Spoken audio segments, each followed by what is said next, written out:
turn back time? What if I could make the stars align? Could we get across the line into the rest of our lives? Would we have what it takes? How close is make or break?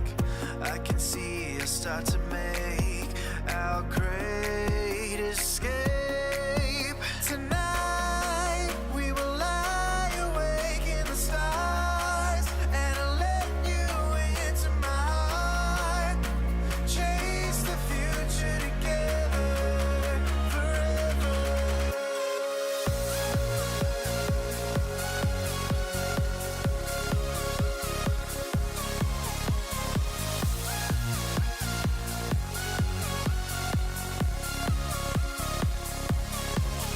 Tonight we will lie awake in the stars, and I'll let you into my heart.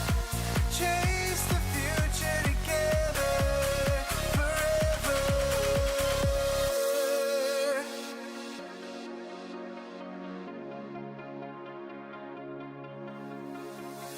I stare into the sun. Need to live while we're still young. Don't walk, we just run alive. Tonight we will lie awake in the stars, and I'll let you into my heart. Chase the future together forever.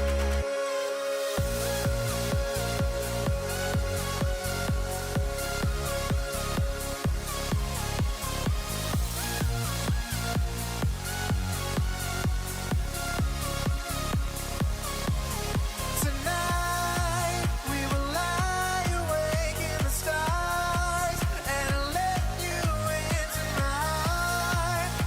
Chase the future together forever.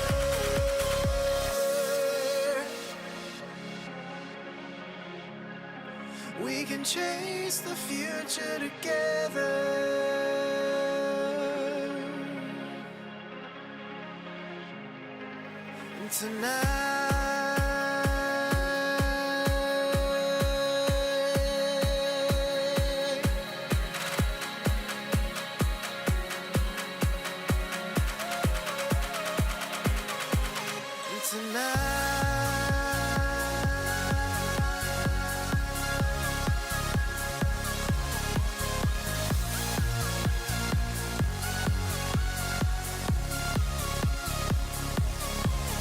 Tonight we will let go of the past and break away and fly. Chase the future together forever. We can chase the future together.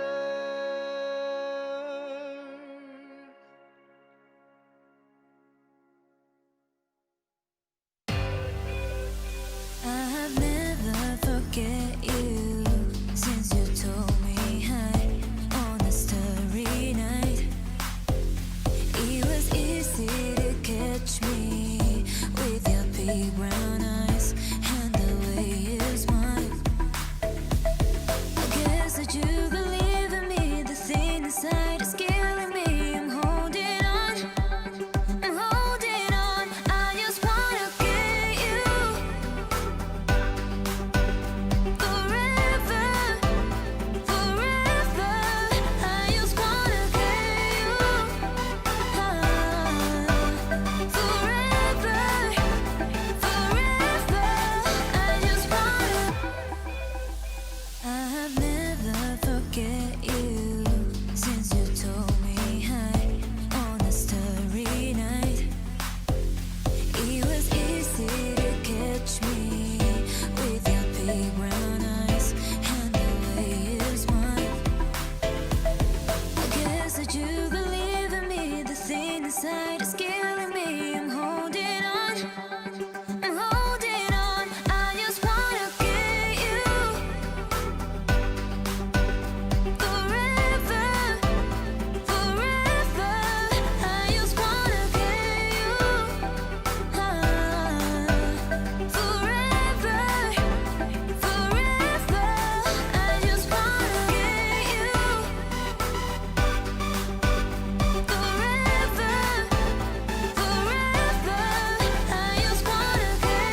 game over. You can feel the ground rumble when I hit the ground running. You should move a lane over.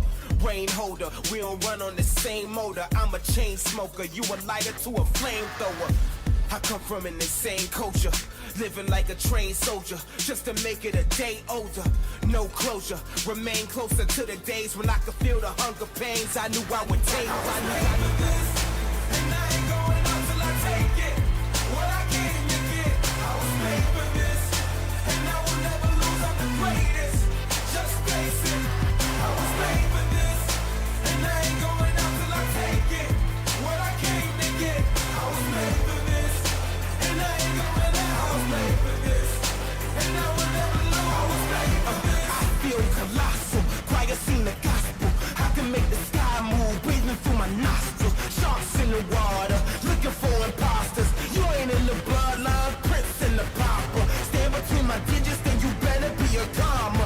Leave you in the coma, you don't want no problems. Destiny designed us, made us for the finest. Born to be legend, long live your highness. I was made for this. I was made for this. I was made for this, and I ain't going out till I take it. What I came to get, I was made for this, and I will never lose. I'm the greatest, just face it. I was made for this, and I ain't going out till I take it. What I came to get, I was made for this, and I ain't going out. I was made for this, and I will never lose. I was made for this.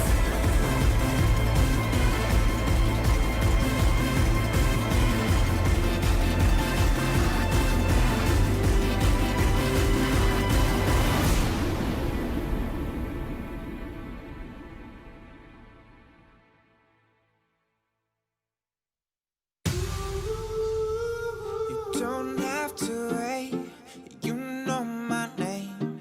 Sunshine and rain, some things don't change.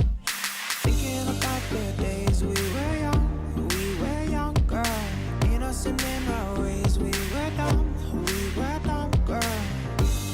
But nothing really mattered. I could always count on you. Your touch will leave me breathless, so let me give it back to you. Back to you. Back to you.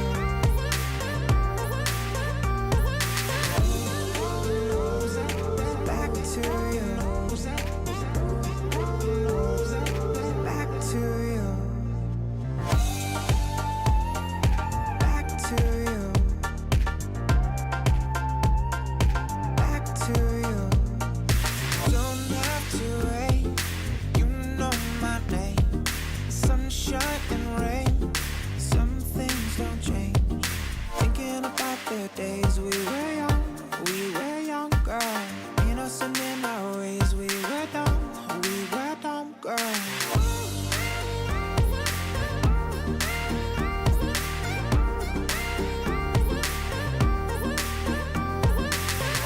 We were dumb, girl.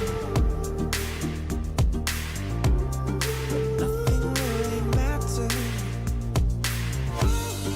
I could always count on you. Your touch will leave me breathless, so let me give it. I could always count on you. Your touch will leave me breathless, so let me give it back to you.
So turn the light on.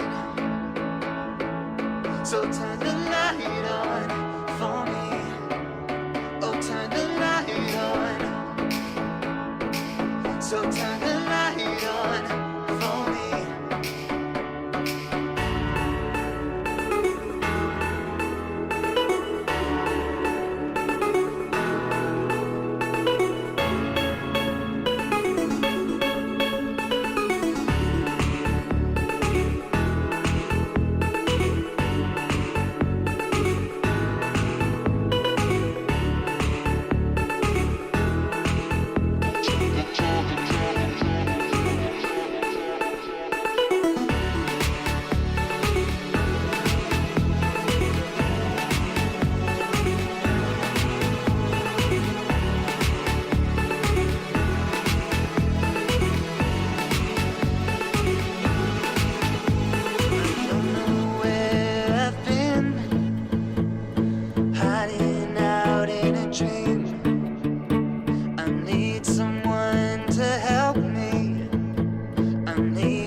So turn the light on.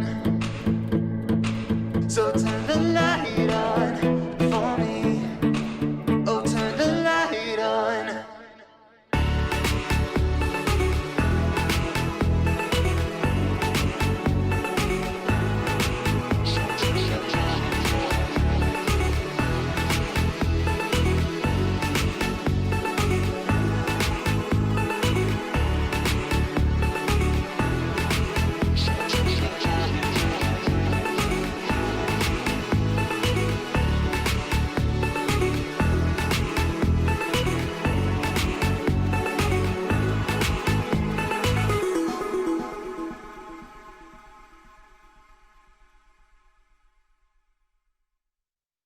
No point in fighting, it's hard pretending.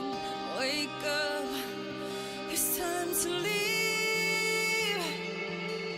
I took the time to breathe, and now I see I'm just too good for you. You're no good for me, and I know what I need.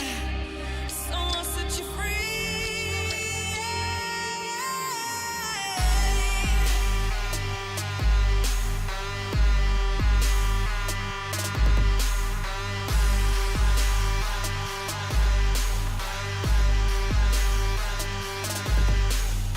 Sad words are spoken.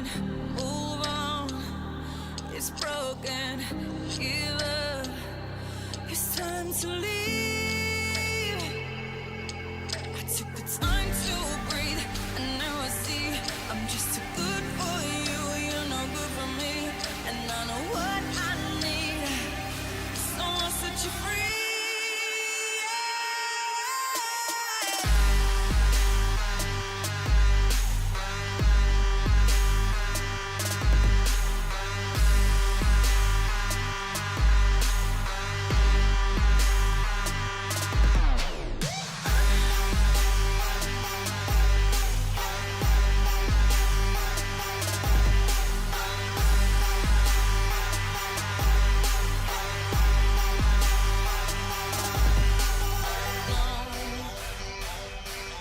Don't you come and beg no more.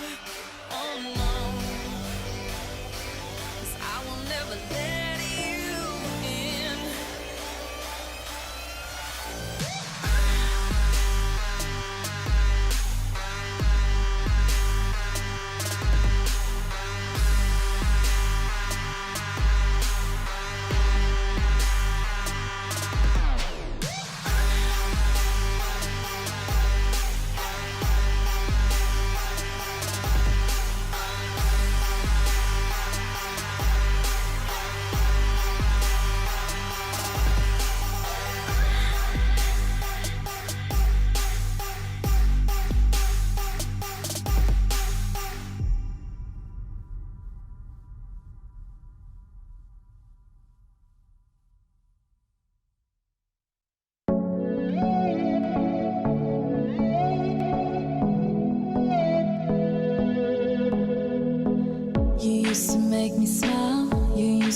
my hand. You used to tell me that you'd take me to Wonderland. We had it all, you know, we put on quite a show. You were my one and only, never let me go. Then you broke my heart and I fell apart. I couldn't understand what you did to me, but I'm stronger than you think. I'll make a brand new start. So don't come looking for a way into my heart. Don't come looking for me when the party's over. Don't come crying to me when the party's over. You thought you had it all, but up against the wall I walk right through another open door. I'm gonna hold my tongue, it can't be undone. I'm taking all that I can get from you. I'm not thinking about you, nothing about you. Nothing you can say will change my mind. I won't be back for more, well that's for sure. I'll be flying out underneath the sun. So don't come looking for me when the party's over. Don't come crying to me when the party's over.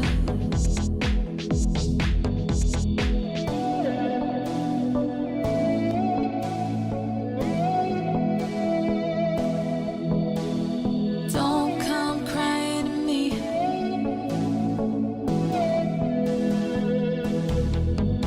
So don't come looking for me when the party's over. Don't come crying to me when the party's over.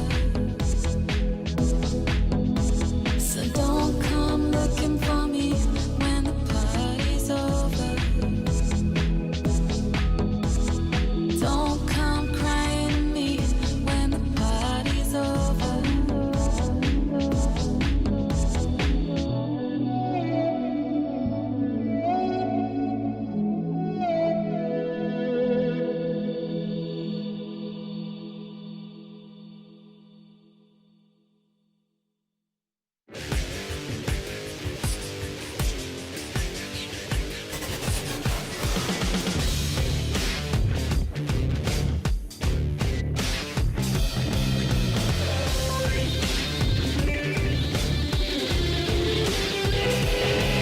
Like a siren without a warning. You never know what hits you if you wake up in the morning like a temptress in a red dress. Seduction is destruction, so you better get a move. Danger, danger, that's where you're going. The heart is open, your blood is overflowing, baby. Danger, danger, that's where you're headed. Got your pedal to the metal and life is not ready, baby. Yeah. I'm gonna use you and abuse you. Tie a track on your back, run you down, look behind a fallen angel. Like a siren, I'm a beacon in the tunnel, light me up like green lightning. Danger, danger, look where you're going. Your heart is open and your blood is overflowing, baby. Danger, danger, look where you're headed. Got your pedal to the metal and life is not a letter. Danger, danger, nothing could be stranger than the feeling that you get when the dark side is going after you.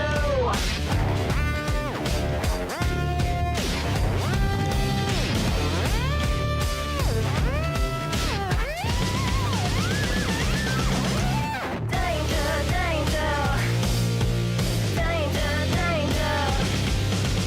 danger, danger. Look where you're headed, got your pedal to the metal and life is not a letter. Danger, danger, nothing could be stranger than the feeling that you get when the dark side is coming after you.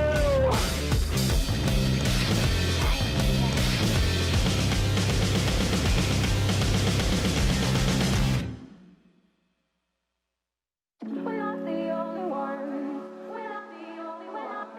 We're not the only ones. We're not the only ones. We're not the only ones. We're not the only ones. We're not the only ones. Days gone, I won't waste another one.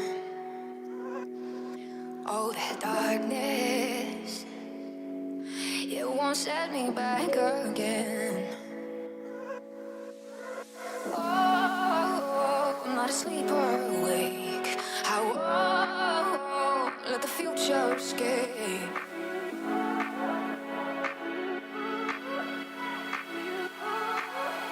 Take me back to you.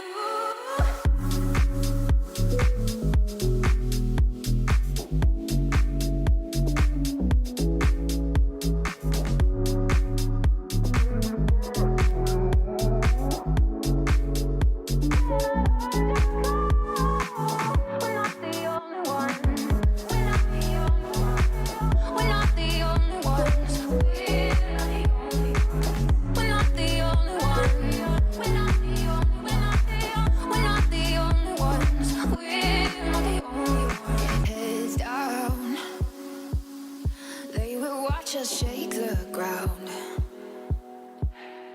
Oh, this lightness, it will fill the air around. Oh, I'm not asleep or awake. I won't let the future escape.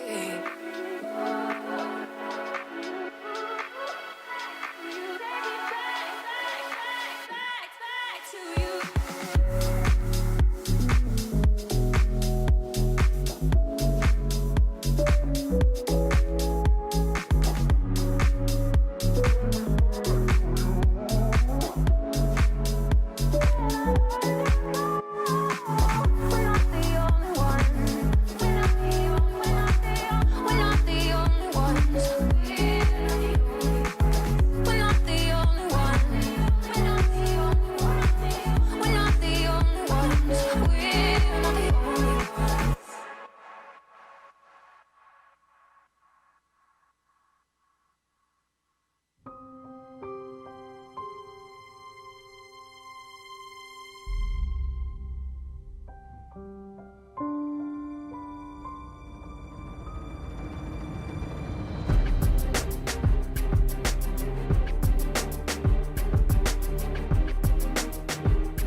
Answer for what you have done.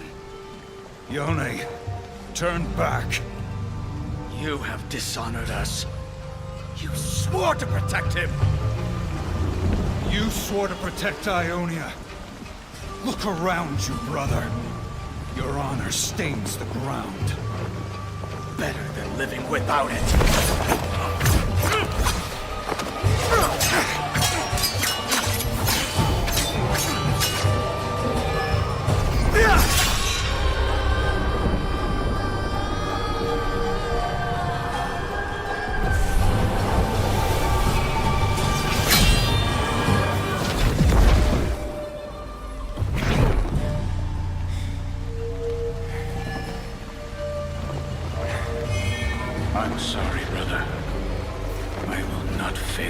again.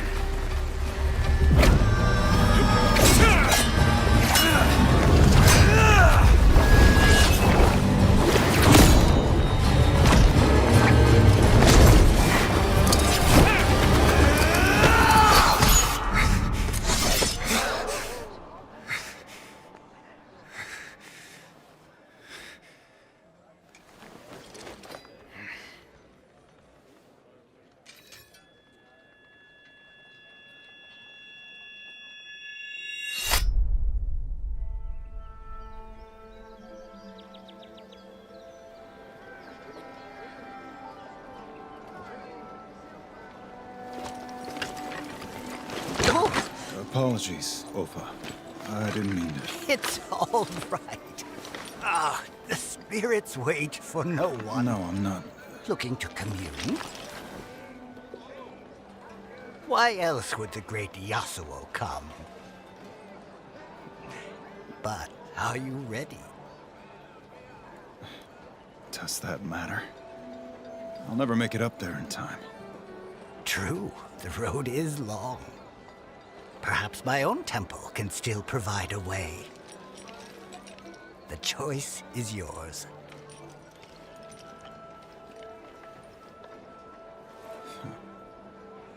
Is it?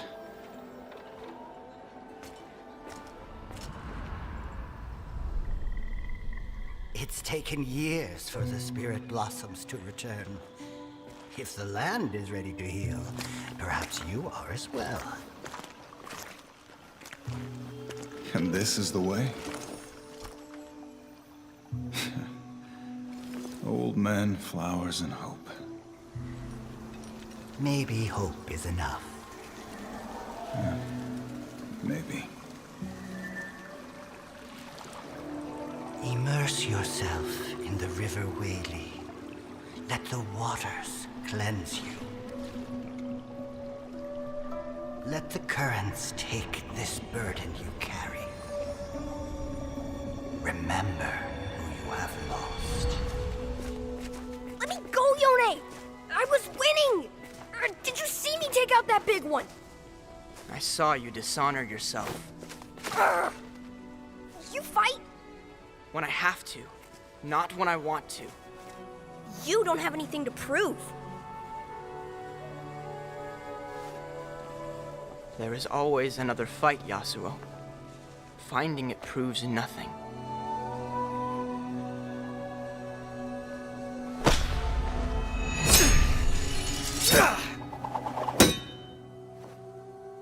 Your place is here.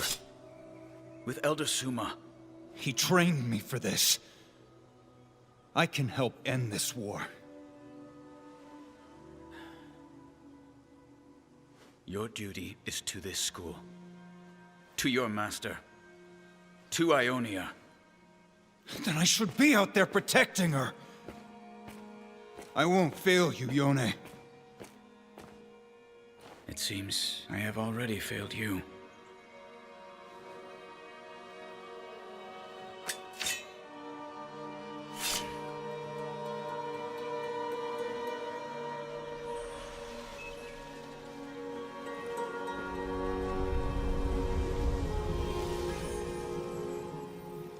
Drink this. It will help forge a bond between our realms. A drink rarely gets me out of trouble.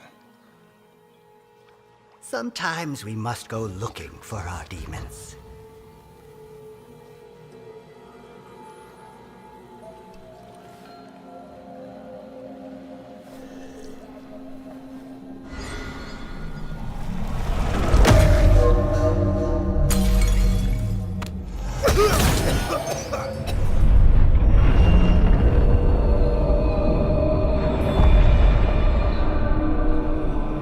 And sometimes they find us.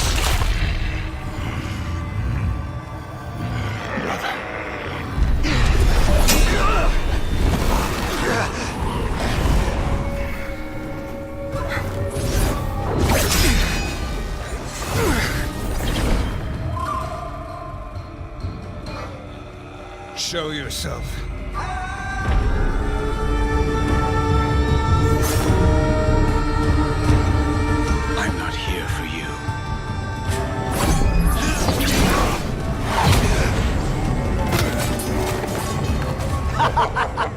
Killing me does nothing, Hunter. If he lives, I will return.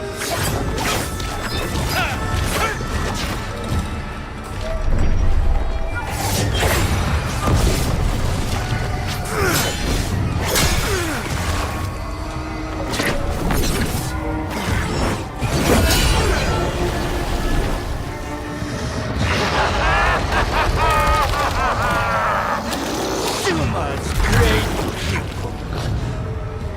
What a disappointment. And your honor brought you here. Better than living without it. Yone.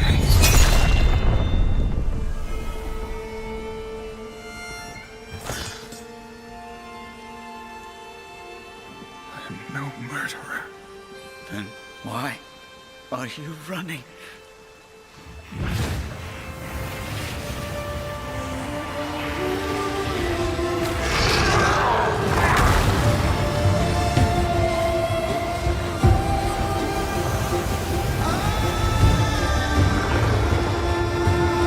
I'm done running.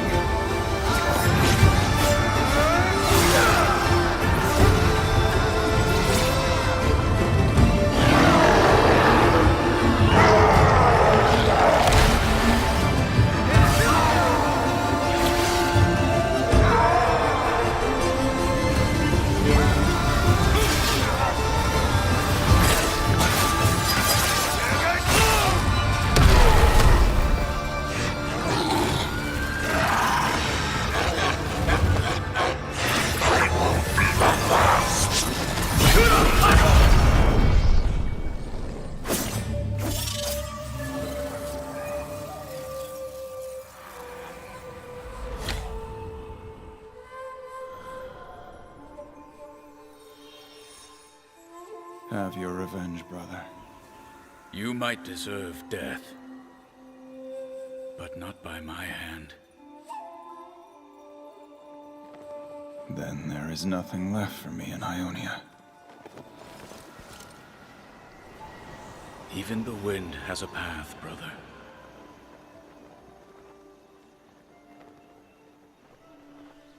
Farewell, Yone.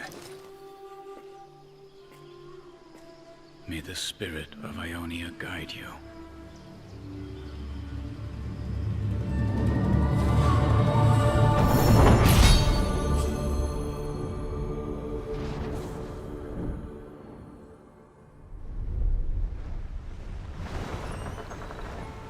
It's easier looking back, isn't it? The trick is seeing what lies ahead. From what I hear, most likely thieves, beasts, and drink. It is a lawless place, where you can decide your own fate. Besides, we're both looking for something, aren't we? And you think we'll find it in Bilgewater? I think we'll find many things.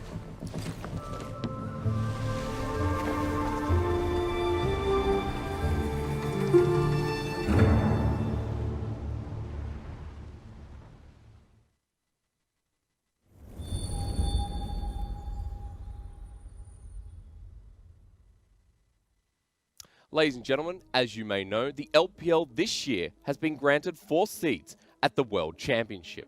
So to help you better understand the process of how the regional finals and our playoffs have changed and how those 4 seeds are acquired, I'm here to guide you through it. Now, we start with our summer playoffs.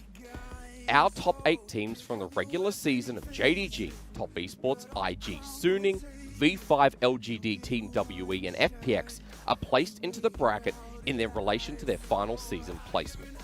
The 3rd and 4th seed of Suning and IG get a bye straight towards the quarterfinals, while our 1st seed and 2nd seed of Top Esports and JDG get a bye all the way to the semi-finals. All matches are best of 5, and it is a single elimination bracket, as always. Now, let's talk about points, and how the LPL teams make it to Worlds. This year, the spring split points have been reduced, and there has been heavier weighting in summer.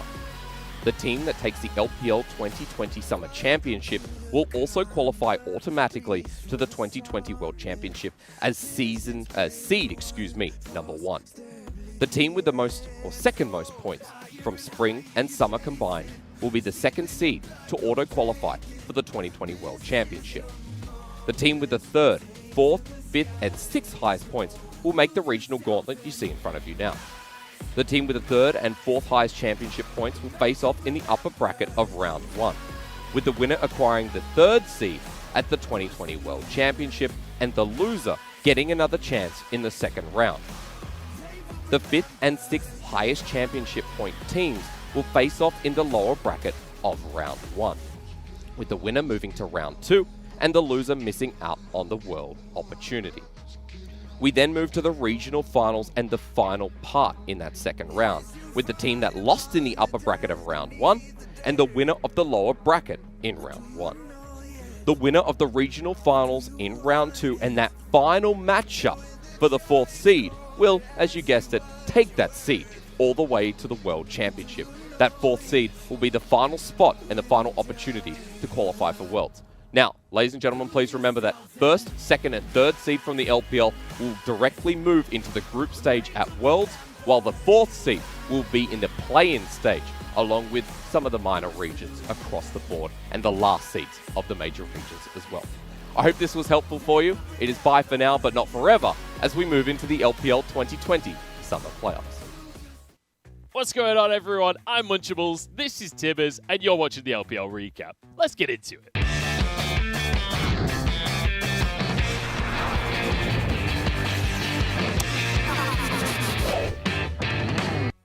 What's going on, everybody? Welcome to the LPL Recap. Munchables here, as always. Thank you very much, Tibbers, for the cheeky little intro there. We've got a very special episode of the recap coming at you as the regular season has ended now. We're going to have 3 rewinds of some of the most important games when it comes to that seeding for playoffs, but also we're going to have a bit of a pre-cap of what is to come in playoffs. And one thing I know you're all very excited for is how V5 can make it to Worlds. Before we do jump into that, though, let's look at the final standings and the top 8 teams in the LPL. As you can see, it was JDG and Top Esports that managed to eke it out at the end of the day, and FPX just barely squeaking through in that bottom place at the end of things, but also Suning managing to snag themselves that 4th seed. With all of that said, though, let's get into the rewind.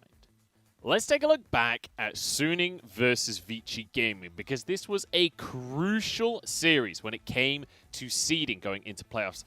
Suning needed this win to make sure that they could guarantee themselves 4th place, and it also meant that V5 would move down to 5th place if Suning could keep on winning. But when it came down to the actual series itself, a lot of these games came down to scaling. Vici Gaming managed to win in game number 1, but look at the composition from Suning. They had a GP, they had a Castellan. It was all about the late game.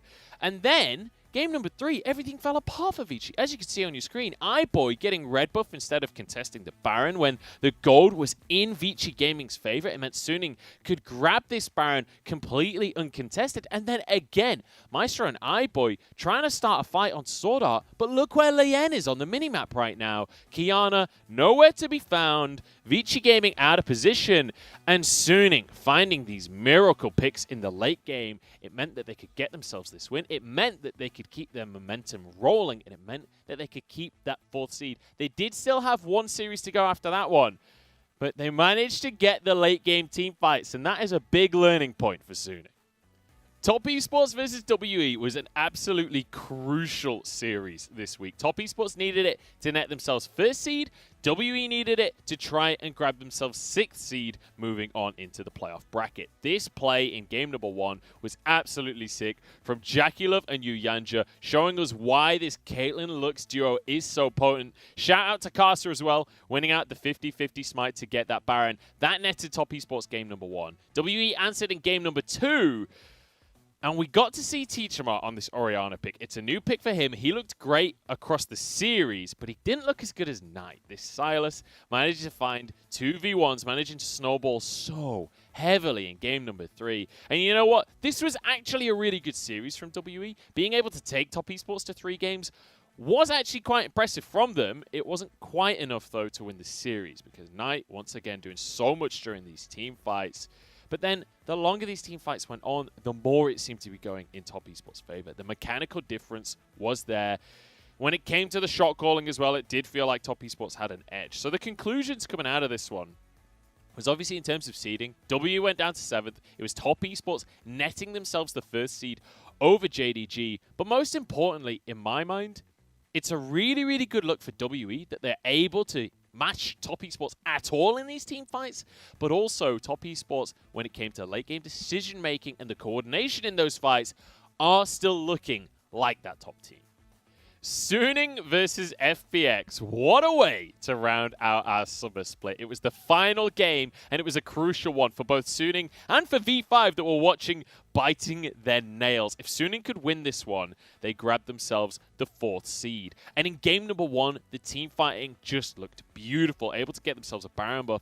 And Suning, I mean, this is one thing that we criticized Suning for towards the start of the split was the late game team fighting. But FPX, they weren't done just yet. Even without LWX on the roster, who was ill at the time, we saw Doombeat on the Cassiopeia in the bottom lane. Khan was running rampant on the Renekton. And we even got CTN bringing out this Lilia and looking fantastic on it. These long, drawn-out team fights was exactly what FPX wanted in game number 2. But Suning came back swinging. They got the Renekton this time. Bin looked amazing, but look at SOFM during this clip. This kick was just magnificent. Tian goes golden.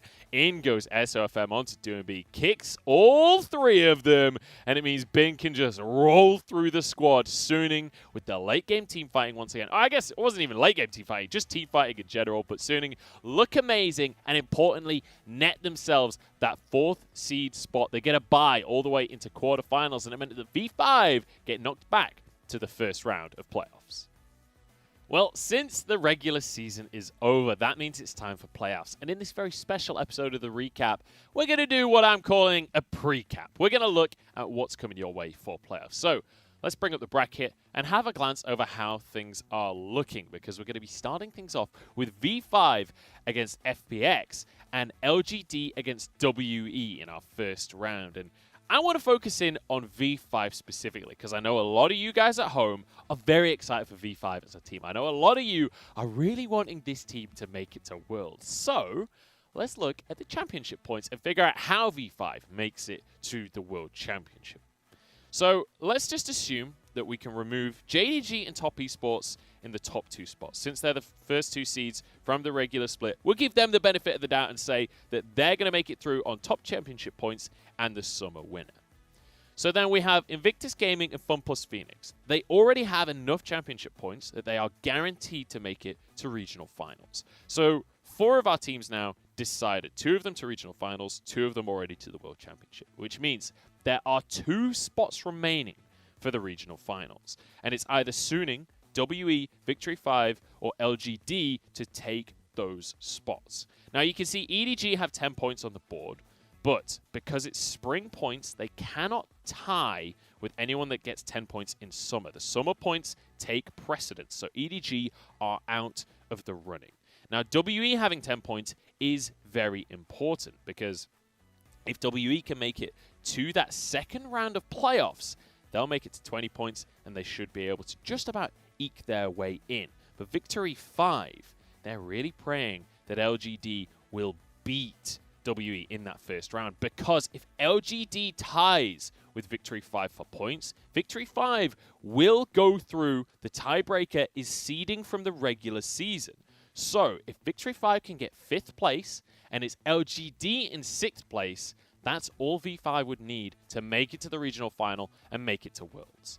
Now, obviously, that still requires them to beat FPX, and there are easier ways for them to get to Worlds. They could just win Summit. That would get them there as well. But memes aside, that is the worst-case scenario for them to still make it to Worlds, and that's what is required of V5 if they do want to get onto that international stage. I know I want them to make it there, because I want to see PP God against God Gilius, but only time will tell if that can become a reality.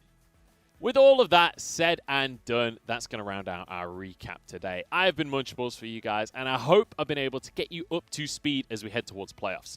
For the LPL, there's a lot riding on this for each of our teams as we head towards Worlds. Everything is on the next few days. Make sure you're tuning in. We can take one last look at the bracket. The first matchup is going to be FPX against V5, and then we'll go into LGD against WE. I cannot wait to get into these best of fives and find out who the top teams truly are in the LPL and who the top teams will be in the favorites going into the World Championship. Thank you so much for watching. If you watched on Twitch, make sure to check out our YouTube channel. If you watched on YouTube, make sure to check out our Twitch. That's where we'll be streaming the playoffs. But with all that said and done, that's the LPL recap for you. Thank you very much for watching. I've been Munchables. This has been Tibbers. Say bye, Tibbers. Bye-bye, everyone.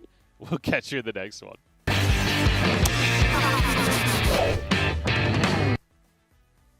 G'day, ladies and gentlemen. You know me. I'm Asterix. I'm here to introduce you to the LPL 2020 Summer Playoffs. You all know that the LPL is the best region in the world. You've given us 4 seeds in that respect and fear. And here in the 2020 LPL Summer Playoffs, you're about to find out why. If you haven't kept up, the old kings are back. The favourites are returning to form and stomping their way back into their peak position. It is their league to do with whatever they so desire, their power that will once again expect respect from this world watching. But if not careful, that confidence could lead them astray. The title is not held, and the placement not secure. There are new powers that also strive for this same greatness and want their time in the sun. Championships not yet obtained, world trophies not yet acquired, but a tremor in their step all the same. It may be another playoffs to you, but there has never been another playoffs quite like this. It's old versus the new, the dawning of a superpower and legacies reforged. The stories are endless, but the games are not. We need to see who brings that power and new leadership to the LPL. And for all of you out there, just a quick reminder. You think the LCS is catching up? They're not relevant. The LCK returning to former glories? And the LEC are sitting on the sideline. We all know they're just waiting to get 3-0'd by another LPL team in the grand final. The LPL holds the title, holds the respect, and there is no one standing in our way. So sit back, buckle up, and get ready as the LPL 2020 Summer Playoffs show you exactly who's in charge of the world of League of Legends.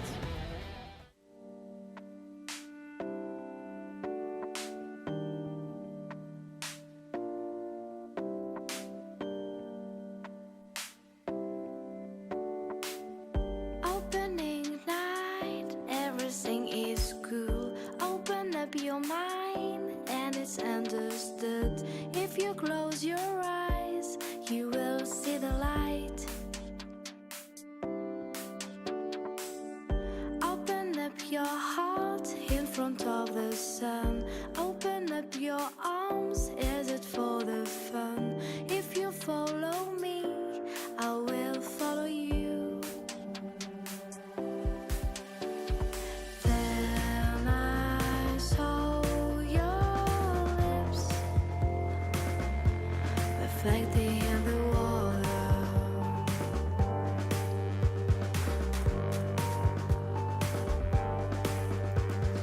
I thought we were young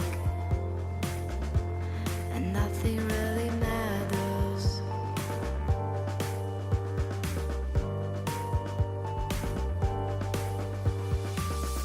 Openings night, everything is cool. Open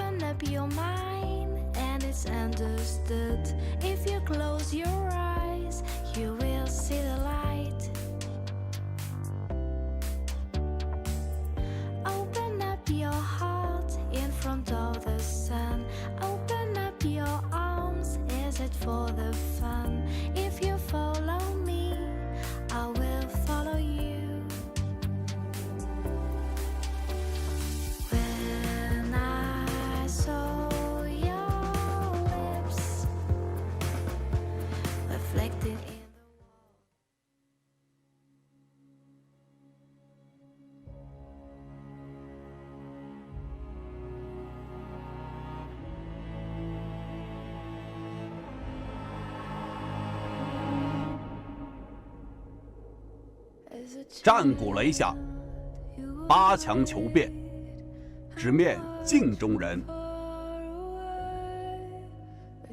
昔日传奇状态起落，多有磨难，该如何冲破束缚？背水，反击，上新团队，便是新的自己。红衣少年欲成先志，涉险通关，该如何冲破束缚？热爱，寻梦，后浪居上，便是新的自己。时光易逝，见识难回，屡次无缘，该如何冲破束缚？改变，解冻，感受前奏，便是新的自己。久居至暗，未曾遗忘，决心一袭，该如何冲破束缚？汗水，付出，颠覆想象，便是新的自己。偶有昙花，踪迹难留，沉睡雄狮，该如何冲破束缚？积蓄，迸发，锋芒展露，便是新的自己。兵行险棋，计中败北，翻山越岭，该如何冲破束缚？纯粹，果敢，时刻警醒，便是新的自己。去岁遗憾，出征无缘，兴亡已立，该如何冲破束缚？坚韧，谦逊，完成卫冕，便是新的自己。王座台前，水手将帆，心向银龙，该如何冲破束缚？磨砺，审视，及时调整，便是新的自己。季后赛，让新的自己破土而出，肆意生长。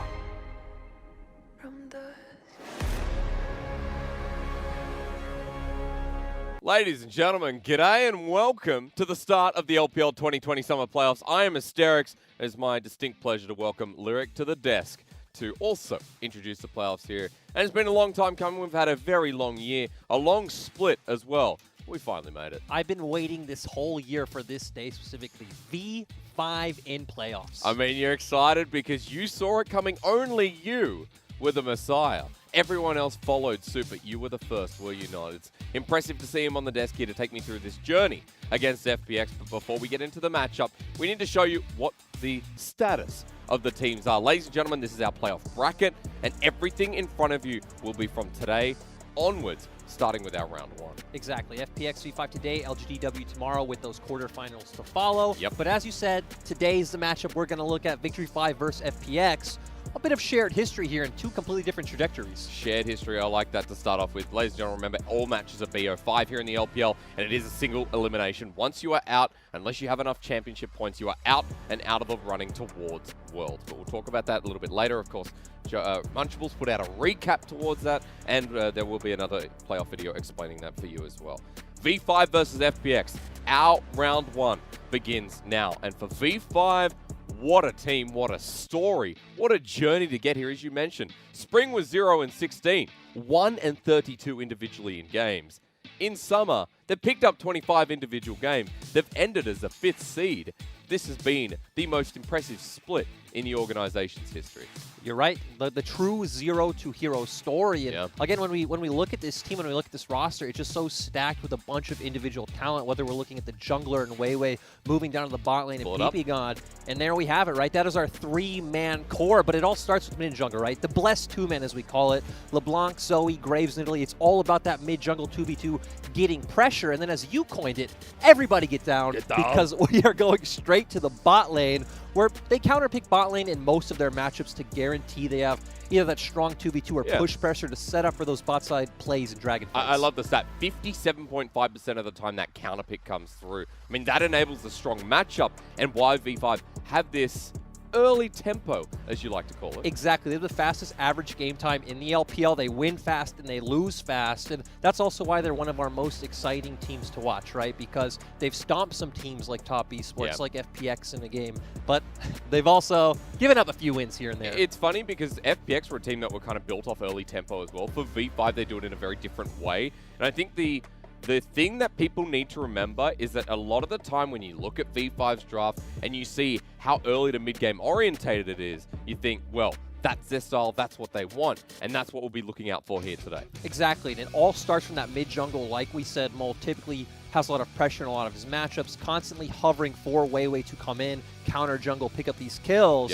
But then it's about, where do they transition that pressure? And that's where we bring in, hey, Samd and PP God are here. Mole makes the roam over. They set up a lot of ganks, a lot of dives, a lot of counter jungling in the bot side. And then we look towards Weiwei again and how his influence comes through in front of these neutral objectives. And again, bottom side of the map.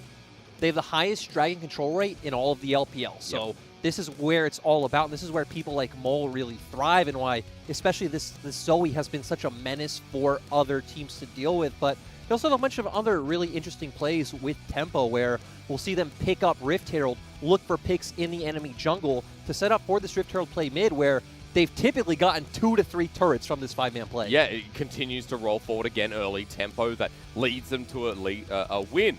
Because as you and I were talking off screen, they win the fastest in the LPL, but they also lose the fastest if it doesn't come through. Exactly, but still, they have a lot of impressive wins. Up against JDG was one recently, who are sitting as a top 2 team right now. But esports as well, right? It's also very vulnerable that if teams do match that early bot side pressure, they do kind of flounder. They still force all these fights, and that's how they typically get blown out so quickly as well. Yeah, because the negatives have to be there. For V5, still a very fresh team. We've talked about individual members coming through. A couple of years in the LPL, back and forth, not always on starting positions. For example, Weiwei, on Suning in previous years. But for V5, they are going up against the Phoenix. And today we have to be realistic. Even though FPX are the 8th seed and have had their worst split in quite a while, FPX are still the literal world champions. Thank you for coining this, because this is who you have to look out for making their run. Yep, exactly. And, returning to 2019 Phoenix is a good statement because we saw them trying to use Khan all year. They brought back in Gimgoon, who's been massive for this team. But it's all about those champion picks we know and love FPX for. The Rumble, the Galio, the Karma.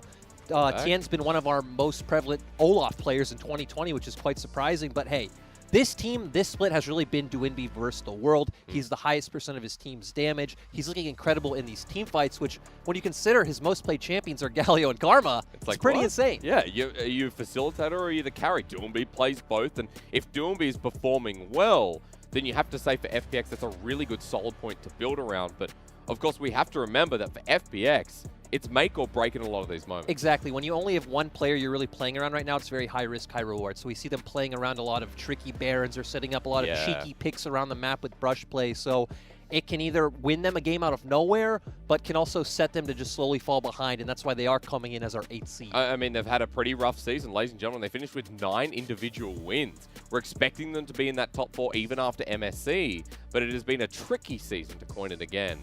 And Gimgoon, with him starting here today, the duct tape, as we coined it, still seems to be holding strong. Exactly. He's been one of the highlights for me. He's a great team fighter, right? Has an amazing Mordekaiser shown up on the volley bear. And to me, that's one of the reasons we're also highlighting LWX, because it's given him the space to deal damage. But this is still the bread and butter play that FPX try to recreate every series, is these 4-man dive spot that they were known for. And against certain teams like Victory 5, they worked out. They actually got them the series win. Shut them down. Games 2 and Games 3 there against V5, which were really impactful. And even against another playoff team in LGD, we saw a lot of these skirmishes around the bottom side. The high risk, high reward came into fruition. Exactly, and that's why I'm saying they rely a lot on Duinby for this high-risk, high-reward playstyle. Him finding a lot of these angles, doing a great job picking off Peanut right away, zoning Xie out from the fight. But hey, we still have other clutch players on this team. Crisp coming in with an amazing hook, pulling Duinby in and setting him up to find a bunch more picks to lead FPX to victory. Crisp playing well on things like the Thresh, another comfort point for FPX fans that they remember from Worlds. But for FPX, they are still that group, that have played together thick and throughout. They're still very aggressive. They're still very scrappy. So they're exactly the team that you remember from 2019. Again, just a completely different year now. It's a bit harder to make this style work, but still great to see this team showing up in those early skirmishes and being again, very aggressive in these team fights. Yeah, well said. We talk about FPX and we look towards them and putting their reputation on the line here in this matchup against V5, a largely unexperienced team. They've only come together this split. FPX have been together and won the World Championship and have put the pieces back together with Gimgoon.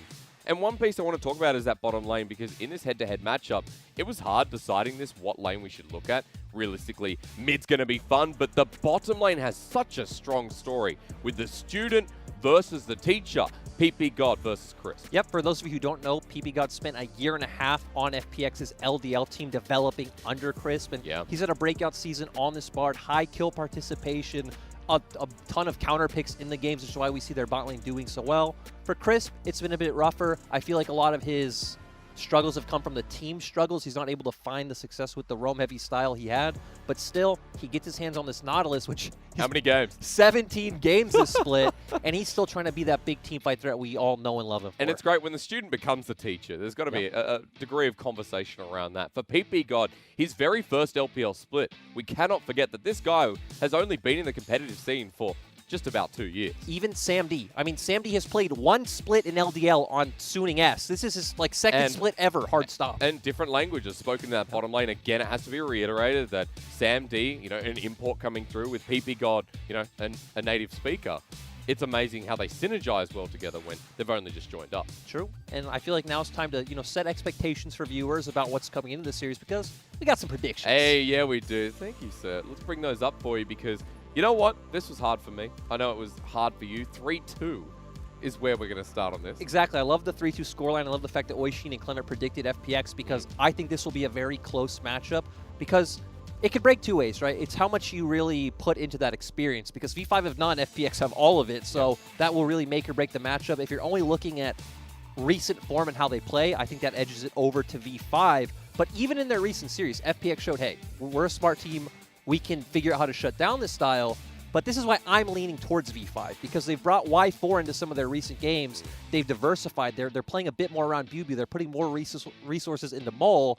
And this is how I think V5 will come out on top today. And I think at the very least here for V5, this will be a great experience for them either way. Going up against FPX, while we have put them towards a 3-2. Again, a very hard decision as we are moving towards the stage and ever so close towards the start of playoffs here in round one with V5 versus FPX. V5 to kick it off. It's been a roster we've learned to love. Bubu, Weiwei, Mole, Sam D, and PP God, and Assassin who's joined the roster to add that extra experience. And the thing is, again, even on an individual skill level, this team is stacked. Yeah. I'd say Mole right now is the third best mid laner in the league, only behind Knight and Rookie. And in my opinion, Weiwei and PP God are sitting at the top of their positions. They're looking great coming into this playoffs. Sam D and Bubu are good, but they are pretty much role players on this roster. Very true, and still growing in their individual right. Over to FPX, though, the world champions who are in their first round. We'll be starting with Gimgoon here today. Tian in the jungle, Duanbi in mid, LWX and Crisp as the bottom lane, with Warhorse by their side, who's been by their side through the World Championship as well. And who they've complimented highly and say, hey, they have respect in this guy. They like the way he drafts. They like the way he runs his reviews. And once again, if you guys didn't see, it was about a month and a half ago, FPX played V5 in the regular split. They had a great strategy against V5, banning out the bottom lane, making sure they couldn't get that bot lane prio that they play so heavily for. And then FPX was able to shut them down 2-1. And there you go. Chinese side looking at the mid lane matchup. We told you it was hard to build a head-to-head for this. Story-wise, bottom feels so good, but through the mid lane, the individual skill of these two is high caliber. This, to me, is the third best mid laner in LPL versus the fourth best mid laner in LPL right now. I think Mole, again, having a breakout split has always been good, but Duanbi, in my opinion, is playing some of the best League of Legends of his career, and is really the pillar that FPX need to lean on. Again, when it's been faltering, or the side of FPX has been drawing back some negative attention, Duanbi has still been strong. And I think it's funny because Mole during spring was a bit of a highlight towards the start of the split when V5 were faltering themselves.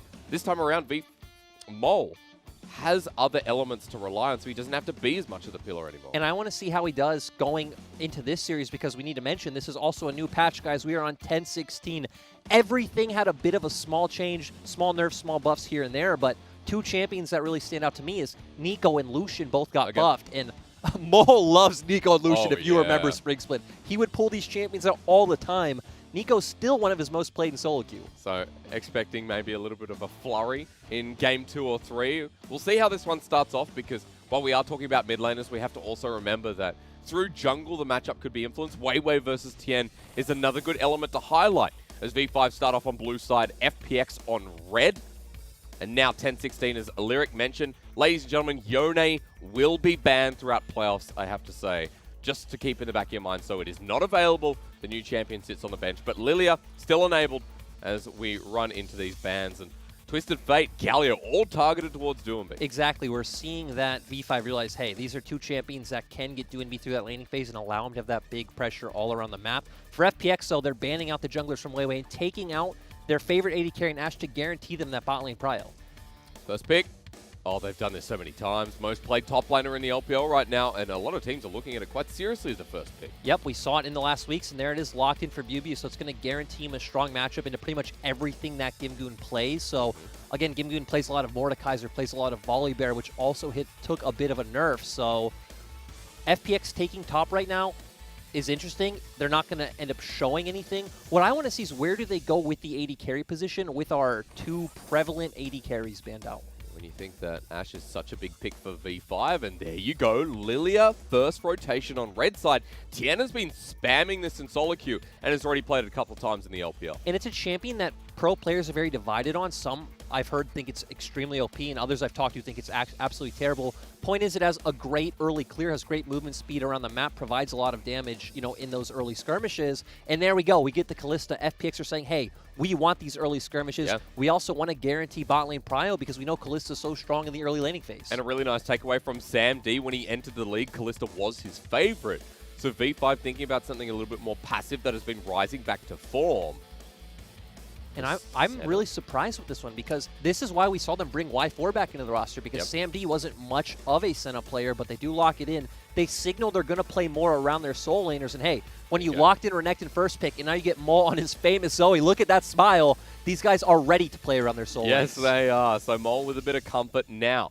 FPX have been given the support to pair, though. And Crisp, as you said, he's played 17 games of this. Make it number 18. This is what he does every time, guys. He's going to blind pick this Nautilus. He loves it. The comfort of this champion. They have a very strong all-in in the bot lane. And once again, we know FPX love playing around that bot lane matchup. Well, jungle bans seem to be the next priority as we move into the second phase. We've already got one here for FPX, and the Olaf is a start against Weiwei.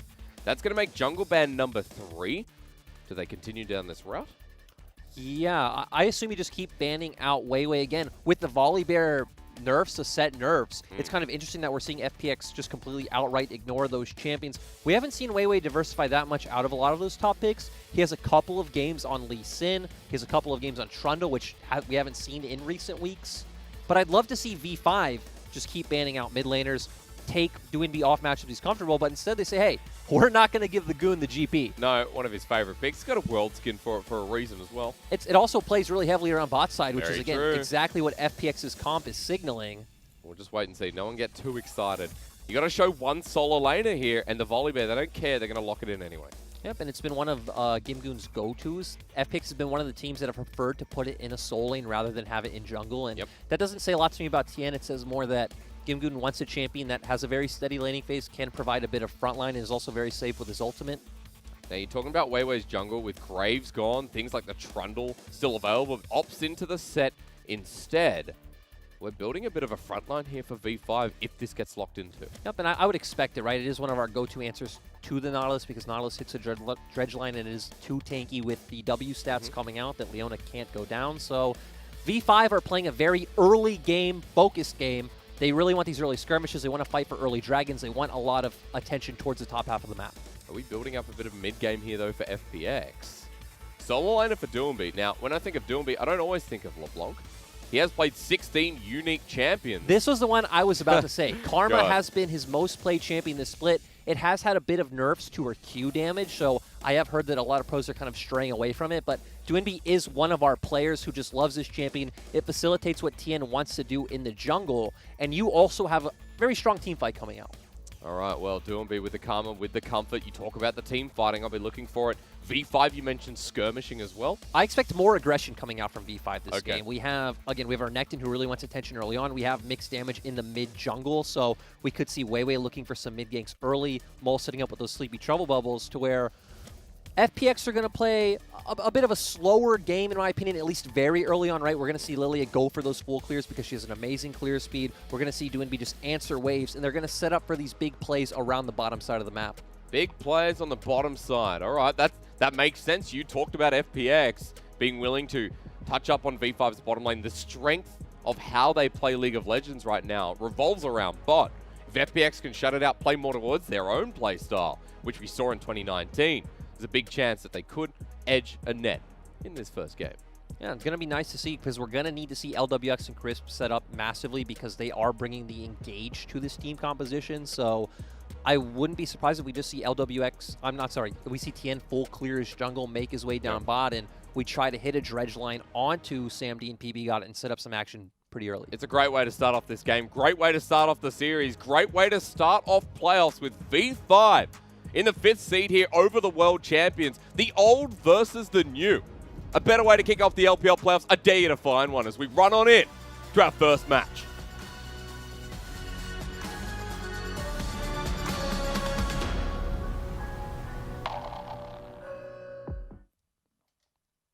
V5加油！凤出东方，黄明四海。FPX 加油！ FPX are the world champions. They do technically get more dialogue lyric, but V5 are the new rising stars. They almost found themselves in quarterfinals, but here they are in round 1. They need this series win if they want to make the dream reality and go towards Worlds, while FPX with championship points are already guaranteed, but still want to rise their way up and make the run. Top side of the bracket and playoffs begin here as our English audience are not believers, apparently. No, I guess they're edging out to the experience that FPX have, which I can't really blame them. Again, this team just won Worlds not very long ago. V5 are coming in with no playoff experience. The only member with playoff experience on this team is Weiwei. Yeah. At least they get best of 3s, but nothing compares to a best of 5, while FPX Lyric, I think we're getting an invade. They do have a strong level 1. Karma, one of our strongest level 1 champions in the game, but V5 are here and ready. Ward spots down. Weiwei thinks about it, but still doesn't care. Going to start this one off. And we get a bit of a pause. Weiwei did stay stable for quite a long time, so we'll see what that one is, but you're kicking off playoffs. You're going to get a pause.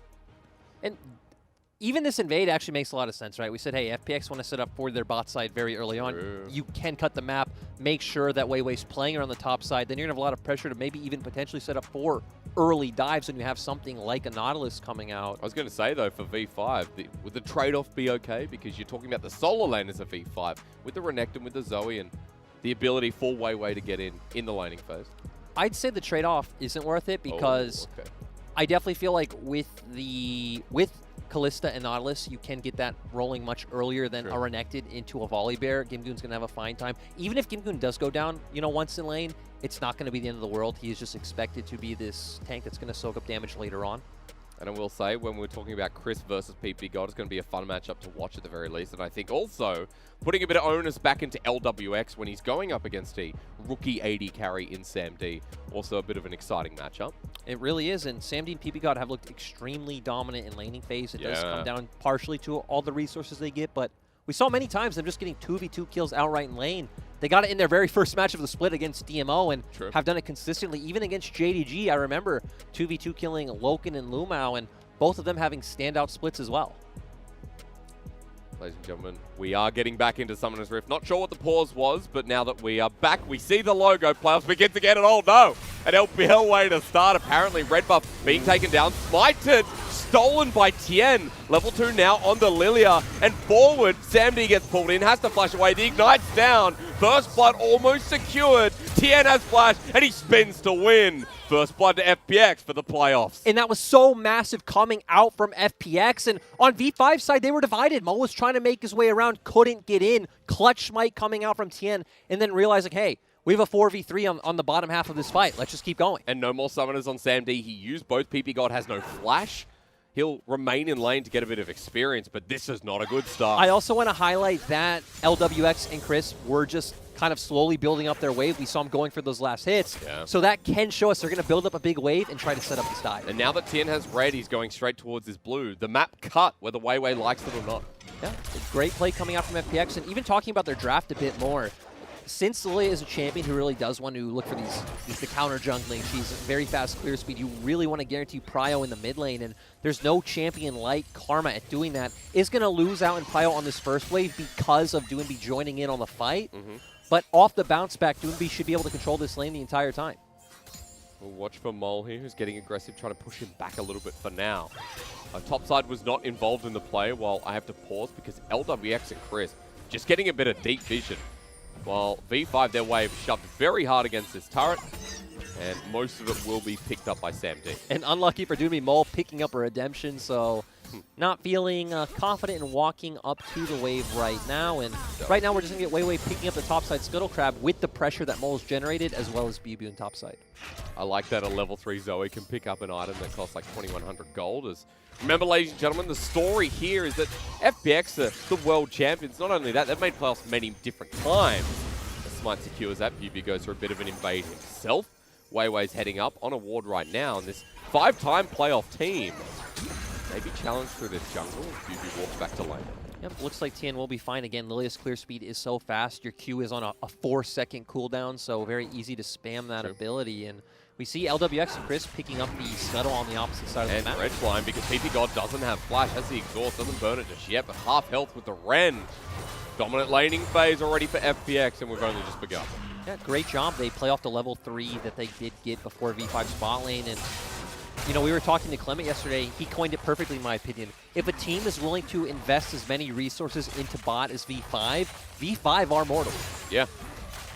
Losing out through bottom lane, a very severe threat, and already in this game we can see it with that first blood going over, this time to Lilia, but the bottom side already pushing ahead with the CS lead. And ladies and gentlemen, don't forget, for V5, their first playoffs ever as an organization. So it's going to be hard going up against FPX as Tien back on this side of the map. But look at the minimap. LWX and Crisp are nearby. Doonby even has push right now, so they're able to follow up. That steals the flash in for the face breaker. The Trouble Bubble connects as well. Everybody's in onto Tien. What a collapse here. But now they have to survive from the Callisto as Sam D comes on in. The damage way too much as LWX gets poked down. Flashes away but dies in the end. It's now 2 versus 2, but Chris is separated with a double kill going over to Mole. He's got double buffs as well. And double the fun means triple. Could only be better as Doomby flashes away. And V5, just when you thought they were out, they pull you back in. Exactly. They read the play so well. PP God was already making his way over. Mole hitting a very clutch, sleepy Trouble Bubble. Comes out 2 for 2 in the end, but Mole getting these double buffs is going to feel so nice in this mid lane matchup, just being able to spam abilities and guarantee this prio 4-way to play around. And has a 10 CS lead to build up as well. Curious about that first back. He's already got a Dark Seal. So that's going to give him a lot of extra stats here in this early game. And we saw how FPX wanted to play this, right? Because they do have the stronger bot lane, but we're coming back up to topside. BB forcing the flash out of Gimgim flashes. Oh, no, that's why it was a 2 for 2. Okay, well, that's pretty disappointing, especially 3 for 2. When we praise BB coming in. We thought he was just kind of a better Gimgoon in this matchup, but hey, we're not slowing down. Wei wants to do a bit of counter jungling on his own. BB now running away from this matchup as Fury of the North up here from Gimgoon. Really smacking him down with that Sheen now in the inventory. And let's remember that Gimgoon took press the attack much better in the shorter trade, just being able to get that 1, 2, 3 off compared to BB, who needs to stack up that Conquer before getting a lot of that damage that he wants. And the healing especially doesn't come in until you get all 12 stacks. I want to pause for a second because while we have that 1,200 gold lead, I was noticed Wei is trying to position towards top. Tien now on his own side of the jungle, kind of shadowing and ready to do the same. And we talked a lot about how V5 in this early game wanted to play around these solo lanes, how they were built up. Now that Mole has a couple of kills, do you see Wei positioning more towards mid, trying to snowball that further? Yes, especially knowing V5, they're a team that likes to contest every Drake, so I wouldn't be surprised if we do just see Wei and Mole link up, try to set up vision for this dragon, as we see now. And I don't think they'll just outright start it because FPX's bot lane is the one that's going to consistently have push, but if FPX try to go for a Drake, I do assume that V5 are going to try to counterplay. Trying to counterplay. Okay, that's what I like to see. We've already got 6 kills in 7 minutes. Is Tien going to be spotted out on a ward? And this might actually start up the dragon after it's down. And again, FPX have every right to do this. They're going to have the pushing bot lane. We know Kalista is much stronger in these early game fights than the Senna, so they could potentially just burst out V5 members before all 4 of V5 can even get to the Dragon. Through the bottom lane, perhaps. Tien now here. Dredge line connects onto Sam D. I don't know how he gets saved as LWX goes forward. The Fate's Call available as well. They survive. And the Lullaby goes onto PP God. So that's ulti down for Tien and not much gained. No, they are going to force Sam D back. He doesn't have flash, so this could set up for the Drake they were just talking about. Blue is up, so it does look like Tien is going to go potentially hand that one off to Doinb. Well, you mentioned the flash. Flash good point out here from Sam D. Lilting Lullaby not available, but Tien going to hand off the blue buff. And we're going to see this one started with the double smite that Kalista offers. And again, with that bot lane play, now V5 aren't in a position to contest. And at this point, I think we're just waiting for Sam D to hit that level 6 to get the Dawning Shadows. And that's really when this bottom lane comes online to start making plays around top side. And Sam D doesn't have to join in because he just has the global. That's true. Moments away from hitting that as Mole default top side. Meanwhile, with the Rift Herald now sitting there. Weiwei also going up towards his blue to give away the handover. And then we'll see if this one gets started up. Yep, and we still have Yubu pushing in that matchup. He did buy two Dorans, so going for that laning straight, also sitting on 2 long swords in general. So just going to be able to consistently spam his Q and push out these waves if they want to guarantee this Herald. And we actually see both bot lanes heading over right now. Yeah. Pings are getting spammed down. So get ready for another one. We're building up towards this 5-on-5. Let's note, though, that Tien's ultimate still isn't up, so not going to be able to get that massive 5-man sleep if a fight starts right away. And Crisp is only level 5. So is PP God, though, so at least they're coming in on even footing. We need to see how much work Mole can do here because this is where Zoe thrives, being able to fight over this drain, hit those max range sleepy trouble bubbles. And this is where Mole has looked like a god in the past. Yep. FPX going to be the one to start this one up. Mole does have blue buff on that topic as well with an Ignite in hand. And as Tien starts this one up, Weiwei's on the way in. Blast Cone taken by the triple. The Troll Bubble lands onto Doinb, the backline absorbed by the shield. All 5 around the objective first, but V5 are not saying no to this one. Rend at the ready with spears in. Bubu has not joined. Will this get a reset or smite away? Tien gets sleep down and stolen. Weiwei will get the Herald and the first pick off as well. That gets traded in the end as the ult comes through. The bear jumps on in as Bubu now joins the fight. Sam D is hit hard and PP God has to disengage. V5 will lose more, but it's at the cost of the Herald. Exactly, 1 for 2 overall, but massive flop coming in from FPX. You not only have a smite, you have a Kalista. These are the scenarios where you are pretty much guaranteed to win out, so overall feels great for V5 getting it onto Mole. And speaking of Mole, he's found Crisp. Bit of damage there as, wow, I thought that Warden's Wrath would do something. He flashes over.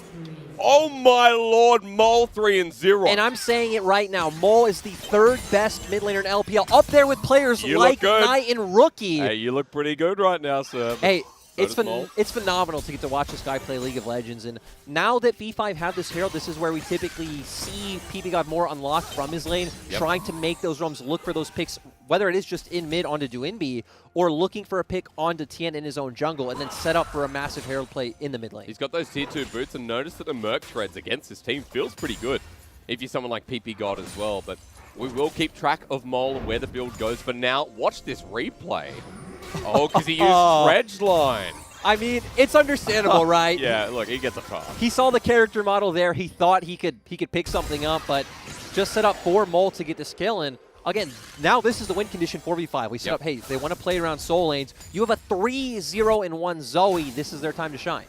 But also remember that for FPX, while they did flub part of the last fight, we're almost towards a Blade of the Ruin King Kalista this early on, and Gimgoon almost as Trinity Force, so a lot of things to watch out for FPX here. Even Tien, right, is sitting on his completed jungle item compared to Weiwei, so his clear is going to be massive, and we're already seeing FPX make these early plays around bot lane, and honestly, this is one of the best games from FPX we've seen. It's just consistently being able to find this pressure, roam around the map, and it all comes from that level 1 play they made on the red buff. It's been tremoring throughout the game ever since for V5 in this bottom lane. Right now, still 10 CS behind of what LWX and Crisp are. Wave pushing in, it's going to be about 15 and more. Also, something interesting to know is we see Bubu going for the Blade of the Ruin King build, which we don't see many LPL top laners go for. They prefer just getting the more HP and, you know, cooldown coming out from Black Cleaver and trying to be a massive threat force in these team fights. But he is signaling more. He wants more of that 1v1, more of that side lane matchup. which, as we've highlighted, when you have the Dawning Shadows, makes a lot of sense. I think it makes Renekton scaling much better, and you're still going to be able to come in with that Black Cleaver second. Well, against Gimgoon, getting a bit of that lifesteal as well after what has been the bullying matchup. Feels pretty nice as he's pushing in. He wants a bit of turret plating. Nice little Sky Splitter. Wow, Gimgoon is a huge machine. And this is why they keep giving him this Volibear rather than Tien, right? Because he looks so proficient on the champion again, does great in the short trades, but we see Mole making his way up. He's got a Herald. Beauty also had TP if he wanted to finish recall, but he's just going to stick around. How far out is Gimgoon? Well, he's up in the brush. So Mole thinking. Anyway, pushing. Mole in. Good timing here for the mid laner. Onto Gimgoon. Trouble Bubble doesn't connect, though. And now he's got a Herald that's got to time out pretty soon, Lyric. So he's got to make a decision here or quickly run back mid.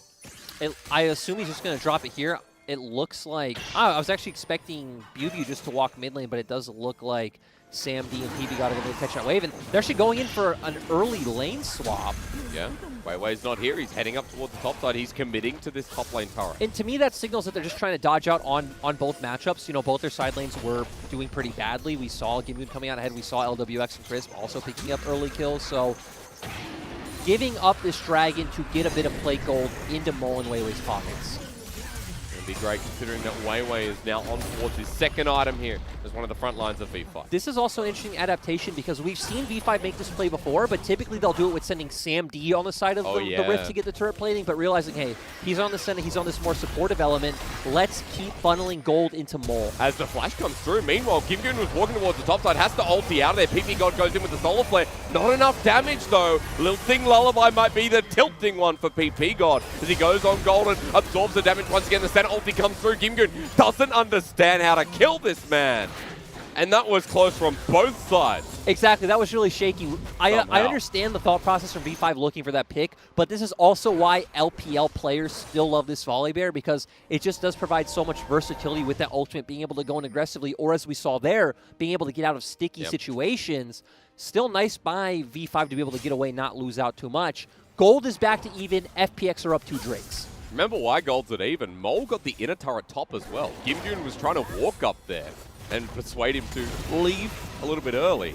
But Mole stuck around. He got some more solo gold. Level 11 here on the Zoe, and once this goes down, yeah, Luden's Echo with an Oblivion Orb at 14 minutes. He's going to be hitting like a truck, and it's going to be interesting to see because these two team comps want to take fights very differently. Obviously, FPX just wants to all in right away. They have the Callisto, they have the Nautilus, just go, go, go. To where V5 do want to get a bit of setup. They do want to whittle down the enemy more with the Paddle Stars coming out from Mole. Yeah. And then looking for Weiwei, PP God, and Bubu to get in on the enemy carries. If someone gets caught out and they don't have Doomby nearby, the damage is going to be so immense on this roster.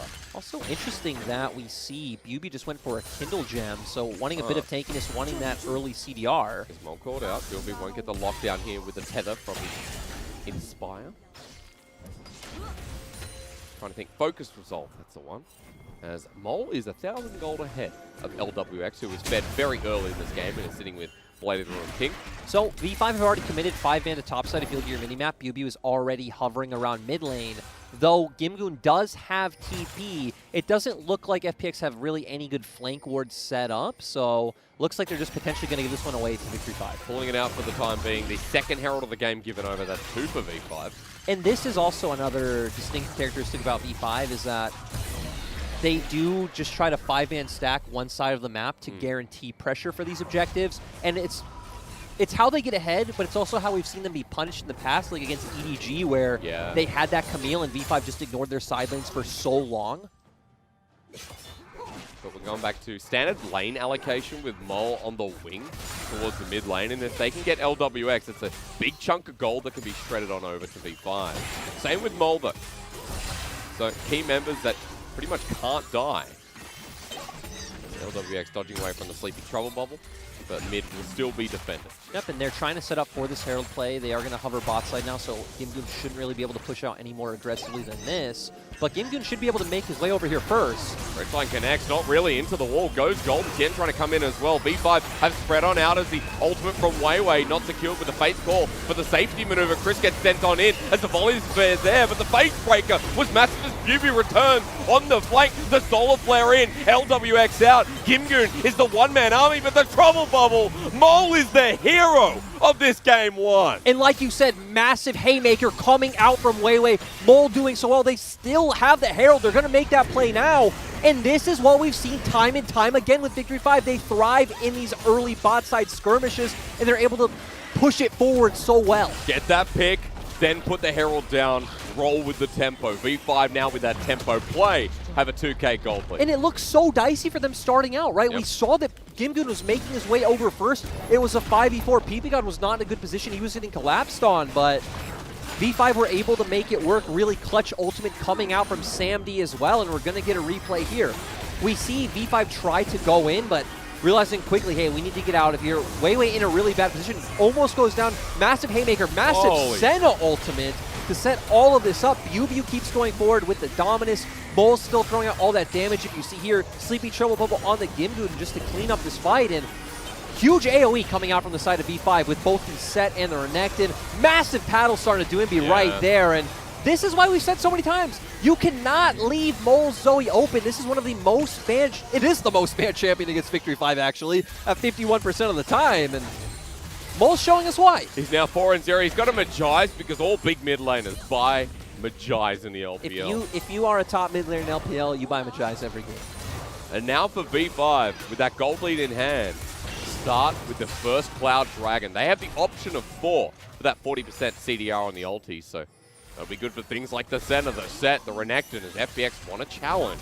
Stretch line in, we're going to fight once more. Sam D poked on the outside, but they have a lot of sustain as the face breaker again comes on in. Weiwei is set up for success. Chris going in was probably the biggest mistake of his game one, and V5 do it again. Yep, V5 just going forward even better, and Gimgoon not able to get in on the fight. He was being zoned out by players like Sam D and Mole. Weiwei being able to get in the skirmish. PP God countering the engage coming out from Crisp and picking up more kills. And now we've got Sam D with a bounty after FPX are trying to group up to bottom. Bit of a momentum shift here as Bubu with his ulti that's not available. Will he go down the slice and dice eventually? Takes him out. And this goes back to what we were saying before the game, that FPX look for a lot of these cheeky plays to either get back in a game or win games. So nice job by them to abuse the mistake coming out from Bubu. Yeah. But still, 2K gold lead for the side of V5. And the thing to pay attention with this fight, right, is on the bottom side of our minimap. Gimgoon can't get in the fight, so they just re-engage. They commit 5-man to this fight, and Weiwei and Bubu right now are just so massive. Mole wasn't even really a big contributing factor in that fight. Good. You can imagine the difference if FPX was still sticking around, but got to pay attention to those timers because we're at 20 minutes in the game. That gold lead existent, but Baron now up and available. And FPX got a cheeky pick, but Bubu is back alive once again.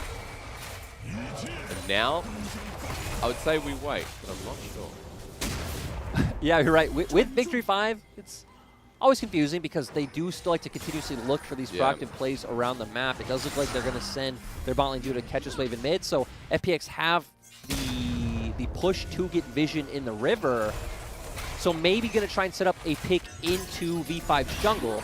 Spotted out, Trouble Bubble taken by Chris. Mole wants to be cheeky here with the paddle star over the wall. Range, not enough as he walks up for this wave himself. And Mole is just such a menace. He can fend off 3 people. As long as he doesn't get caught, he's fine. That was blind, by the way. Yep, so now it's going to be V5's turn to get back river control on top side. Their bot lane just pushed out the wave, so going to go to clear out a lot of this vision that FPX picked up. And a great thing is FPX were 5-man stack top, so Bubu getting a lot of alone time with this turret, going to keep pushing the gold lead further. And it's so nice to see that V5 were cognizant they fell behind early. They gave up that early Drake to trade gold on the opposite side of the map. Yep. And that's what really kept them in this game and now propelled them into the lead. And that's why, despite experience, we're talking about V5 being a good team in the LPL this split, outside of things like the memes, outside of the hype and momentum. When they got their first win and they start getting better and better from their spring performance. with this new roster. So V5 already showing up in the best of 5 here. And if a fight breaks out right now, I still feel like V5's comp is favored. Even just looking across the board at items, right? PP God already having the Gargoyle Stone Plate compared to Chris, so going to be much tankier in those skirmishes. Senna right now at a pretty good point, having picked up that Black Cleaver. We've already hit on Mole's items many, many times. Mole is hitting like a truck right now. And it just doesn't feel like FPX have the damage to answer. And this also is one of the struggles of Lilia when behind, is she's a very squishy champion. You don't really have any hard CC. It's very hard to get your passive on many members and land that sleep. So Tien's going to struggle to find an impact. And you're really going to be relying on LWX to somehow kite out this front line, which, when you have so much engage on the side of Victory 5, it's hard. Exactly. It doesn't sound easy. Cleanse off a cooldown, it feels like, as well. And we'll see if that third item becomes a Mercurial... how do you say that word? Mercurial Scimitar? You're going to say it way better than I can say it, my friends. Mercurial's just the hardest part. He's already got a Vampire Acceptor in his inventory. A lot of time we've seen that be a Death Dance as a third item. But pay attention to what our timer is in the top left-hand corner of the screen. The next cloud is coming up. FPX heading towards Seoul. The same vein for V5. They want that extra 10%. And that's really what both of these comps are playing for, right? They're playing for these 5v5s around neutral objectives. So we're going to continuously come back to those Dragon timers. And I don't expect this game to really break open either way until we get some massive Lighted Dragon. Maybe you kill 3 to 5 members, and then a team's going to be able to turn to Baron. Good dodge away there from the swell seed of Tien. Dragon up in 50 seconds. FPX waiting and baiting. FPX hitting some nice item breakpoints themselves, though, with the Leandries coming out for Tien, so that's going to do a ton of damage, especially with how much consistent damage Lilia has into Inbi. Oh, Weiwei is forcing the engage on the backside. They found Tien. Viewby's coming in as well. The center ulti flies through Mole with the Solar Flare alongside. PP got in the back line. LDX trying to cut this out. He's exhausted, though. Mole jumps in, forces him back. That's a two-man lilting lullaby, but it doesn't matter because Viewby says, forward I go. Mole's still alive. FPX so damn low across the board, and Weiwei sets this up, but it's Mole again who finishes the damn fight. And this is exactly where Victory 5 thrive. We see Bubu flash forward. You already said Weiwei set it up, but Mole, once again, dealing the consistent DPS. Now they're just going to go for an inhibitor. The death time is large, but not large enough to end. V5 grouped up. Mole's going to back away with 24 stacks on the Magi. He TPs in. The inhibitor to be broken, and his damage is absurd. 36.5% of his team's damage. This man is showing up so big right now, sitting on one needlessly large rod. Looks like he's going for an early Rabadons, and then people like LWX are going to be in front of our eyes, and he's going to be gone. Yes. He's going to be one shot. Oh, we saw in that fight, half health in an instant. It has to back away and can no longer stick around. FPX are not giving up, though. Duinby's TPing in. All right, 2 people here. The rest of FPX are far away. V5, are they going to give this one up? We need to remember, V5 have not reset yet, so they are still sitting on all their gold. But they're grouped on up. Troll Bubble lands onto LWX. Mole has the flash as well. Doesn't get through thanks to Chris, but still at half health. Dread time for the re-engage onto Weiwei. The Haymaker, though, with the shield. And the face breaker before he dies. Gets them low. Bubu starts going in. He's a motorcycle with a crocodile on top as PP God follows through. And Mole is still alive. This Zoe is having the anime redemption story. And this is exactly the match we wanted, but actually this game's about to be over because Bubu's TPing in. In 25 minutes, we said V5 like to take it fast. And even in playoffs, in a best of 5, they're going to kick this game off. We got 15 seconds and 10 on Chris. Minion holding up, the rest of V5 walking in. Lyric, I think this is going to a game 2 very quickly. Yeah, exactly. Great performance coming out from Mole, stomping the current world champions. Open Nexus and V5 showing that experience doesn't matter to kick off this best of 5. And again, just the perfect recipe for success, drafting this comp that does well in these early Dragon fights like we talked about, because you know FPX are going to look for the fight every single time. And we just need to keep talking about Mole. Star performance coming out from Mole in playoffs, a place we have not seen Mole perform. Don't give him Zoe. Don't give him Zoe. Don't give him Zoe. Mole Zoe. Whew. There's something different. But most banned champion against V5 for a reason. Already, V5 kick it off with a bang, and I like what you said in that game where, you know, they were losing in gold for a portion of that game. FPX found that pick at level 1, and I thought it was all downhill, but then through mid, Mole gets it 2 kills. LWX get 2 kills. They put gold in through Herald. They ignore the Dragon. Decision-making for V5 in the first 10 minutes of the game, first 10, 15 minutes. are what gave them this win. Well, this is why so many of us honestly think that V5 is going to be one of the teams going to Worlds, because their shot calling is just so on point. They know when to make the trades. True. They know the set plays to progress the game forward.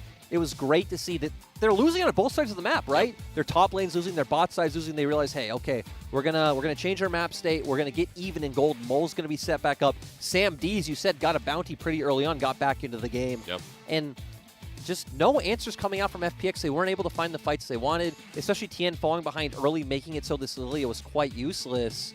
And it didn't matter that LWX got an advantage early. He wasn't able to use it. You're right. If he stepped forward in the fight, he's dead because of Mole.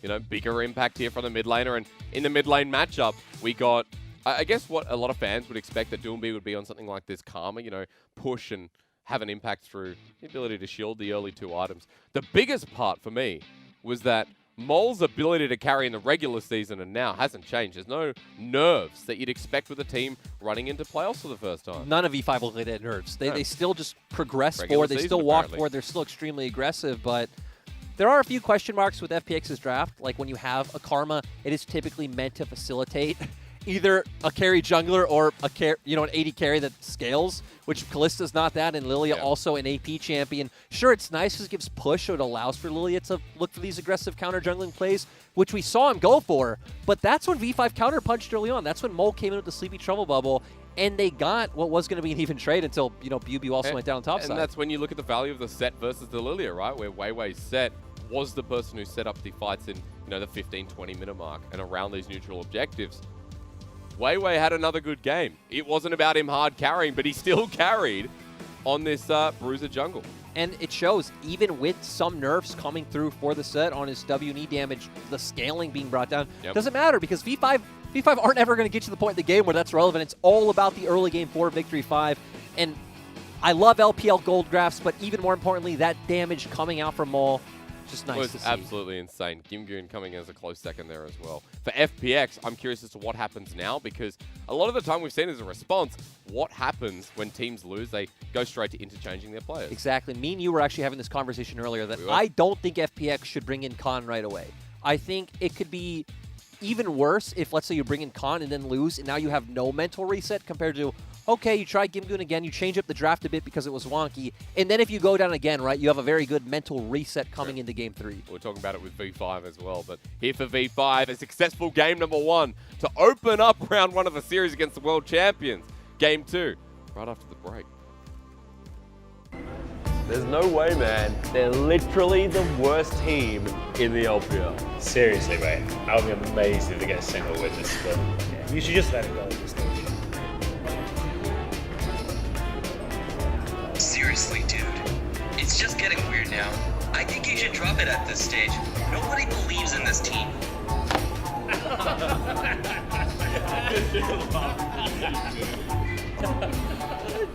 And now, bringing down international champions, V5 are on the rise. If V5 has only one fan, that is me. And if V5 has no fans, that means I am no longer on this earth. If the world is against V5, then I am against the world.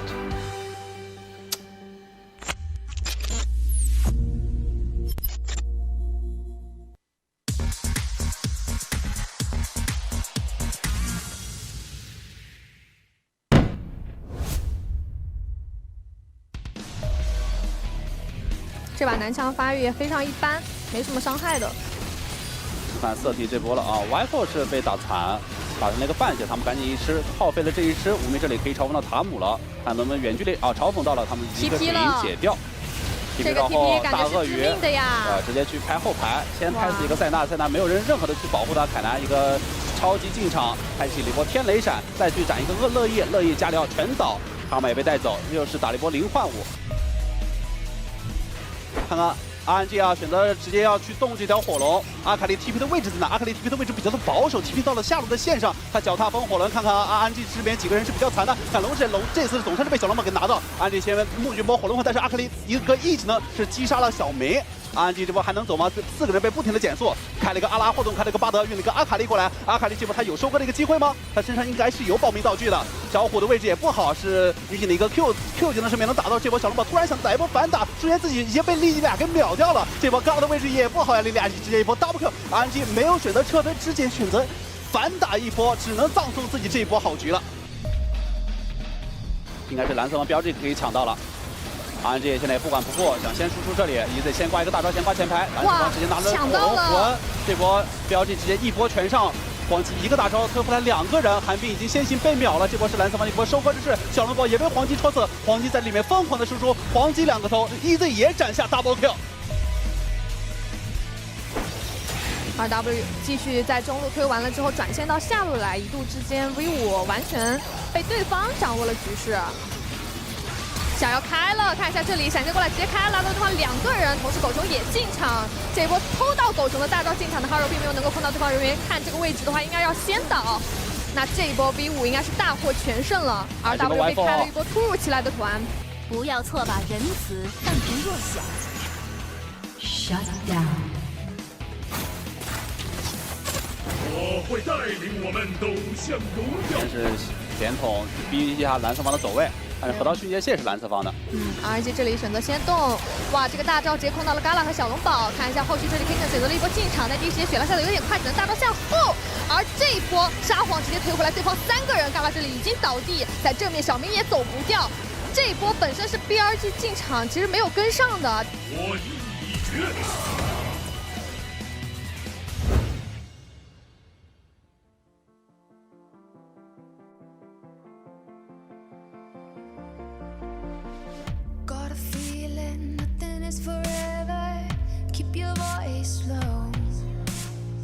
The sun is high, but I wish I could bathe in the moonlight.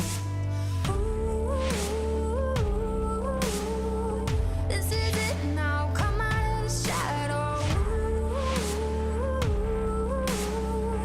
Make the walls fall. Memory is headed for disaster. Heart is beating slow. I hear the words, I see the ghost of laughter in the afterglow.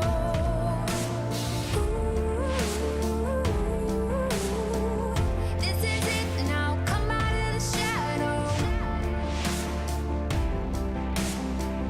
This is it now, come out of the shadow.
What if I could turn back time?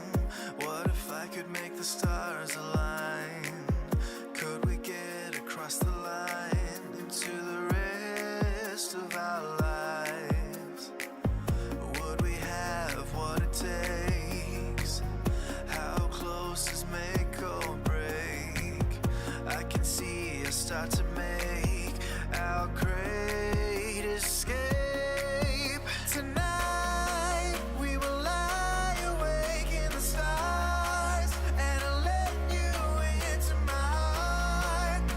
Chase the future together forever.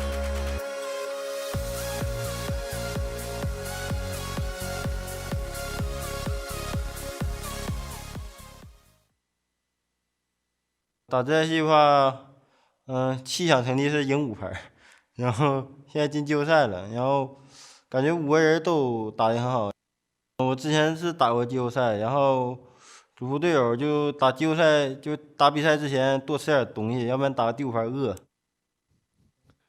Make sure you're full before the games, otherwise you go hungry if it goes towards Game 5. Well said by the man himself. I'm Asterix, this is Lyric, and there is no doubt in my mind that he played out of his own mind in that first game. There's also no doubt in my mind that this Zoe's going to be banned next game because this guy's the MVP. Of course he is. And I don't need to get told. No one needs to get told. MVP, of course, 37% damage in a 26-minute game. He did a lot of it. And me and you were talking about this coming off our break, that a lot of those fights didn't look like fights that V5 should have won, honestly, but such a star performance coming out from Mole, getting fed early. We saw Ludens in Oblivion Orbit like 12 minutes or something. Majai's at 15, 16 after that, right? It was a big game for Mole.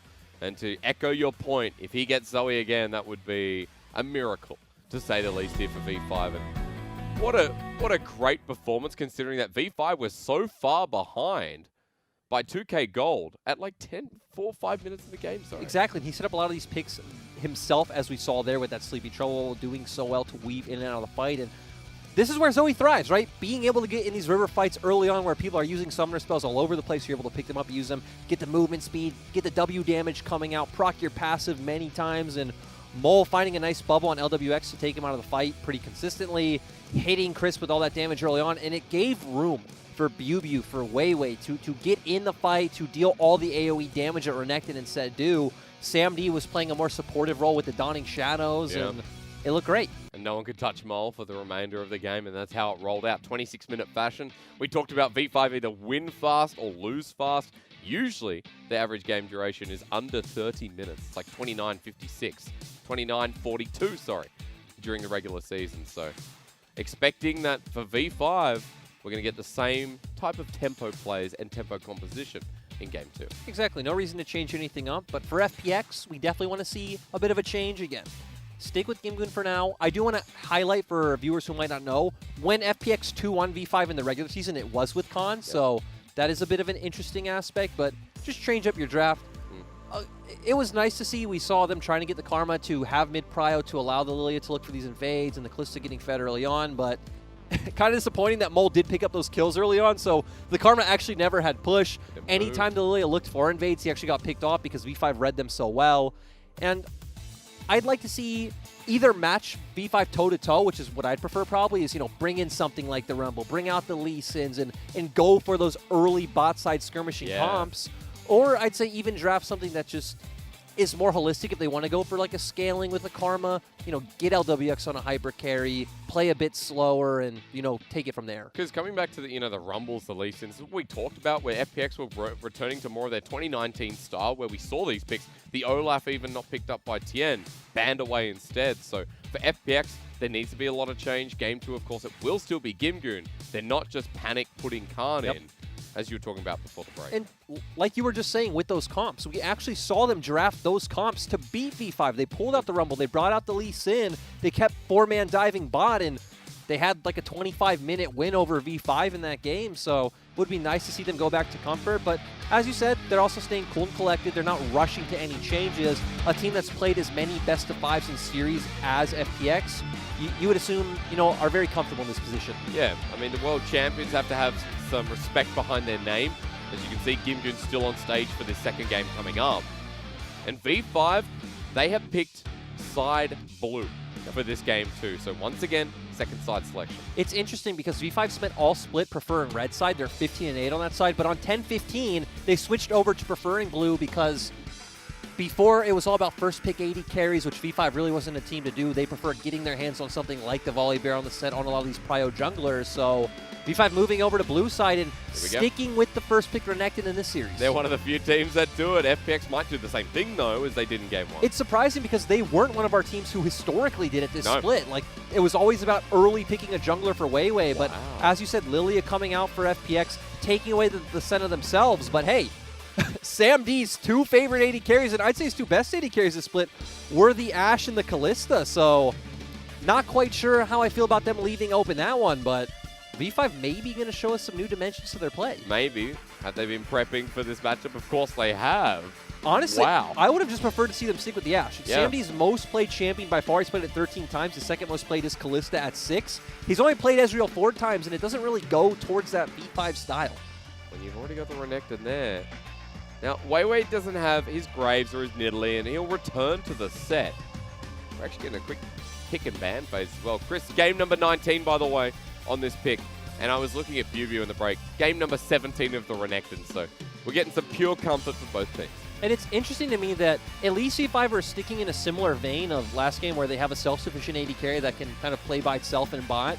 You have this pressure top laner in the Renekton, and once again, a strong early skirmisher in set, and we might just see a very similar comp to last game where their bot lane doesn't need push, their bot lane doesn't need to guarantee pressure. True. Banning Bard, though. You're going to get rid of one of the elements that Ezreal can flourish with, and PP God's best champion. Not his second best alongside his fresh. GP going to be the ban, and targeting towards Gimgoon and giving Bubu a bit of a heads up in that top lane. Of course, GP does have a good lane matchup into Renekton, so the ban makes sense. The only other top laners that Gimgoon really plays is the Volibear and the Mordekaiser, so I'm going to be interested if V5 bans one of them, but I don't really think you need to. After last game, the fact that the Volibear wasn't able to have the impact, I don't feel like you feel the threat, and Renekton does find into the Mordekaiser matchup as well. They also already have a lot of AP with Lilia, so having an AP top laner would be hard when you assume that Doonby also will pick up an AP option in mid. Just speaking of Doonby, Karma's banned away by FPX's side. Not often do you see this when 68% of the time teams ban it against Fun Plus. We have seen PP God play quite a bit, and it is one of those things where if you do have a Karma in the bot lane up against the Nautilus, it doesn't matter that you have an Ezreal. You are going to be able to guarantee push and set up for V5 to play that style that they love. But actually, V5 ban out the Volibear. I'm not sure where Gimgoon goes. Again, the standout would be the Mordekaiser, but... Because Gimgoon, I was looking at his solo queue before. He's played a lot of Camille top. But we don't like that matchup in the LPL. And come on, like Gimgoon will play Camille in solo queue. I don't think Gimgoon is pulling out Camille in LPL, but he does go for the Gnar. So this one is a bit more of a. I don't necessarily want to use the word skill, but you know, Gnar wins out in the lane. He plays from a range. Renekton's a lot more about bringing his jungle, interacting with the 2v2, and looking through the win that way. And Mole. Interesting to see where he's going to go with this. Again, Mo's a lot more of the early game skirmishing type mid laner, so when he hovers something like a LeBlanc, that would be expected. But Mole has been practicing this champion quite a bit in solo queue. It's his first time pulling out an LPL this split. Yes, it is. But setting up for that massive wombo and going more for a late game teamfight style with Orianna and Ezreal coming out. But the comp's in a lot of different directions, right? We have some early pressure coming out from Renekton. We're hovering champions like Lux, so we're seeing a new dimension of Victory 5. We really are. To cement it with the Tahm Kench in the bottom lane, meanwhile, while for Doonby to play Azir, that's just a turn of events. We saw him play it in spring, but hasn't played it at all in summer. This is his 17th unique champion. Yeah, and, I mean, Doonby is willing to pull out a bunch, and again, their composition is much more focused on these late game teamfights, as we can see now, right? Gnar are going to scale up quite well. Senna and Azir in that ultra late game are going to do quite a bit, and they also have a lot of range to play from, especially against a comp that has Renekton, that has an Orianna, that has a set. So I like what FPX has this time around, but I'm still not sold on how this Lilia really works in this composition. It fits in, yeah. Tiana's been the only person who's really prioritized it in playoffs so far. Well, you know, in the teams, let me clarify. Out of the teams that are in playoffs so far, of course, Vici Loyan was playing it a hell of a lot too, but Tien has put this as a first pick red side 2 games in a row now, so he loves it. He thinks it's high and mighty. As I said, talking to pro players, some just say, oh my god, the damage is ridiculous. 4-second cooldown on Q, the true damage on the edge, the W as well, having that triple damage in the center. Other players just think it's too hard to fit into team comps. It is too squishy, and you don't really have a way of getting into these fights. So that was what we saw in Game 1, but as you're saying, Tien clearly has the confidence. We've got changes in V5. FPX have decided to change as well. Going into a Game 2, where V5 still have the momentum, it was a 26-minute win against the world champions, and V5 from that zero to hero story continue to run forward.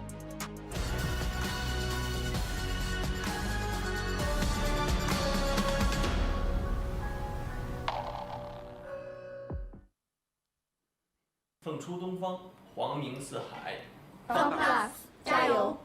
V5加油 Well, ladies and gentlemen, game 2, V5 with 1 to start off the series.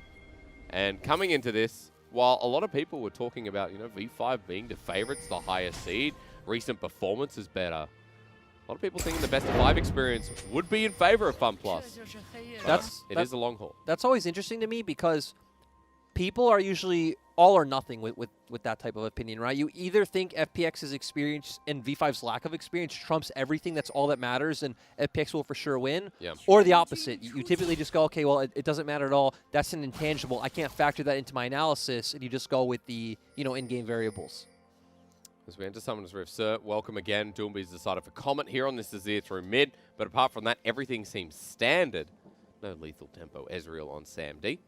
Yeah, I'm interested to see how V5 play out this comp because, again, we haven't seen Mole on Orianna. We've rarely seen Sam D on Ezreal. They don't typically go on these champions that, again, when we get to first, second Dragon fight, Mole isn't going to be able to have that large impact he had last game. What are V5 going to do? You expect them to take it slow, maybe try to set up some ganks top for Bew, and just trade objectives around the map and try to get to that 30-35 minute mark. Okay. For the side of FPX, though, Azir's going to push in the mid lane.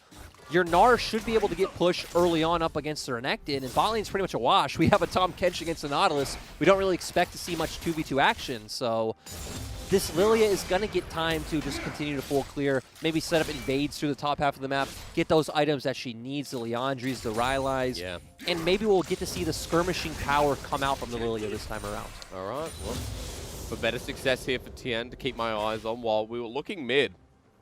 And in these early levels, Doombe starting to shove out. Mole went to half health, and I believe had to use a pot, or at least is holding onto it for now. It's expected. He outranges the Orianna. Like you said, he has common. Orianna has phase rush. So Doombe going to feel pretty great in this matchup. Just going to continuously be able to force Mole under his turret, and it's going to set up some of these potential early objectives for FPX. But at the same time, right, I'm saying early objectives, but you still have an Azir, you still have a Senna. They're fine with this game going slow. Note that Weiwei walked through mid. Doombe had to disappear for a second, so Weiwei adding some pressure. Also setting up for the top side scuttle, and Tien is towards the top side of the map. So we could have a full 2-on-2 through the Renekton and Gnar. And this is what you want as the Renekton side, right? You want to look for these all-ins. You want to be able to get in, get your combo off, pair up with your jungler. Weiwei, Ward's going to come through the hop. Easily to escape here for Gimgoon. And, we've seen a bit more Gnar this split really coming out from the Shy. I think a few other of our non-playoff teams have picked it up as well, but the Shy obviously being the one most known for it. I think he was the first one to pull it out in the Volley Bear matchup, if I do remember correctly. And it's going to be this champion that is going to be able to, get tanky, especially in that mega form, be a bit of a frontliner. The reason why a lot of teams have preferred to stay away from Gnar is obviously he's a very set window that you just need to play around and you can't do anything, right? If you play around that rage bar, if you play around the Mega Gnar, it is a bit telegraphed. Yeah. But it is nice how it works in the comp. Azir, Gnar, there is a combo there that can also help the all-in. We saw the Shy hit the 5-man Gnar ultimate, and that pretty much single-handedly win IG a game. So that potential always set up for Gimgoon, especially when we talk about Gimgoon being such a great team fighter. True. This is praising element here out of FPX. Tien, meanwhile, he's on the bottom side with a bit of an invade, setting up the bot. Yes. But it's a Tahm Kench Ezreal, hard to dive. That's what I'm thinking, but they're stacking the waves, so they're signaling that they potentially could, but nope, they are just going to crash this in and try to deny Sam D some minions. And FPX playing out the way we expected, right? Lilia, such a fast clear speed, especially with the bonus movement speed you get off of your Q, so you are just easily able to get around the map, steal a few camps, try to get that item advantage, and that's when you're looking to skirmish when you're stronger. And you move the places so fast as well with that extra movement speed. Spots out that Weiwei's on this camp, but no stolen here today. And for Weiwei, a much more calm early game where he doesn't have to go through the rigmarole of Tien getting that first blood and clearing much faster. And they are going to secure the scuttle, and with consistently pushing mid lane with their bot lane that's going to have pressure, again, you would expect that FPX can turn to this Drake whenever they want. But not going to start it yet. Deep ward instead here, control ward the bottom side of the map. And it's interesting when we're talking about this being, expected to be a bit of a slower game than what we expected in the series itself. We were talking in the break just now about how this series could be over very quick, or like for V5, you know, the individual games, we're talking about not exceeding over 30 minutes. In this game scares me, like, with that conversation, because, again, I just don't understand why we're seeing the pivot come out from V5 right now. You just won your first game. Yeah. It's a style you've played consistently all split long. And now in a bit of trouble, Emperor's Divide used. Mole in a pickle. The flash is available for Doomby if he wants to go over the wall. The soldiers do it. Shockwave's there. He's walking into the enemy jungle, and Tien burns at first. Mole follows up. Dissonance for the movement speed. But he's dead. He just wants to pick how he dies. Tien with no ulti, but the Chilling Smite and the Blooming Burst. Down he goes. And great job by Doomby to notice, hey, like, Mole's pushed out too far in lane. I have the Emperor's Divide. I can set up this pick. Tien's able to follow up. Mole goes down. This is what we're talking about. This is Mole's first game of Orianna in the LPL this split. Not a champion. He's... And actually, to go with that argument, every time I've seen Mole pick up a champion he's not really known for, the one that stands out to me is he picked Echo into Syndra, you know, the counter. Oh, yeah. Then he got smashed. Like, Mole's not been a player that's shown he can really pull out these champions he's not as experienced on and pull off the big wins like Game 1. Champion pool and solo queue diverse, but competitive is a different matter. There is a 10 CS lead now for Doomby, though, after he pushes that wave in. And Tien gets first blood once more. On this Lilia, he has a 10 CS lead himself. So for Tien, now that he has a lilting lullaby, his gank potential and his danger in the individuals gets a bit higher as PB going in for a deep ward. Okay, we're on a journey here for the Renekton once more. I mean, it's nice, right? Securing vision for his team, so they're going to spot out wherever Lilia is, hovering for Mole to ensure he's able to clear that ward, push out the wave safely. PB has been one of our better, especially team-focused top laners, right? He's not selfish, doesn't play for his own lane, does constantly make those roams like we just saw, consistently using his teleport for the team. And this time even going towards that Black Cleaver up against the Gnar. Yep.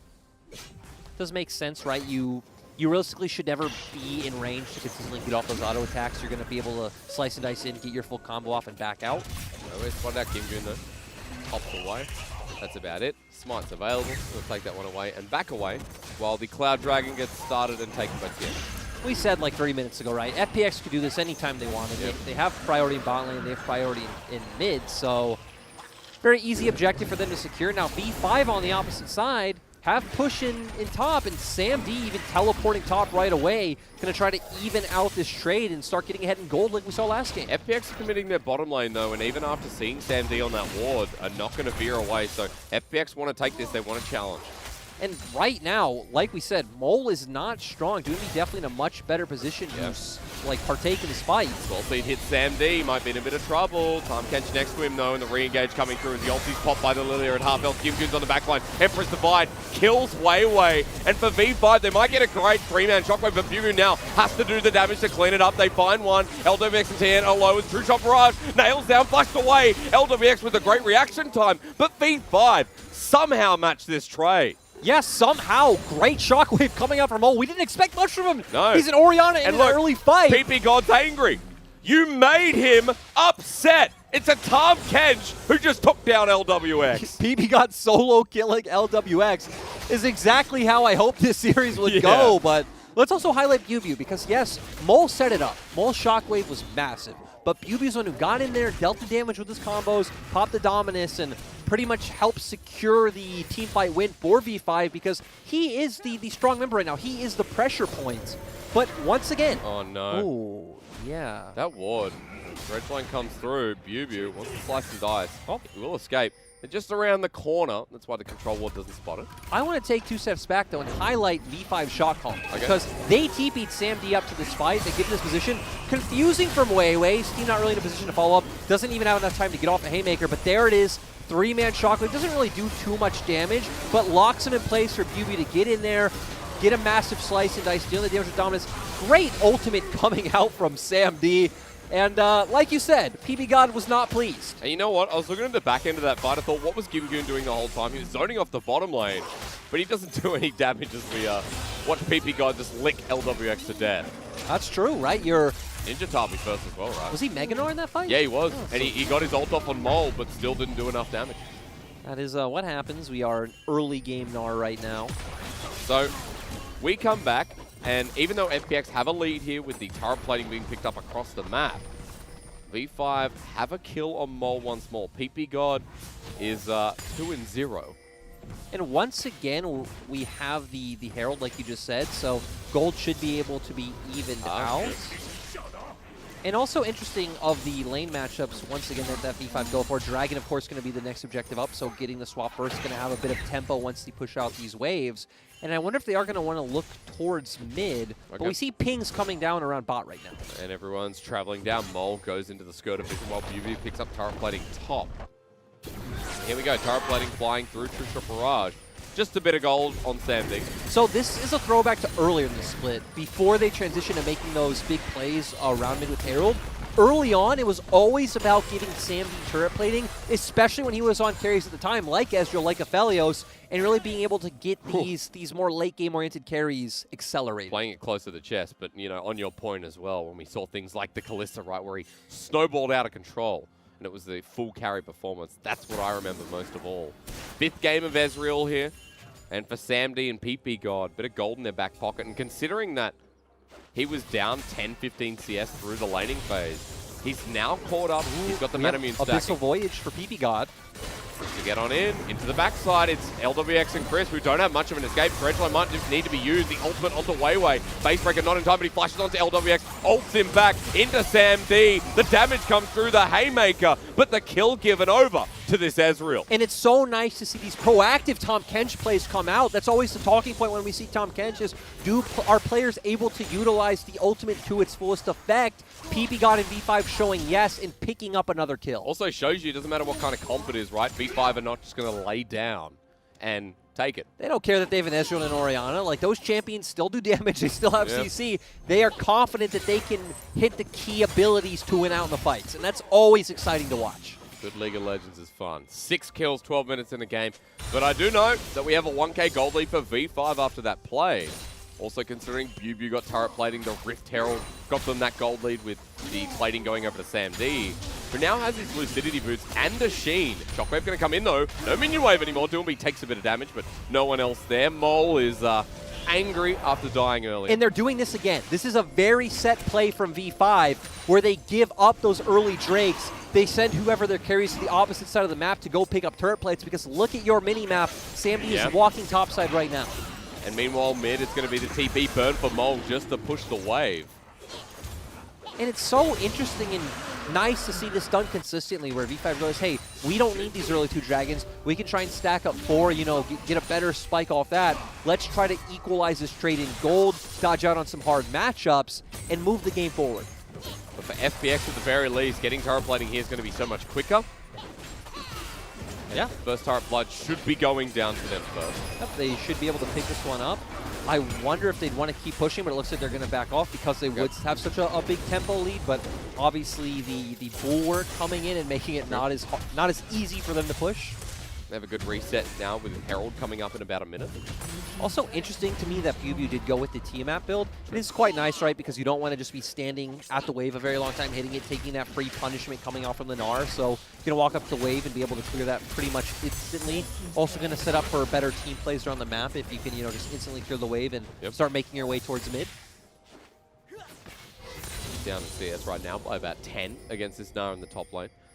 Also note that Doomby's making his way up. Kings are getting spammed down. V5 got this turret top side. Chris goes in with the Dredgeline, hits the wall. Poke comes down. Lilting Lullaby available, but it would only be under PP God. And this also goes back to us saying that Crisp has been having a much rougher split, a much rougher year than he did in 2019, where he is making a lot of these small mistakes that, you know, were uncharacteristic of the best support in the world in 2019. I mean, he was such a good hook champion support. And now on the Nautilus here, his most played struggling as Rift Herald goes down. Tien walks in, but True Shot Barrage flies across Summoner's Rift, hits 3, and V5 get the Rift Herald out unscathed. I'm surprised that FPX weren't more confident looking for this, for the fact that Gimgoon was like already pretty much here. To be fair, though, Yugi wasn't showing on any vision, but they would still know they would have the tempo lead coming out from Gimgoon, so would be able to force that numbers advantage or at least force out a TP, but at least wanting to take it a bit slower and maybe just play for the 4-dragon stack. Again, they have this year, they have a Senna. They can take this one at a bit of a slower pace as well. And that's going to be the ultimate objective, because you got an Ocean Soul for that Azir and Senna. Champions that won't die with how everything's going. Now, I know you're looking towards gold on the left-hand side of your screen. Sam D has absorbed a lot.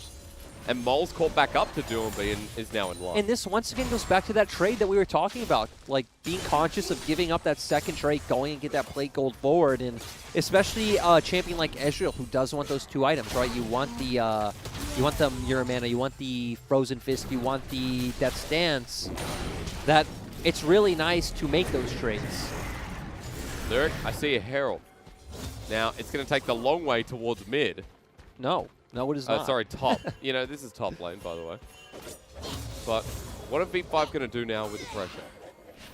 It looks like nothing, actually. I mean, I assume it just was going to timeout and they had to drop it, but actually, Weiwei's coming around from behind. He is. His flash. LWX, Hex Flash over the wall. He has the ulti to burn right into that said wall. Base Breaker flashed away from, not in time. Shockwave gets the kill.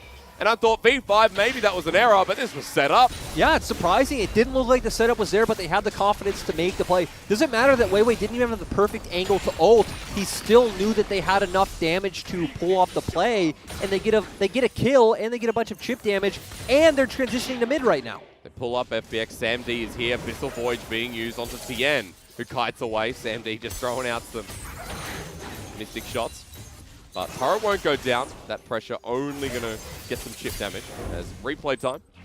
Has the Hex Flash, like you said, goes for the ult. Smited for the slow as well, is able to run in with that movement speed from the Q and the Phase Rush to secure the ultimate coming out from Mole. And just nice pick. Every series, Weiwei just has his champion, right? We've seen it with the Graves in Italy, the set.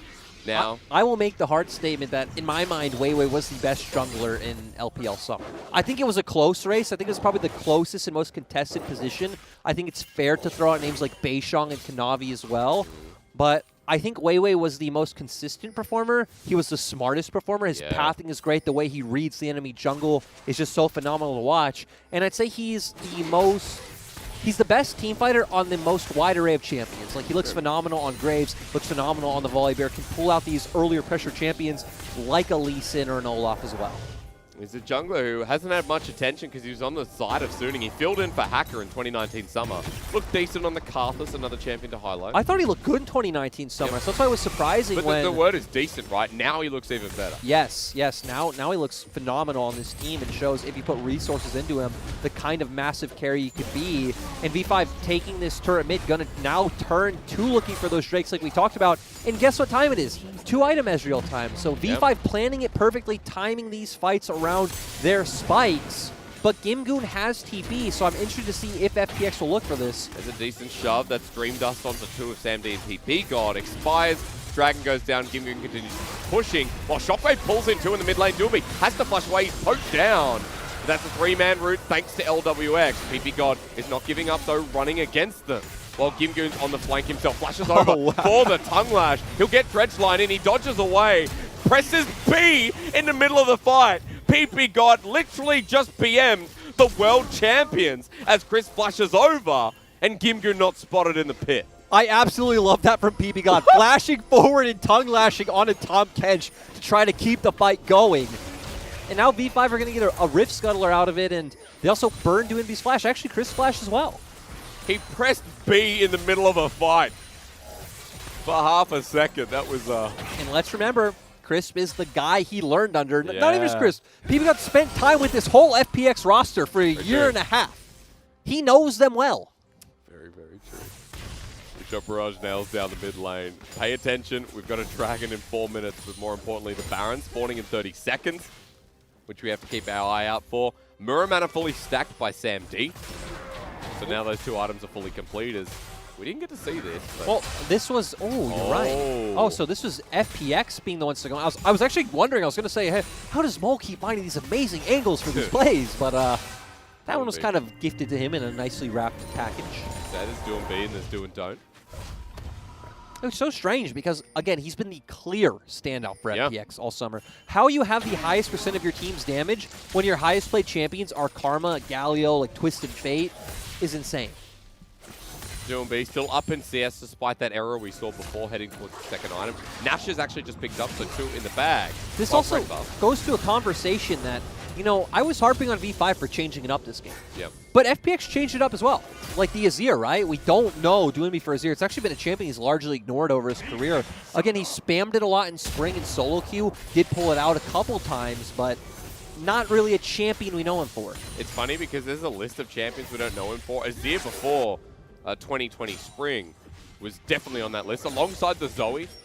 So the Colonel, though, still feeling good about FPX. Yeah, it's trended up a little bit, but still thinks, even though FPX are down 2,000 gold, or 1,500. The thing, though, is, right, the Renekton's going to fall off later on to where the Snar's going to be a massive threat. I'm going to slow. Oh! Base breaker in, they flash on forward, the Dream Dust laid bare. Ulti comes through, Lilting Lullaby there. FPX want this with a TP on the backside. Gimgoon in Mega Gnar form, in a choke, hits 3, and line them up, says LWX. The ulti from Weiwei to delay time, the Haymaker great. But FPX may have just found their fight. Mole on the back end doing damage while Bubu is still a big croc himself. Gets the kill, wants to get out. Doinby goes forward, but he's poked down. And FPX, what happened? As V5 walk forward, Mole's triple set up for the potential Penta. They flash on over, LWX is low. It's double buffs on Mole. He's close to getting the Penta, but they're out.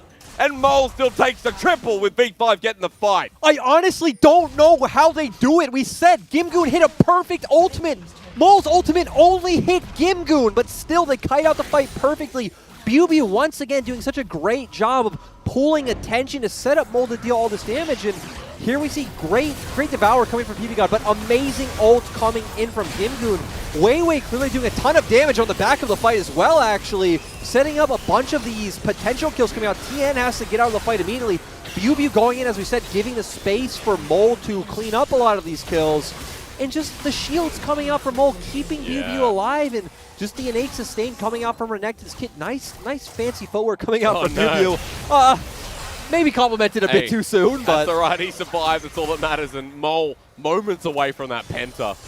How does Gnar hit an amazing ultimate? Orianna completely flop her ultimate. Because of that. 5k damage on Mole, apparently. And we have to come back. While FPX, that fight felt like theirs. It's the V5 clutch factor that we often talk about. 22 minutes in, a 3k gold lead after that fight that shouldn't have been theirs. And now another dragon spawning. Baron on the menu if FPX lose another fight. And the ability for V5 to walk towards match point as Crisp is running away. Gonna ult into the wall, he's denied. Will pop the stone plate, trying to bring the rest of FPX in, but Tien is now the target. Depth charge set onto Bubu, but Crisp is just trying to delay the inevitable. And Sam D picks up the kill.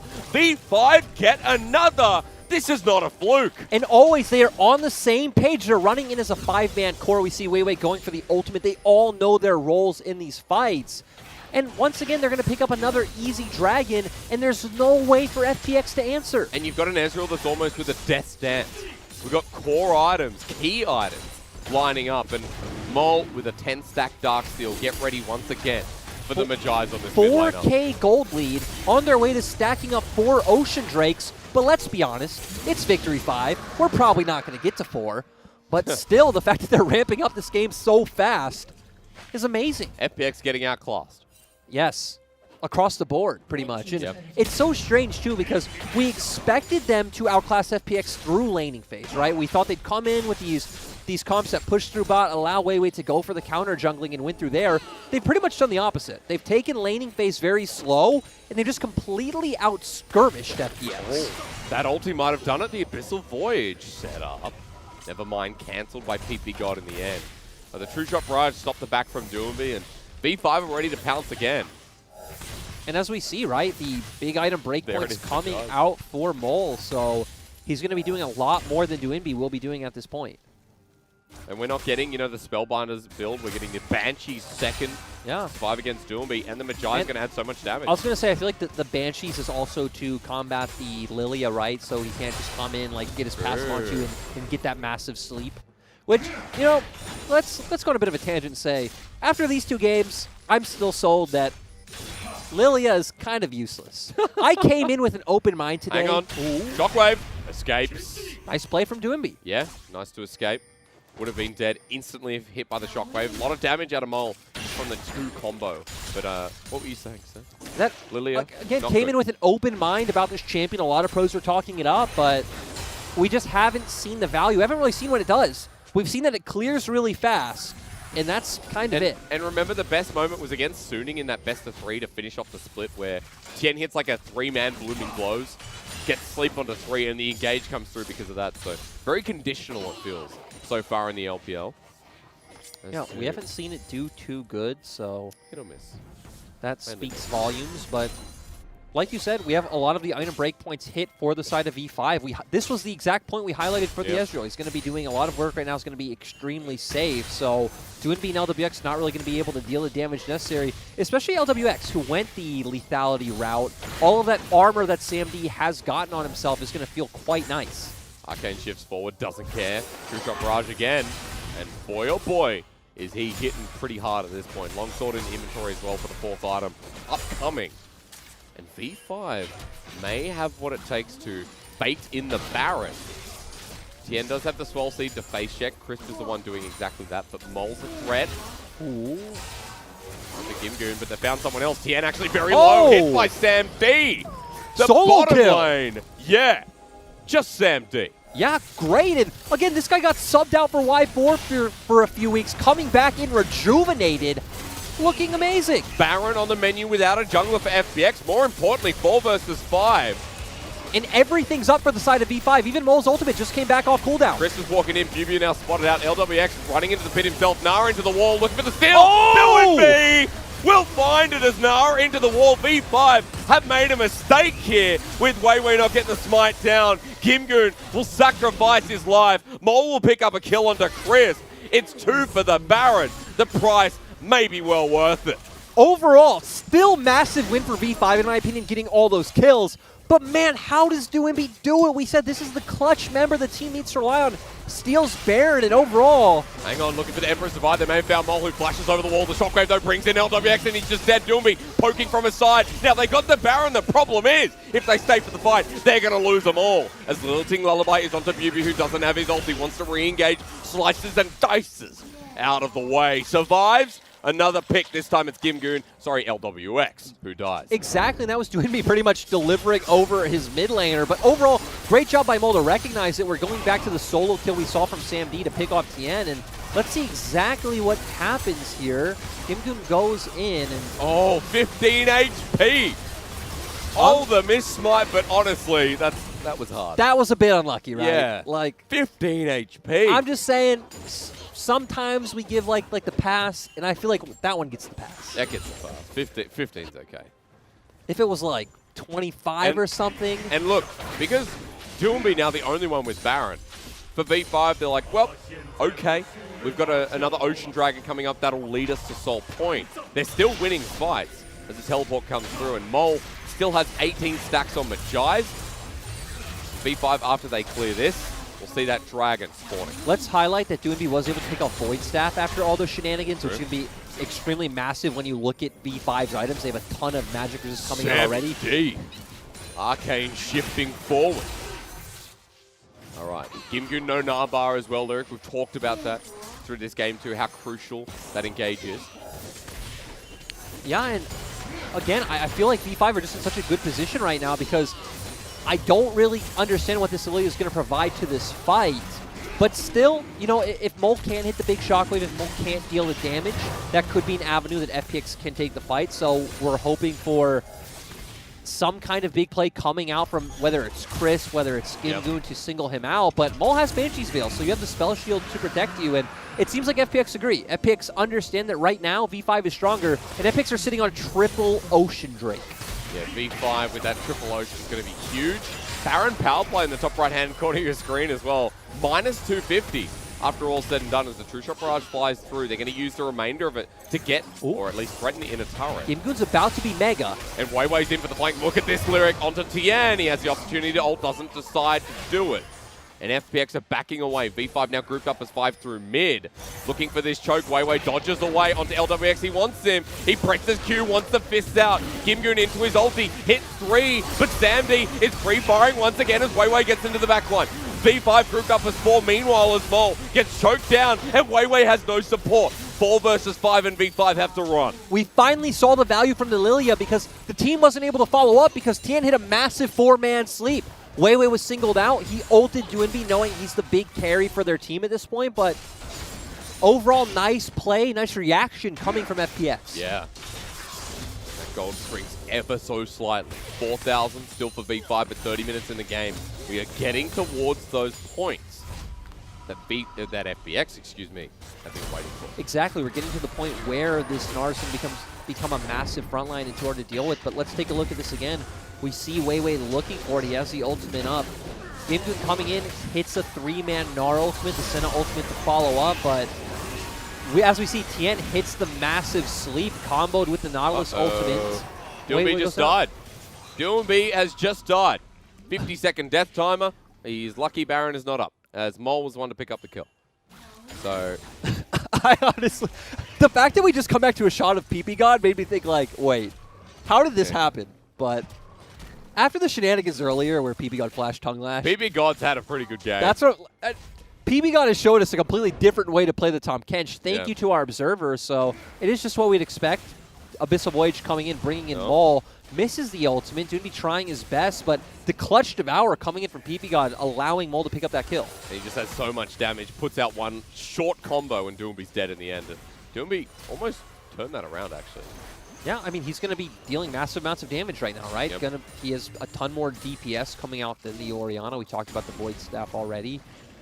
And though we are 2.5 minutes away from what could be Ocean Soul for V5 with 4 Ocean Drakes. But Baron up in a minute as well, so you can see why FPX and V5 are fighting over vision in this top side. And I don't think V5's comp can really rush a Baron, but when you look at FPX's where they do have the Azirus getting those items, when you do have the Senna, once again, sitting on a 4-item point almost, that it is always possible, knowing FPX, that they go for a cheeky Baron play. We've seen them do it so many times. And Doinby, you know, confident after stealing one, might do it again anyway. Yeah. That is always possible. But now we just see both teams trading waves back and forth. And I understand it coming out from both sides because as FPX, right, you just want to keep building up these items. Yeah. And for the side of V5, you don't want to get overzealous and set up a pick you don't need to. Let's say potentially throw a lead when you know, okay, we're playing for Ocean. We're playing for Ocean. Baron now spawning. Glasscone taken. Mole and Weiwei in an awkward position, but the ball zones away FPX. Yubu joining too. And while we have a Blade of the Ruin King Ezreal with a QSS, farming out this mid wave, who Arcane shifts forward with no regrets. He does have FPX is just waiting. There's a PP God behind him, so yeah, of course. He feels extremely confident. We see them trying to aggressively take vision. Nice. Red line taken actually onto Chris. The Haymaker shield going to come out. V5 is separated though, and onto Mole. Now the target's changed, eaten up as PP God flashes forward to save the life. Weiwei trying to run away as well as the W comes through from the Narb. Bubu tagged out by LWX, and V5 getting engaged on with a couple ults burnt by FPX. And we saw nice understanding, nice target selection coming out from FPX because they realized, hey, Mole is the man we need to take down. They all try to funnel onto him. And here are the cheeky Baron plays that FPX loves. Bubu has teleport, is channeling so far away though at 6k. Now comes in with the Dominus activated at 4 itself. Doinby gets tagged out of the backside, poking down. The steal is there. No! It's secured by FPX, but they need to get out of there as Gimgu not into the Mega. The Shockwave flashed away from on the top side of the fight, and LWX is going to meet his maker with a big ball in hand. Double for Mole, 10-1 and 2. V5 lose the Baron, but they got big-ass death timers. Yeah, and they're going to keep going. They can pick up the soul. They can push in the base. This is the high-risk, high-reward FPX that we talk about. We see the risk. Great team fight coming out from V5. Are they just going to be able to end 24 seconds on Tien? Let's see. Tien coming up, but it is just the Lily of V5 are grouped as 5 themselves. Chris trying to defend, but PP God does not care. They jump on this Nautilus, who's sent packing. The white flag goes up, and the world champions are going down because V5 are taking us to a 2-0 match point. I honestly don't think anyone came in today expecting this to be so one-sided. This is potentially looking like a 3-0 for V5. Even the biggest of V5 supporters, I feel like, gave FPX one game. Hey, you and I said 3-2 as well in the predictions. We thought this was going to go the distance, at least FPX with a game, but at the moment, you're right. V5 looked like the better team on the Rift. FPX had more answers that game. They had more moments, whether it was individual moments from Doomby or, the Baron steal that came through. It's so interesting because we're not only seeing V5 come out ahead in one area, we're seeing multiple dimensions of it, right? We're seeing the great shot calling come out with them being conscious of making these trades for the top half of the map, getting gold while FPX can take those early Drakes.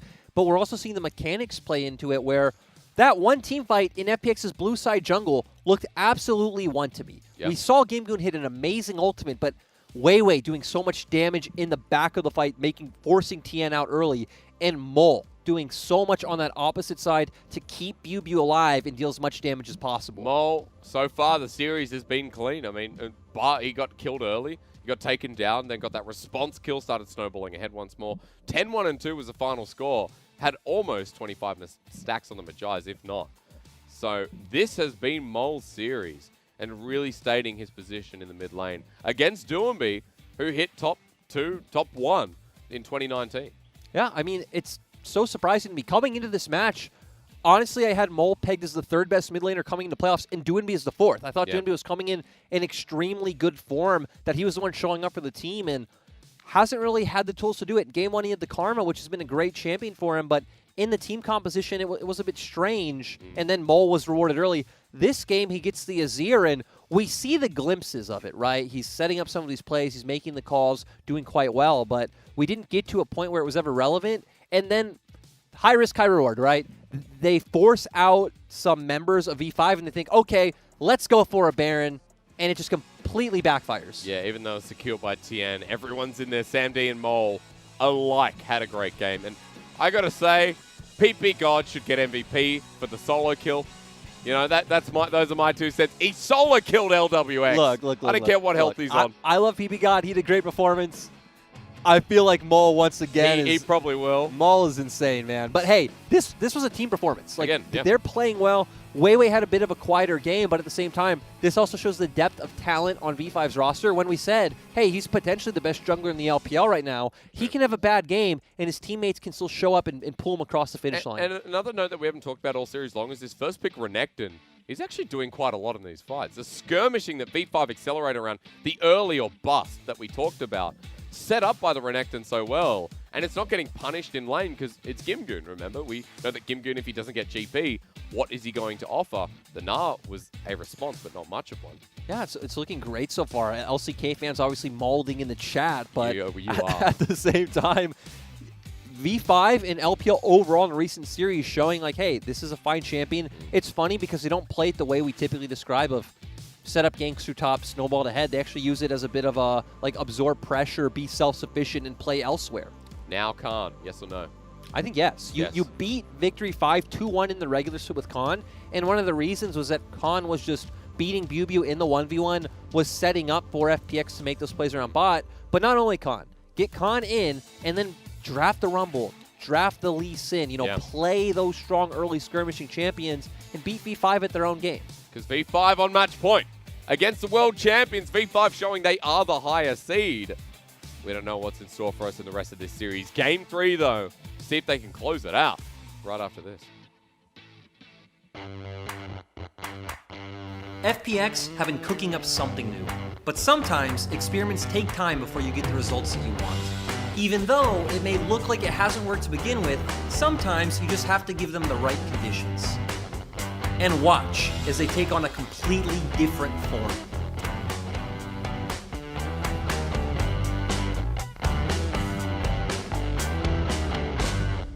Now, watch us do it again.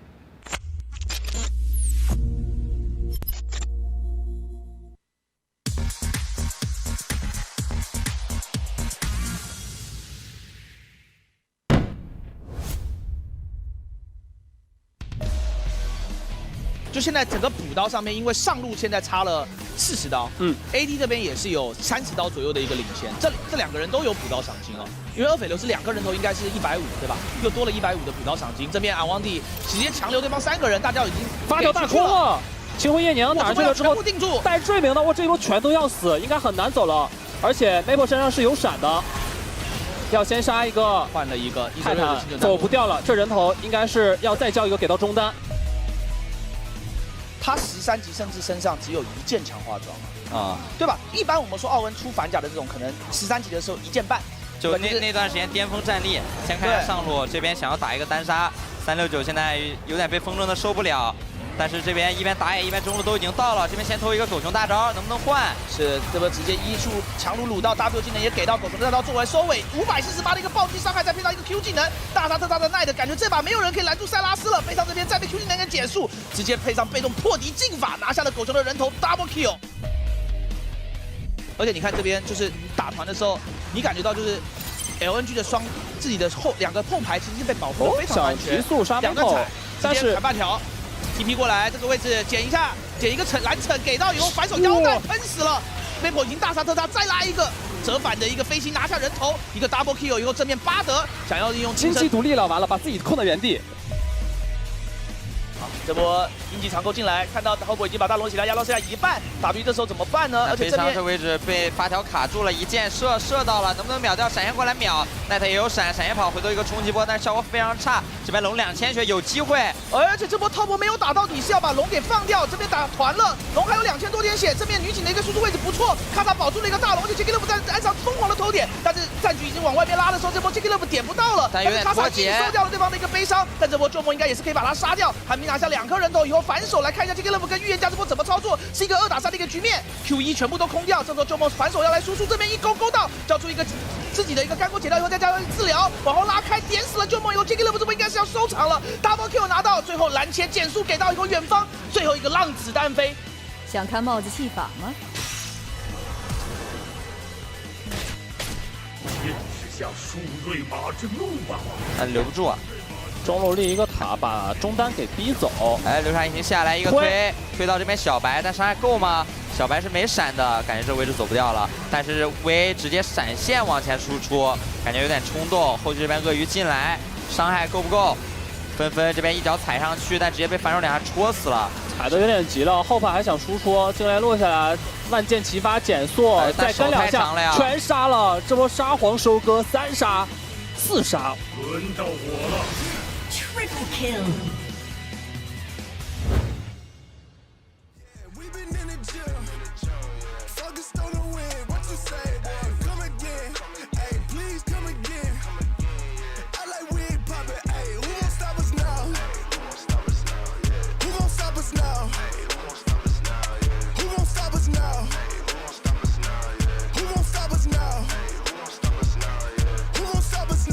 For the top, but who gon' say a word to stop us?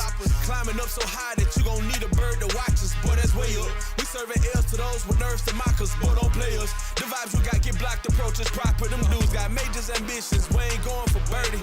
Legends in the making, dog. You watching 30 for 30. I keep a prayer for the fake. Got the real and dodge the snakes. Only mamba I rock with got 24 on the jersey. You about to witness something legendary. Ooh, I think they blind. They tryna see us. That's imaginary. You done lost your mind sleeping on the squad. Don't fit no competition. Hold up, slept on our greatness long enough. Now we gon' run the score up. We tryna see the trophy pass around. Confetti on the cap and gowns. Focused on the dub, but we not backing down. How you gon' stop the plan of God when he marching with the squad? Look at me, this RMG, and we the captains now. We been in the gym, yeah, we been in the gym. Focused on the win. What you say, boy? Come again, hey, please come again. I like we ain't poppin', hey, who gon' stop us now? Who gon' stop us now? Who gon' stop us now? Who gon' stop us now? Who gon' stop us now? Stop us, I've been in the gym and I'm flexing monsters. Run up and check like a marathon, saying we gon' lose. It's like speaking nonsense. Not conscious how these jabs sting like I bang choppers. Boy, I slang linos like Steph Curry. They Usain Jong and I am the game like my name Harlem. Who gon' step and save his name? Return the kick like Devin Hester. In the end zone flexing. I'm talking harder than the reverend. Don't wanna hear that it was destined. I train harder than legend. Need a trophy, I ain't resting. Ate a bag just for breakfast. Yeah, ate a bag just for breakfast. And a rapper that was flexing. Spit the bones out of catfish. But I swallowed up the necklace. Trying to make sure you cleared all the threats. Better put me on the checklist. I ain't playing. I repeat it till they all get the message. Yeah, there'll never be another one that can't. I throw everything, the kitchen the same, the toilet, the plumbing. I still come, I smell it like potpourri. Y'all gotta know when you get to the studio. I've been focused, I've been going, you been knowing now I'm not the one to sleep on. I burned down the room like I hopped on a dragon trying to get the iron bomb. Yeah, we been in the gym. Focused on the win. What you say, boy? Come again. Hey, 我第一次进到季后赛的话，心情很好，而且就是季后赛肯定要多准备一下，尽量赢下每一把吧。季后赛的话，自己要减少失误，就把每个英雄发挥到自己的作用就行。 Well, Weiwei with a very stock standard answer. You got to make sure you do well in playoffs, and V5 are doing very well here.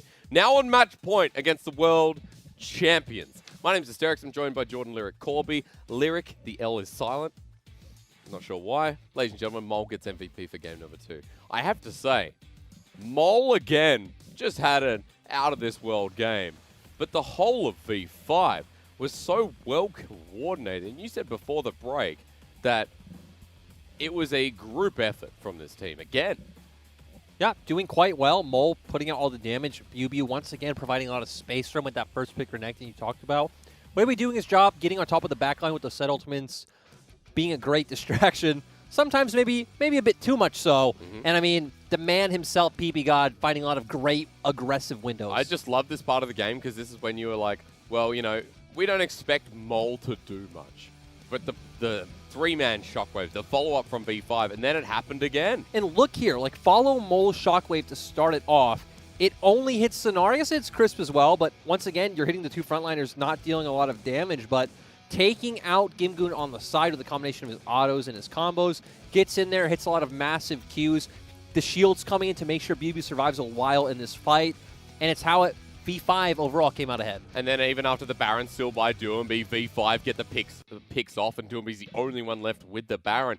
It did feel like that game was heavily influenced by Doumbé, and he did have a decent time on the Azir, but the whole of FPX are getting absolutely outclassed in each role. Mole has been the better mid laner despite Doumbé playing well, and every single lane right now, every part of the jungle, feels like it's V5 favored. I agree. It's just, again, in every single position right now, V5 are outperforming. And sure, maybe they're technically using some crutches in draft, like first picking the Renekton, but hey, they figured out the strategy that's clearly crippling FPX. And at the moment, we've got to talk about draft because we're running into this game 3 very shortly, and there have been no changes. Gimgoon's still in. They're not bringing in Khan. Of course, V5 aren't subbing out anyone either way. It's surprising me, too. You're down 0-2. You have, like, what should be an easy mental refresh coming from team side to, like, change up the dynamic, bring in, like, a breath of fresh air. Khan can come and be like, hey, guys, it's okay. And it gives you a way to attack the map. Guess what?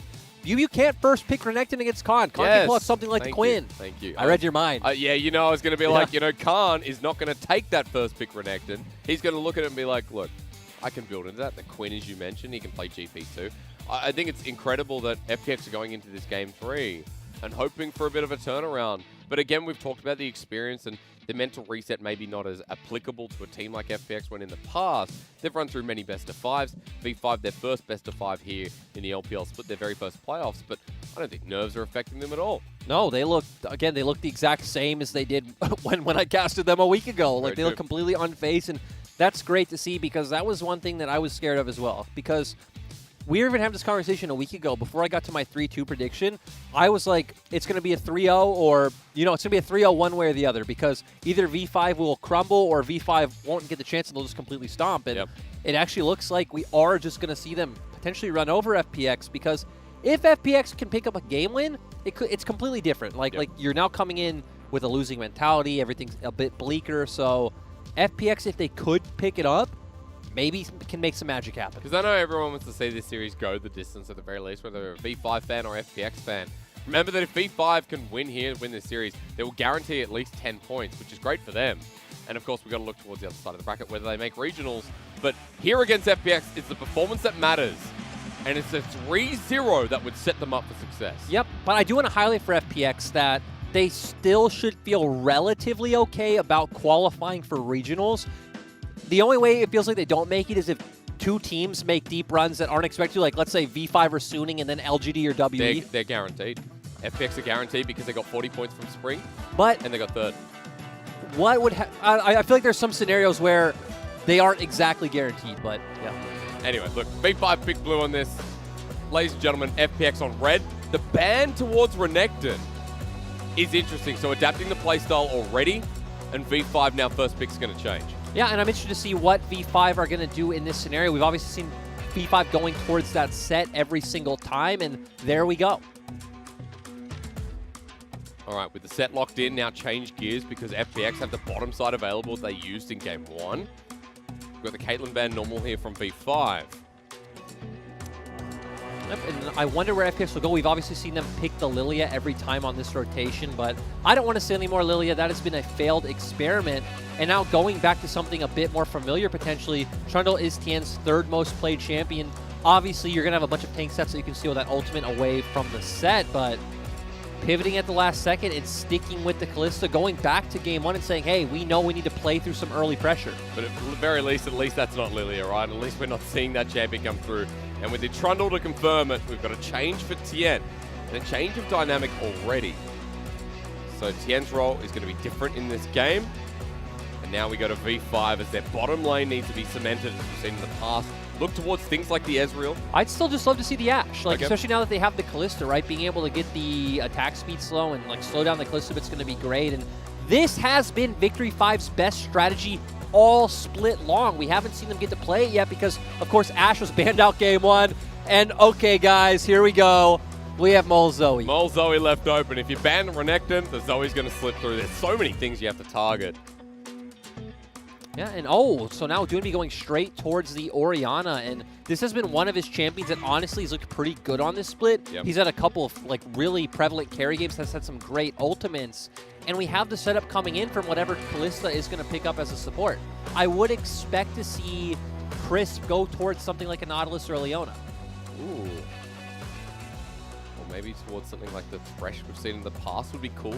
This Thresh is absolutely fantastic, but quick talk about the bans because we are progressing faster through this pick and ban phase. You got the GP ban once more. Even without the Renekton, V5 do not want to see Gimgoon on that comfort.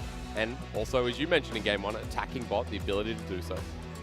Yeah, and obviously the Tahm Kench ban signals out that they do want to go for one of those more engage-oriented, potentially hook champions, right? We've talked about Crisp Nautilus. It's been his go-to champion all split long. Yep.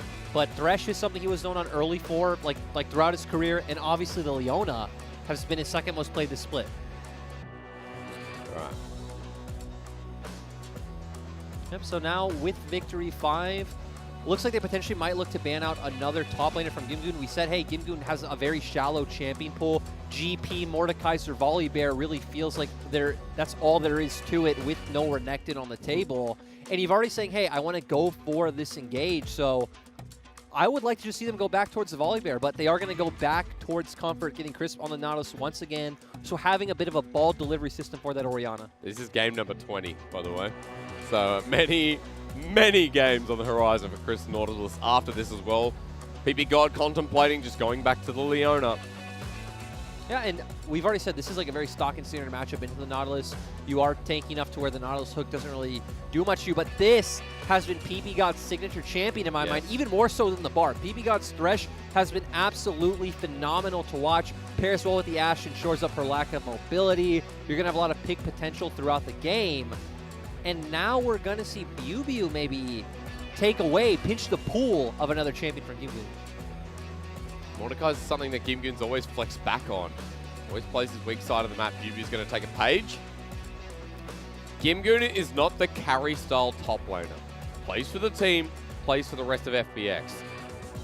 Yeah, and I already said I expect him to go for the Volibear, but what I just said. Okay, well, we didn't sub in Khan, but we're getting Gimgoon give us a Khan cosplay because we're now going for this 1-4 composition coming out from FPX. Has obviously a ton of scaling. We want to see it go late. For the side of Victory 5, we're getting stock and standard Victory 5. We have the Ashe Thresh in the bot lane, going to secure that push, going to look for those aggressive fights, set up for Weiwei to look for those ganks, and we're going to see a ton of early action around Drakes. All right, Dragons, the focus here as V5 try to do it once again. 2-0 against world champions.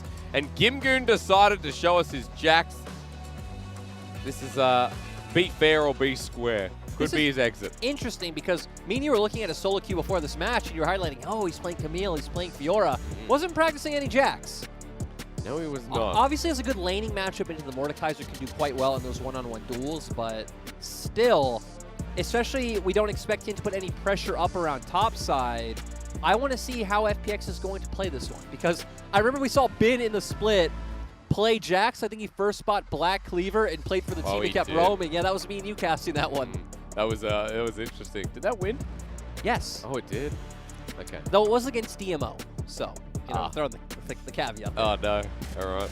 Well, we'll see what this one goes for, but Gimgoon is cosplaying, and FPX are on death's door in round 1. V5 up 2-0 on match point, and Mole Zoe returns alongside Sam D on his favorite Ashe.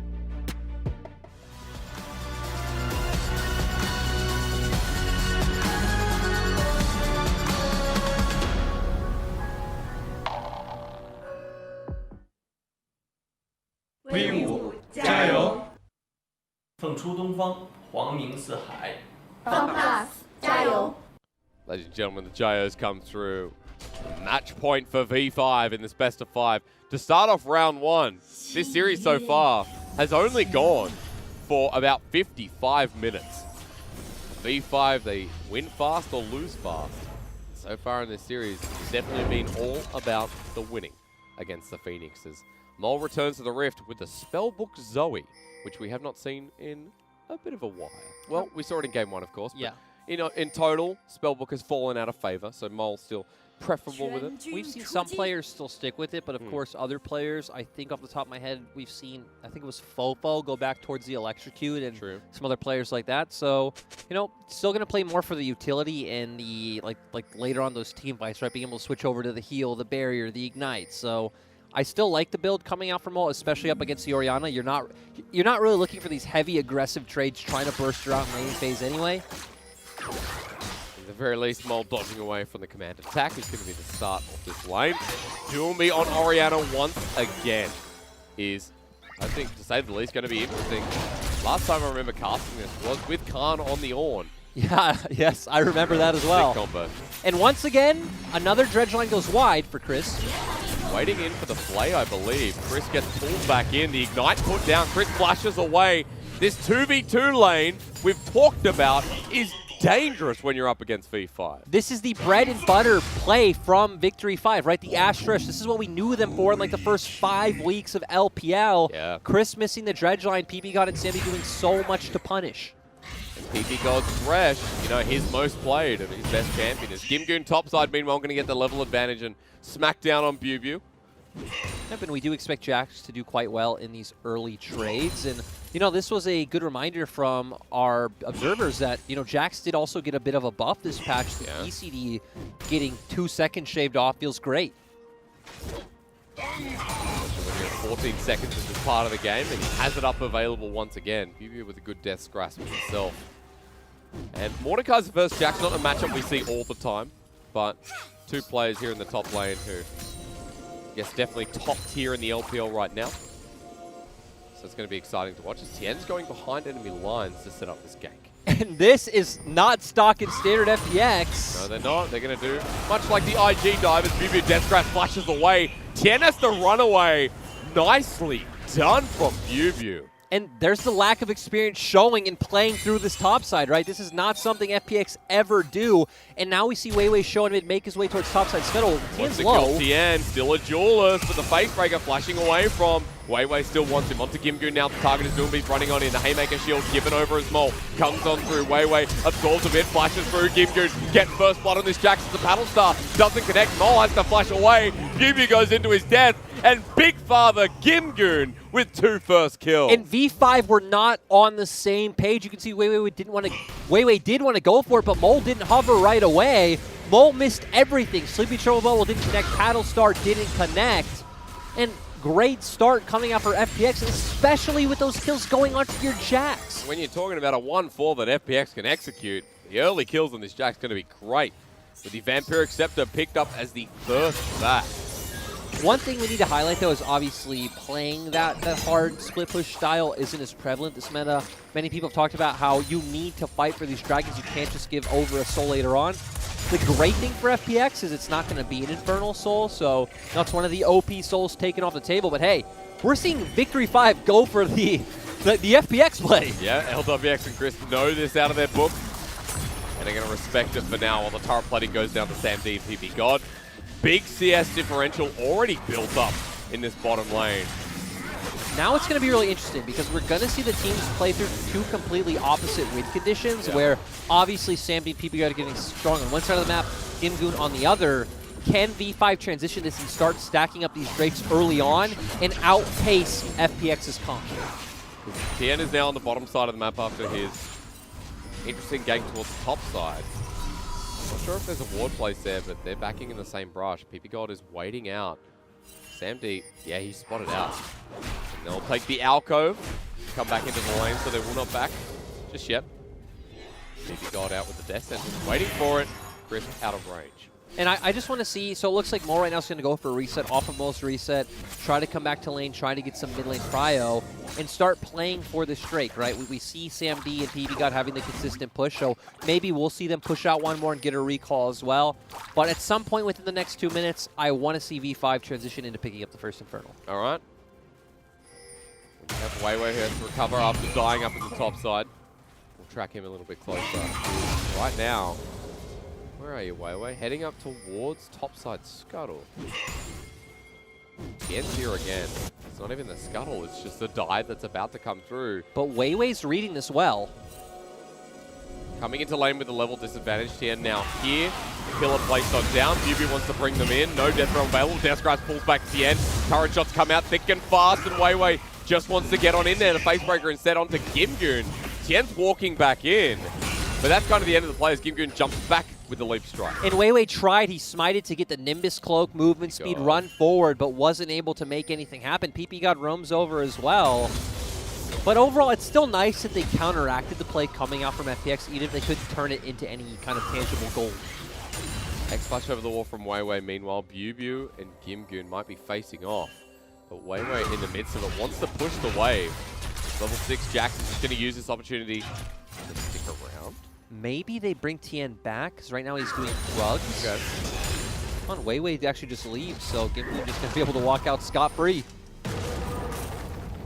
So far, it's a pretty good cosplay, honestly. Yeah?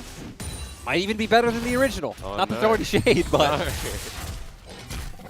And if we go to a game 4, they bring in Khan anyway. They say, why not? We should have done this in the first place. They bring in Khan and they put him on Volley Bear Mordekaiser. Or LWX gets subbed out with Khan and Gimgoon again. Hey, I mean, I think 2MB bot was pretty legit.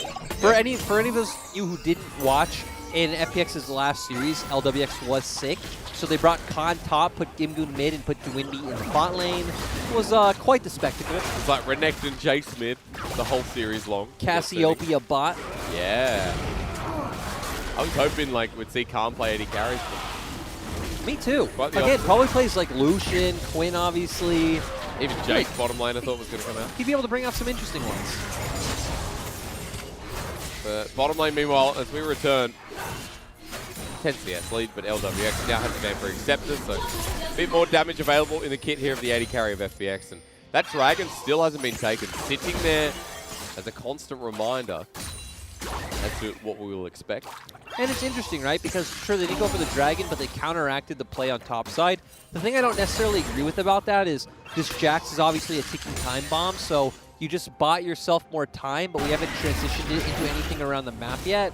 And now FPX are the ones stacking up objectives, and your Jax is scaling, your Orianna is scaling, your Trundle is going to scale quite fine as well. Going to steal all those defensive stats from Weiwei later on. Up the way down and zoning tool. Mole's running in. By himself. By himself. And he will not steal it. Walks forward, takes dissonance, and Herald goes over to Tien. And Chris is still roaming. In comes Weiwei. They want the pick. Troll Wobble lands on the Doomby. B5 and forces this one as a cleanse is used. PP God comes in with the flash play. The box plays down. Doomby has the flash himself as the shockwave hits too, but Weiwei Dom comes in first. PP God's going to sacrifice his life, but it is a 1-for-1 on support. While Tien gets at half health, and V5 back away after giving a kill to Mole again. But still, 1-for-1 overall when FPX were the aggressors. FPX were the ones who committed so many resources. PP God flashing in, and it put them sandwiched between Tien and Dwinby, and it just made it extremely awkward. Overall, I don't think it was a worth play for V5. I understand it here. It looks good. You have PP God still going in. Weiwei kind of dissuaded by the pillar. Dwinby flashed over the wall. Actually sandwiched between Chris and Tien, I'm sorry. So PP God gets taken down pretty early. And they just equalize 1-for-1.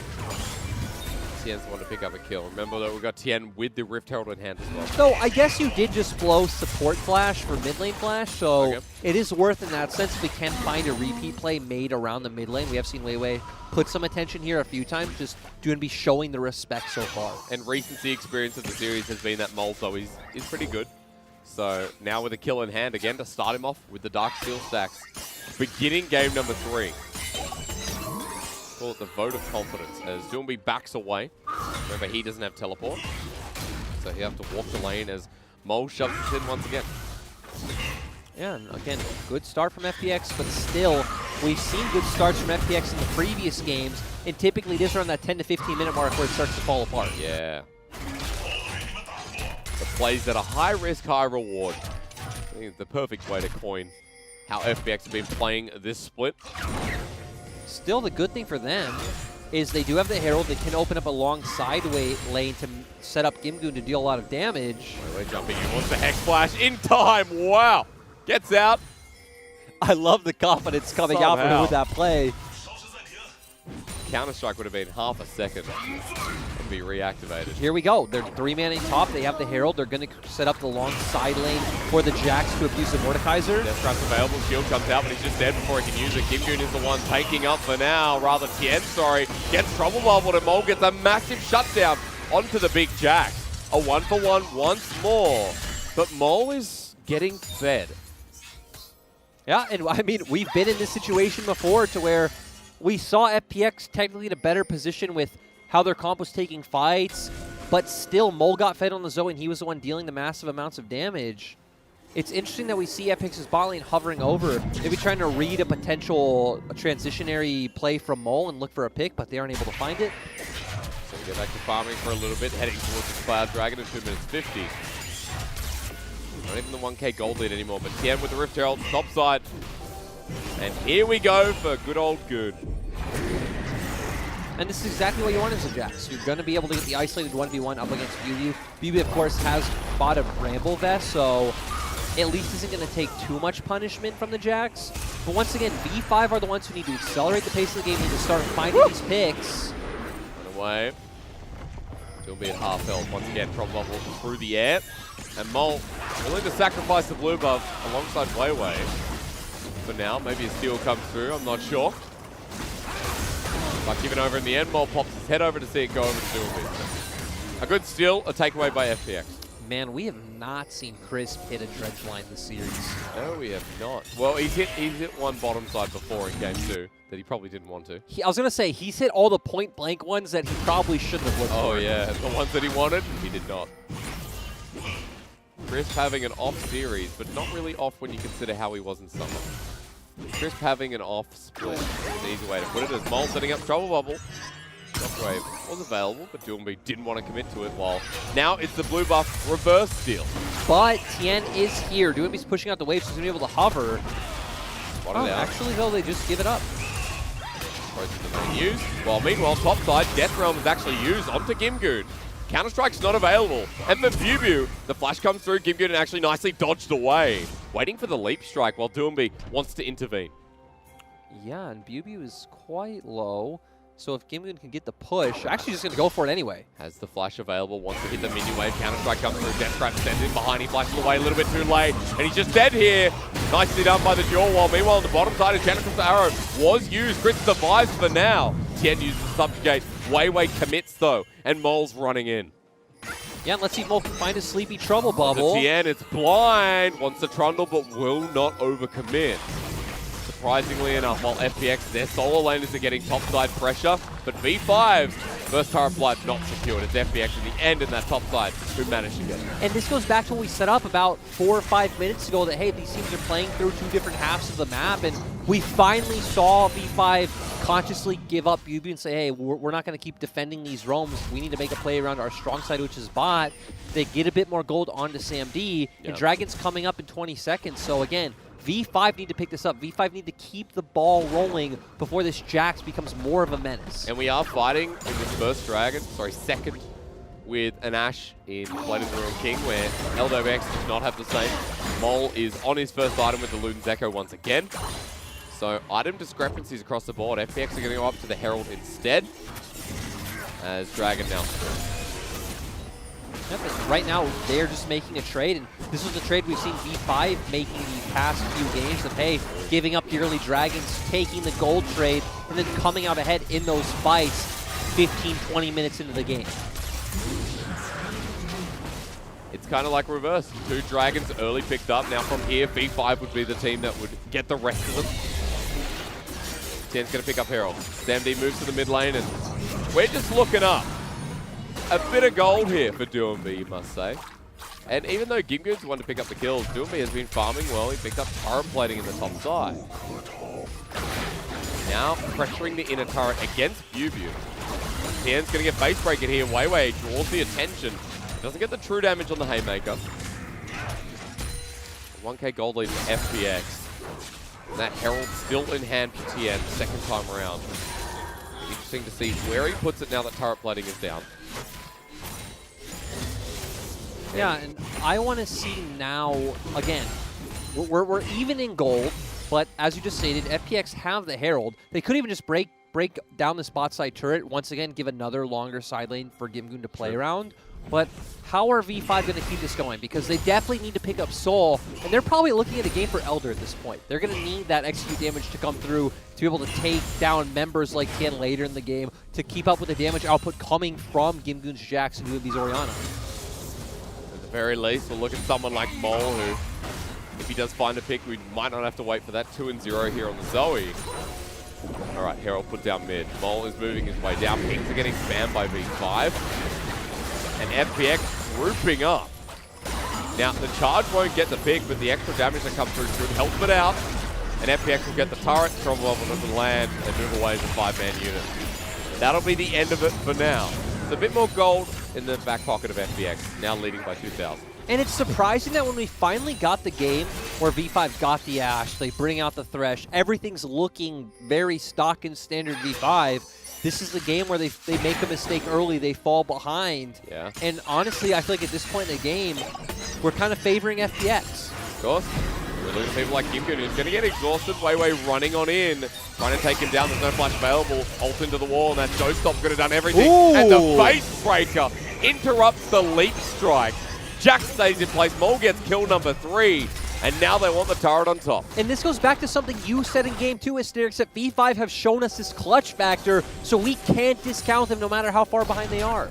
Turret going down in Mole's favor for the gold as well. And if we're talking clutch factor, it's Mole and Weiwei who've had it all series long. Yeah, they've done phenomenally, really was those two. And the other members, sure, PBGOT's had a great series. BuBu, especially in the team fights, has looked like a menace. SamD's been doing his job, but all of the big plays where it looked like, oh my god, V5 are going to lose this fight, always from an engage from Weiwei or just massive damage coming out from Mole. And we see here once again, Mole baiting Gimgoon in. We're going to see the ultimate come out from Weiwei, but it's the face breaker that you highlighted. It's going to be right here, keeping him in and setting up for Mole to pick up another kill. Mid jump feels pretty good here. And I want everyone to note, Mole, once again, Magi Soul Steal a 3rd game in a row with 6 stacks in his hand. Yep, Mole following the route of Night, maybe saying, hey, you know, this guy got voted the MVP of the league. I need to take some lessons from him. So got a blasting one with that back too, so there was a lot of gold for Mole to spend. Mole, of course, by the Chinese fans, is called Northeastern Faker, which is pretty fun. Because he's from the northeast of China. That's why it's an interesting accent for if anyone heard the intro video and like when V5 was talking. It was a very different accent than a lot of players here in the LPL. Very interesting. I already struggle to understand most of Mandarin. Moles is just so unique. I love it. I think it's so fun to listen to. I mean, even PBGOT highlighted that in his interview with Munchables. And like, just listening to Mole talk is so interesting. Well, V5, after being down 2,000 gold, are now equal once more. And they're setting up for this Drake. This is what they need to do. Just absorb pressure in topside, accept that Gimgoon is winning. BuBu doesn't need to look for any kind of solo kills or solo plays. Of course, he's gone Bramble Vest. He has the Seeker's arm guard. So he realizes he is playing for the team at this point. Well, he's used. Enchanted Sahara hasn't come out many times. We saw it in the bottom lane. Sam D usually fires this across the map whenever he can. It's because we haven't really seen V5 player on the bottom lane, right? They kept trying to defend BB on the top side, but this will be a time where we want to see Sam D use the Enchantress Arrow and find this pick for V5 to pick up the Drake, but actually Doombe's backing. It looks like they might just give this one up. And with it, we could give up mid pressure and V5 are peeking down. Gimgoon roams down himself. So Doombe actually stayed, but Tien's the one who backed, but clearly FPX is still posturing like they want to contest for this. With everything available for V5, Dragon's going to start. V5, they need to know that FPX are going up towards the top of the map. They're going to start Baron. And they have the Kalista, they have the damage necessary. Jack's going to provide a ton of defense as well. Ash. And also, you're on a scuttle. Yes. You're on a scuttle crab. That too. Yeah, that feels like the bigger one. Oh yeah. Well, back to biz then for FPX. Oh, now we're on Soul point for V5, so they just got to wait out this next 4 minutes and 40 seconds. And now we're going to be at a point where, hey, V5 have their avenue. They are building a lot of resistances on the Mordekaiser, on the set. We, of course, know they're going to come out on BB God as well. And even Sam D able to build that death stance. And then as I highlighted, you know, a few minutes ago, Elder to me seems like the goal that Victory 5 are striving for. Which with one more will be here in 9 or so minutes. You know, that pre-30 minute mark is when we can see Elder spawn. It's actually quite interesting to me that the Colonel favors V5. Because though I can understand why they have the 3 Drakes, they'll still do pretty well in skirmishes right now. Again, FPX still buy their comp another few minutes. They're going to get another item onto Gimgoon. They're going to get another item onto Orianna. Maybe the Colonel also hates these comps that play around side lanes as well. Colonel is an LPL savant. Also note that the Colonel's stats there is not based off, like, he doesn't do the boost scales as the Enchantress Hour is going to come out. Wow. Let's kill Crisp, shouts V5, and that's exactly what they're going to do. Baron is up, but they're on the bottom side for now. That's a pick that gives more gold for V5. V5 aren't usually one of our over-ambitious teams that would translate that to a Baron, like let's say a top esports or an FPX would. So I definitely expect this to take that. I expect them to take this a bit slower.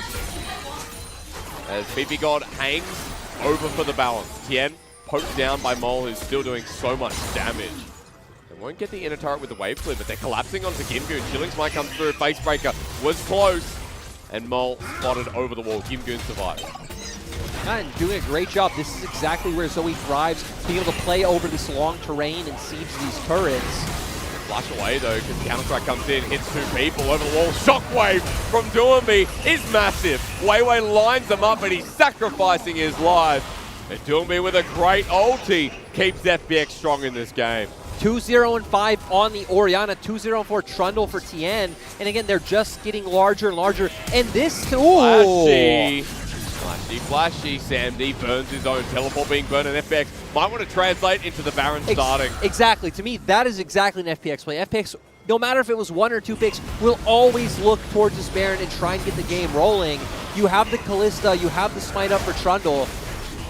I mean, this looks really good for FPX, and you're hoping for a miracle if you're V5. 7K, 6K, going down as Sam D now in position. Bubu's in as well, and Enchantress Arrow flies them through. They start the engage, ulti used onto Tien. There's no jungler as Mole runs on in. They want the damage, they want the kills. They don't care about the Baron as Bubu is going to come out of that death roll. Hits on down, it's secured with the Ren, but V5 have all the damage in the world. It's 1 kill, turning quickly into 2, with Tien dodging away nicely to survive. Mole slowed down thanks to the pillar. 4 low blinking health bars for FPX, but they get the Baron. Exactly, that was so worth for the side of FPX. Gimgoon goes down, but it doesn't matter. V5 were so close being able to just completely sweep that fight, but great flash coming out from Doombe, great sidestep from Tien, and everyone getting out scot-free. We'll have a look again, because this was not the play. This was bottom instead that led to the Baron. And just very nice shockwave coming out from Doombe, as you highlighted. We've said this man is the carry of this team. Gimgoon's still massive at this point. Tien obviously just used his ultimate, so Weiwei not that strong right now. And they're able to secure those 2 picks. FPX with the gold lead, Baron in hand. Look at the gold power play that we now have here in playoffs. 1,500 to start off with here for FPX. Doombe with a bounty. Tien with the same, who even has a QSS. To stop these objective plays from Bubu, to take him out of smite range. Now both teams posturing for the Dragon. Weiwei might be called out. Runs away from Doombe. Has Shockwave again, by the way. But 40 seconds till that Dragon. Gimgoon is responding mid, holding the wave while the rest of V5 are moving into River. And once again, we want to see V5 play from a distance, burst someone out, you know, throw out the Enchanted Crystal Arrow, layer down the combo from Mole, and get the numbers advantage early on if they want to get up close and personal with FPX's comp, because that's where FPX thrives. Yeah. As it spawns, Doomby now spot on the bottom side of the map with the Baron buff. V5 is just going to commit mid. 5 people, they're like, screw the Baron, let's go. And this is not going to be traded for now until that Dragon comes up, but they're moving down in time. Yeah, and right now, Gimgoon is zoned off from the other members. He doesn't have TP. If V5 can get here fast enough.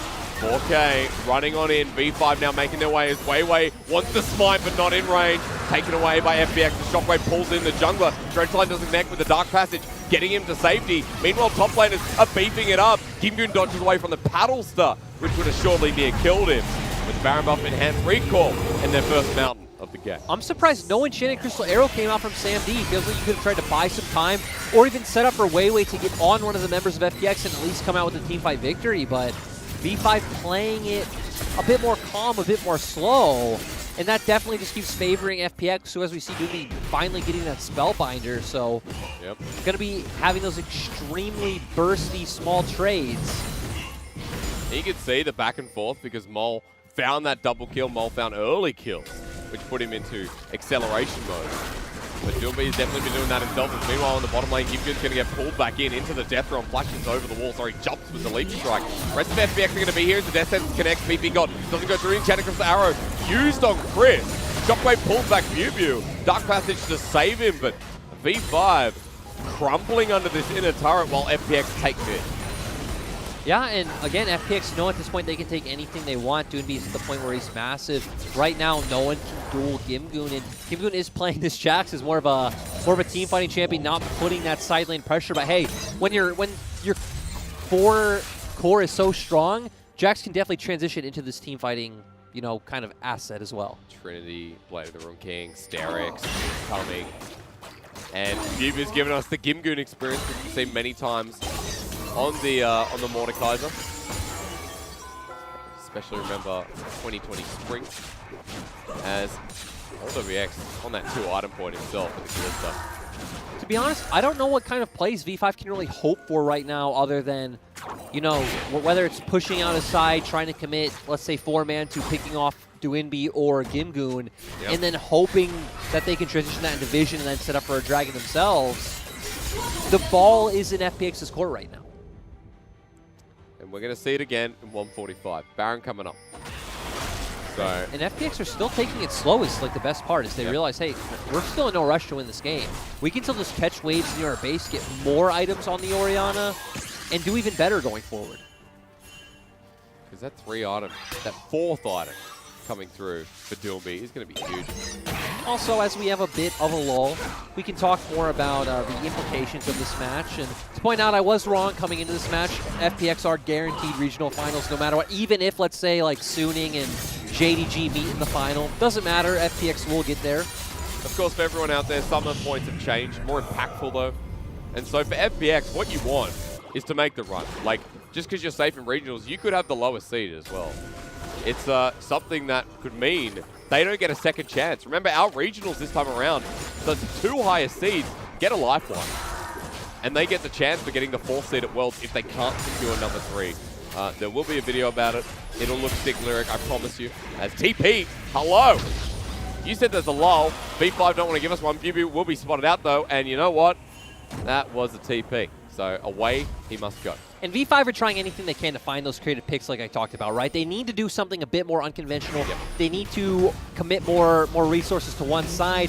They go for it. They hope they can find something special. They can't. Gimgoon now picks up another turret. And look at this Jax. No one can deal with this Jax in the side lane. And it's Gimgoon. And it's Gimgoon. It's not Khan. Oh, man.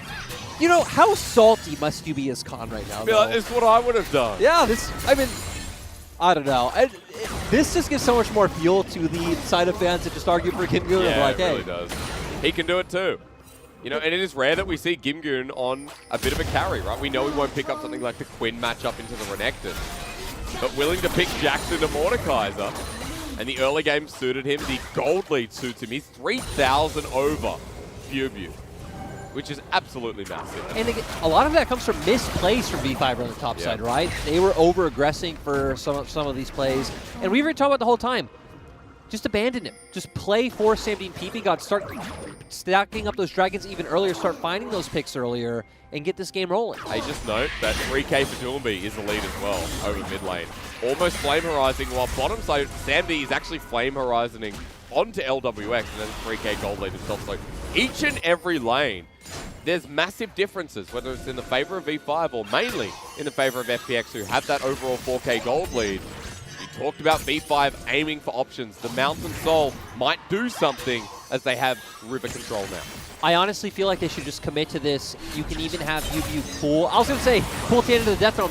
Tiana's QSS. Chris locks down, half health. Dredge line doesn't connect. You said it, Lyric. He wants to connect it, and he doesn't. As they go on the back line, Weiwei takes his old time. Gimgoon is in the death realm. Here with the Mordekaiser. As he comes on out, he flashes over the wall, and he'll die. But Weiwei sacrificed his life. Mole will get some damage down into the core 4.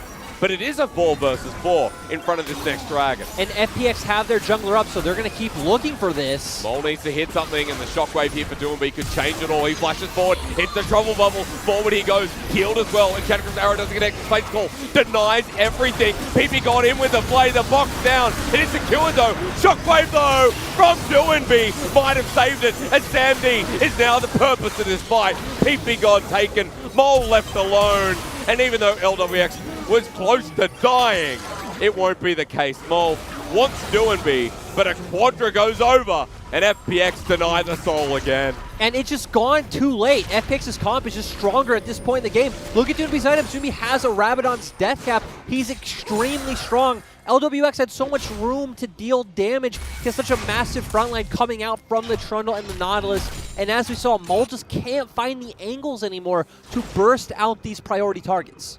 And FPX now to Baron because the death timers are so skewed on V5. And you know what, Doomby, he did even more damage than Mole did. That is absolutely insane, and why we highlighted him coming into this series. And once again, FPX picking up another Baron. The second Baron, though, feels like it's going to be more impactful than the first. The way this game's gone, V5, it looks like they won't blow this out, as they were waiting for all 5 members to be up and available. The Baron goes down, and here we go.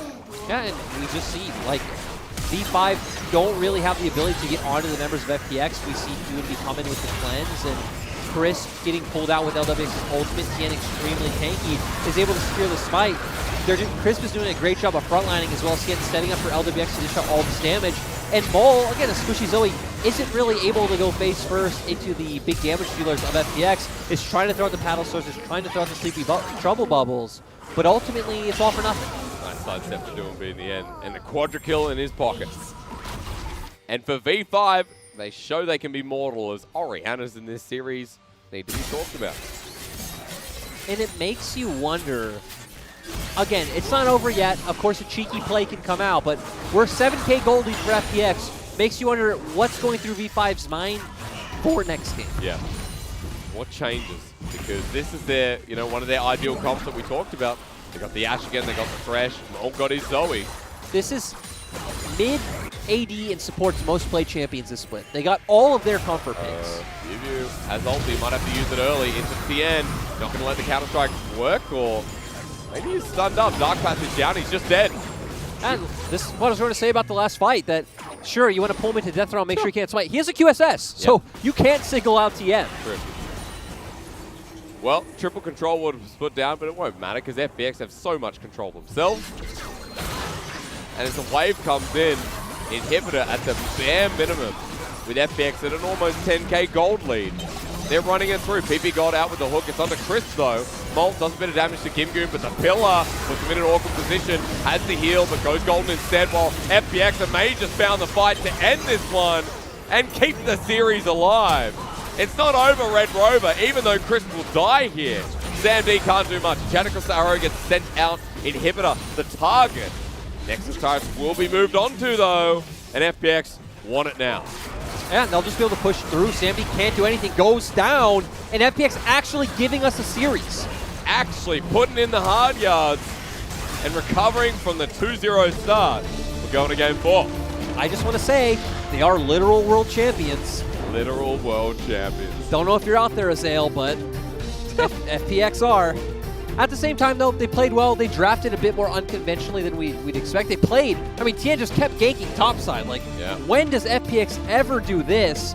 And I'm kind of disappointed in V5. I understand their thought process of trying to defend a lot of these dives and these plays, but with how much your bot side was winning, I feel like you just commit harder through bot. You trade sides of the map, you start stacking up the dragons earlier, you unlock the Ashe and Thresh earlier, they can start roaming around the map, having the CC to influence all these fights. They didn't do that, and they just fell behind. It's incredible because out of what we've seen from V5 in Game 1 and Game 2, this was by far their worst game, but it also felt like through the early game, they gave a lot to FPX. And then FPX capitalized really well, and we saw the fights well played out by people like Doomby to add insult to injury for V5. Yeah, and again, this was a thing where, like, V5 are looking at FPX's draft, and they know what they're going to do. Okay, they're going to go topside, and they just think, okay, well, I'm going to go defend against that nice right hook. But FPX's right hook, you know, wins against whatever V5 are doing on that side of the map. So Jax got 2-0 very early on, was set up to win out in the split push. Your Ashe and Thresh weren't really getting much. They got a few turret plates, but we saw Dragon was there for so long. They were never able to get that. 9-10 minutes in, it wasn't touched. Exactly. And this comes back to V5 in terms of experience. Like we saw in the regular season, FPX, the regular season game was a great example. 1-0 up is such a dominant game. They moved to match point. And then for V5, they start making some very, I wouldn't say uncharacteristic mistakes, but start getting pushed a bit too hard. Yeah, and it seemed like they kind of mind gamed themselves. Like they were trying to counterplay FPX more than just play to their strengths. And yeah, I'm interested to see where V5 go with it next game. I would once again hope they don't make any sudden rash changes, like bringing in Y4. It feels like you can just mentally reset, say, okay, guys, one game it happens, come back in and try to go toe-to-toe with FPX once again. For FPX, I want to see, do they keep committing to Gimgoon? They put Khan in now. They're like, all right, we'll just do it anyway. I don't even necessarily mean, take out Gimgoon, but, are you going to give him Fiora? Are you going to give him Camille? Are you going to keep him on the Jax? Is Tien going to start playing around topside this series? Carry Gimgoon. We don't see it often, but we like it. And, I mean, this damage graph also showing us Carry doing so much work, and also nice to see FPX playing so patiently, waiting for the points when they were strong, because they could have tried to force more picks. They could have pushed more aggressively. They had the gold lead, but they just realized they didn't need to. I mean, Doomby's Orianna there was some of his best. The shockwave's on point. Better than the last time we saw it, especially with Khan. And now we've got two mid laners striving for success. Two mid laners who've had very good individual games. Even the Azir performance wasn't too bad. The mid-to-mid head-to-head matchup has been pretty exciting so far. Yeah, it's been interesting that, again, Doinby's been trying to go for these more scaling options, play for the late-game team fights, where Mole's the complete opposite, right? He's trying to play through tempo, get on the map aggressively, look for these picks. So definitely feels like we're seeing a battle of the stylistic differences. We'll see how it continues, though, because now on to Game 4 with FPX shifting gears a little bit and not giving up just yet. We'll see how far this one goes right after the break.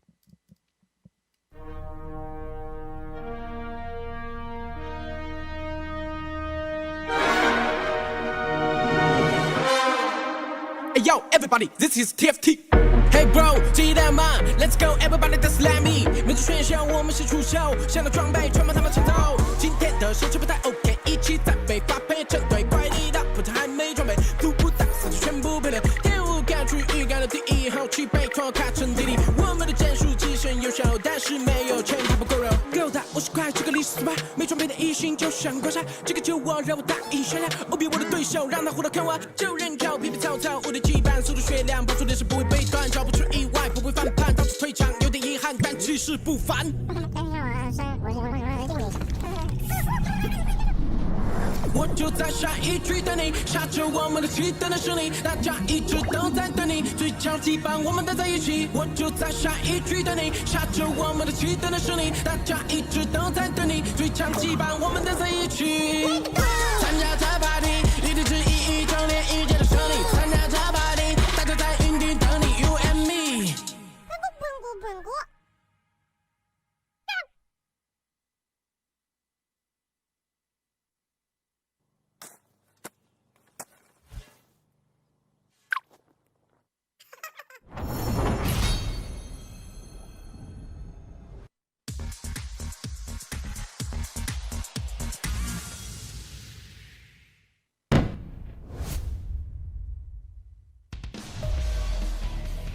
太难受了。现在抓个人打一波。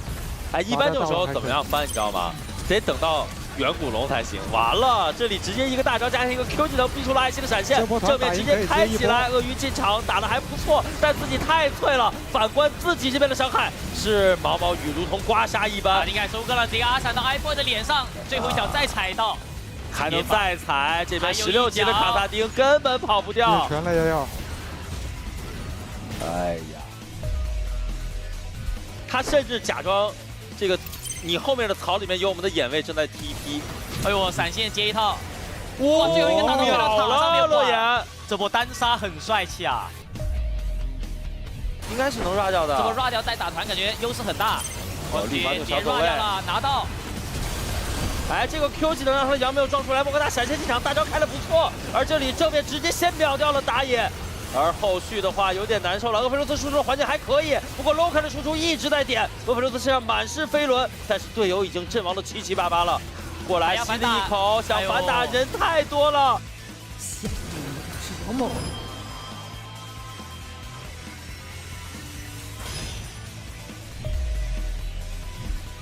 也需要撞到了吗？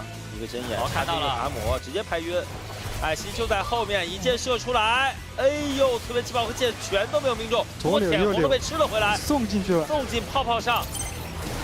哎，没有人帮忙挡，哇，这波大招踩到了3个人，乐言这波还可以继续收割，能继续追吗？漂亮 ，double kill。有些人生来更胜一筹。这边小龙怎么说？ 哎，找到一个很好的机会！我的天哪！大招推4个，哇！臣服吧。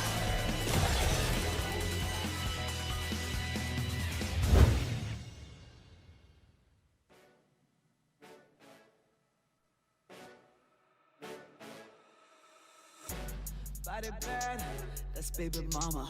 Pretty girls come and play in my arena. I'm so cocky with these bands, mucha Janita. She's so cocky with her hands, oh mamacita. Making money daily, it's a natural high. Focused on this guapo like a fiend day and night.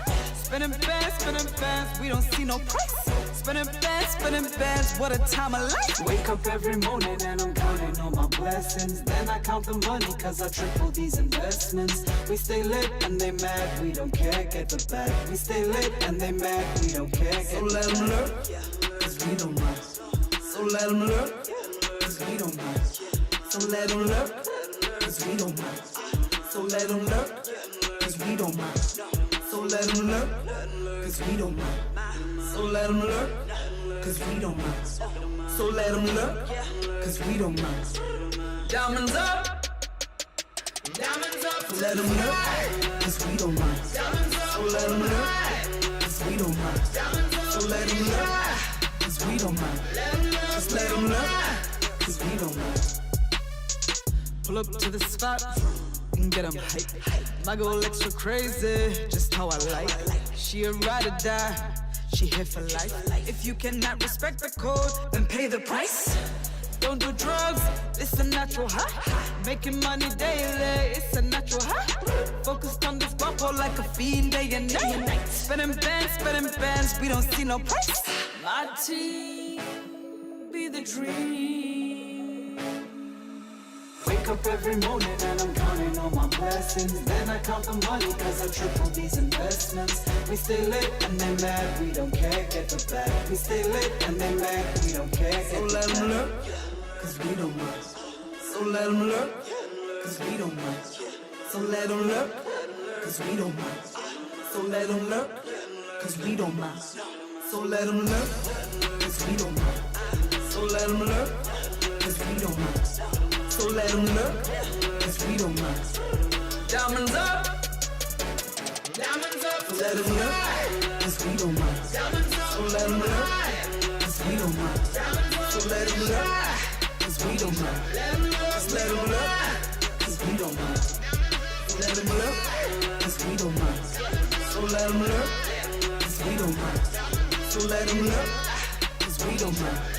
Just let them lurk, cause we don't mind.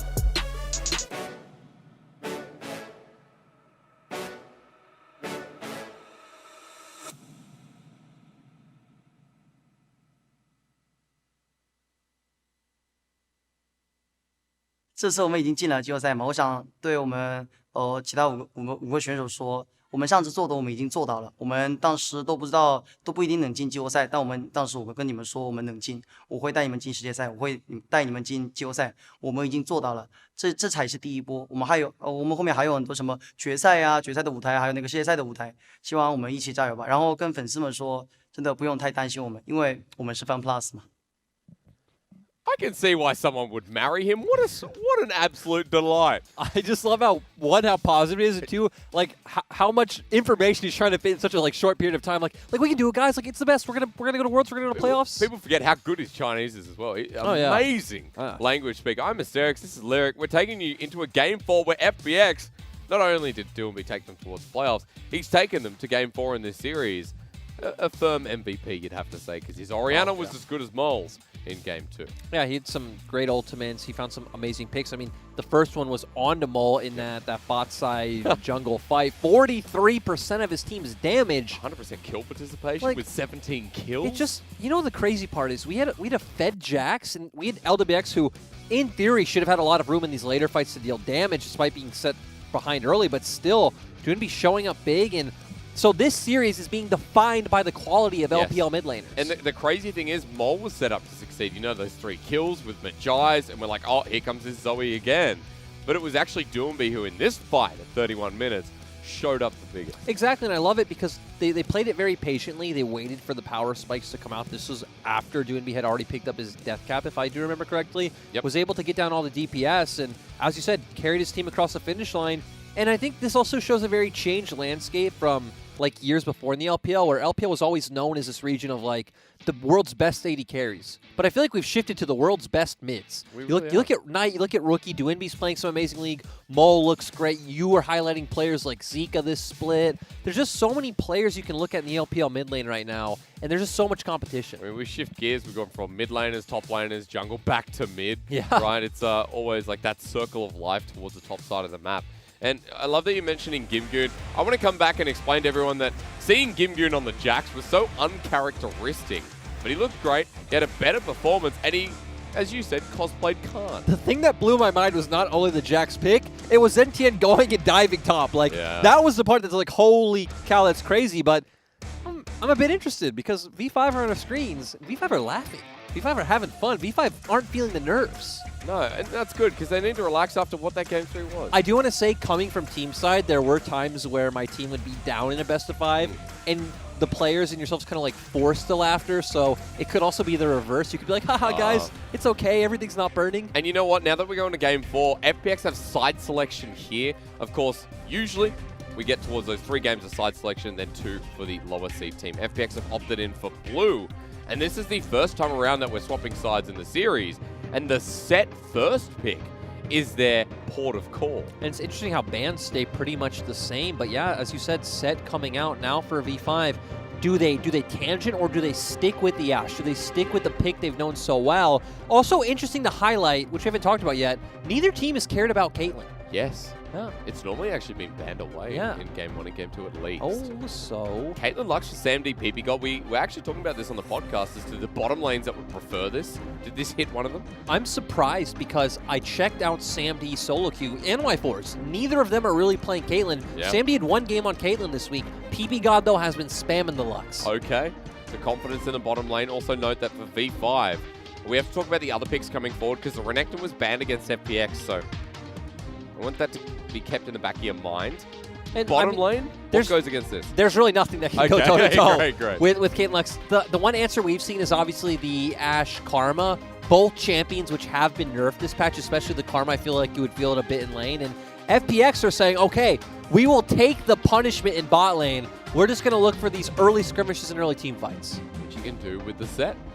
And I love this. Oh, wow. Because Wei Wei as well has been one of our junglers. Actually, so I pulled it out once, but played it a bit earlier on in his career, was known for it a lot last year, I remember. Like him on Suning were one of the junglers who consistently went towards this Olaf. You're going to have guaranteed prio in the bot side. You're going to set up for a lot of these early dragons, which is where Olaf thrives. And especially when it's a takeaway from Tien, because you don't know where that set's going. That could be pretty huge. We've got the Orianna ban to start off our second ban phase, though. Against Doomby, who had a stellar game on it. Now see if he demands respect across the board. Lyric, what do you want to see here? I'm actually just interested where V5 will go with their 4th pick, because V5 have typically taken mid on 2-3 on both sides in all their recent series. So they've always just been like, okay, we're going to pick Mola Zoe, we're going to pick Mola Syndra, it doesn't matter. But now with what's left open, and they're kind of building for more of this Siege-style composition, with no Zoe, I don't really know where he goes. You could look at a LeBlanc, because LeBlanc can still like weave in and throw out the poke damage, distortioning over walls. But if you're going for LeBlanc, you expect Mole to wait for a last pick. But with these bans coming out, I'm kind of thinking we're going to see a mid lane pick right here. Well, remember that his second most played is Syndra. We've seen Syndra fall back a little bit in priority, though. Especially, it has been nerfed on this patch. The Q damage later on has been taken down a bit, but I wonder if that will dissuade Mole.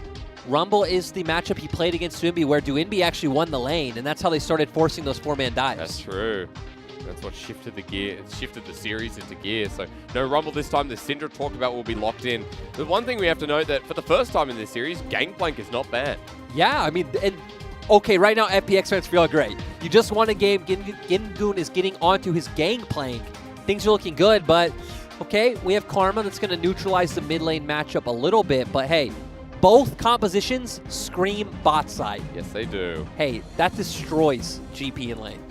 Just throw that out there. Oh my Bubu. Hey, and this was also buffed this patch, and actually a lot of pro players are spamming this champion right now. The ultimate got added more shots, and the Q damage got buffed. The funny thing is, both solo laners play this as well, but seeing Bubu take it, one of the best solo killers in the LPL this split, is going to give Gimgoon a run for his money. I'm just so interested to see how V5 plays, because so both of their side lanes win and they have a stronger jungle matchup, but you can't cover both sides of the map at the same time. So are we going to put our focus around bot lane, which is typically what you want with Caitlyn Lux to set up this artillery composition?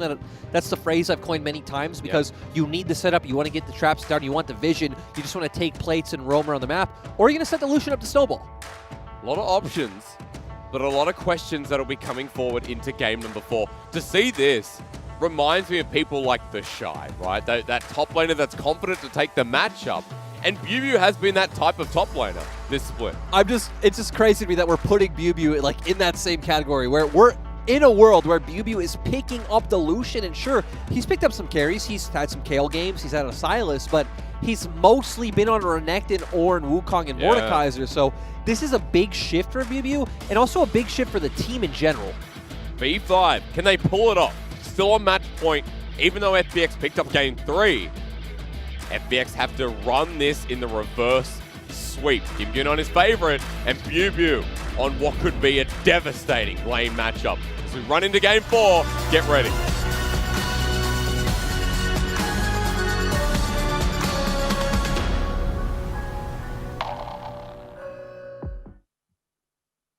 From 出东方，黄明四海。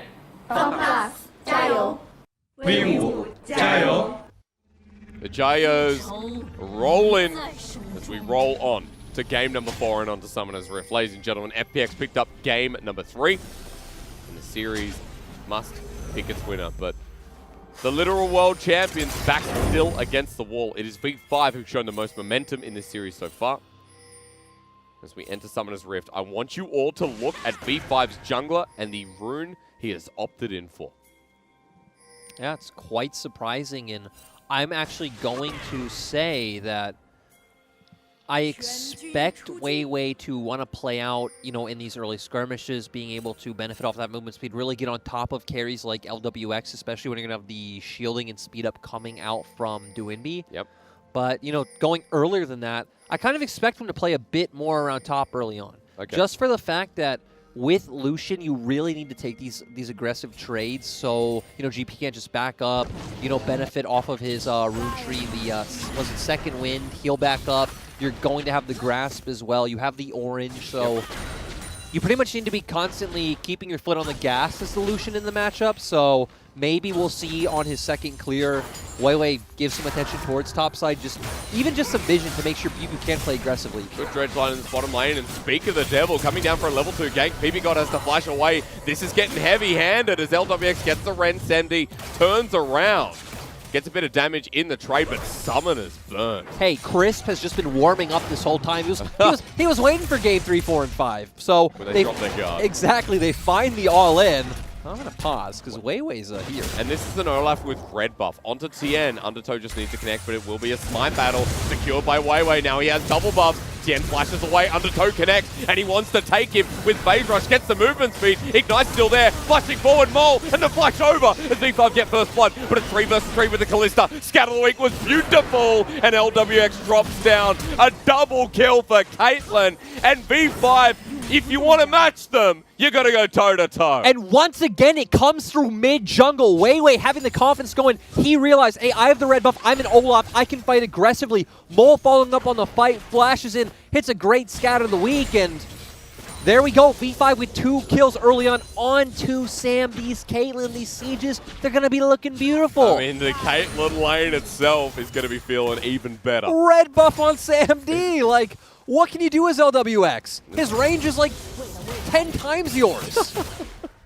And the wave's building up too.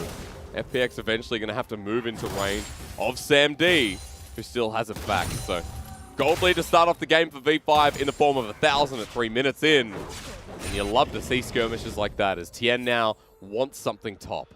And I mean, this is expected. BB, there's no choice for BB. He needs to push in this matchup, so giving Tien a potential gank. Remember, BB does have E, so if he does blow that, maybe that's the trigger for Tien to go.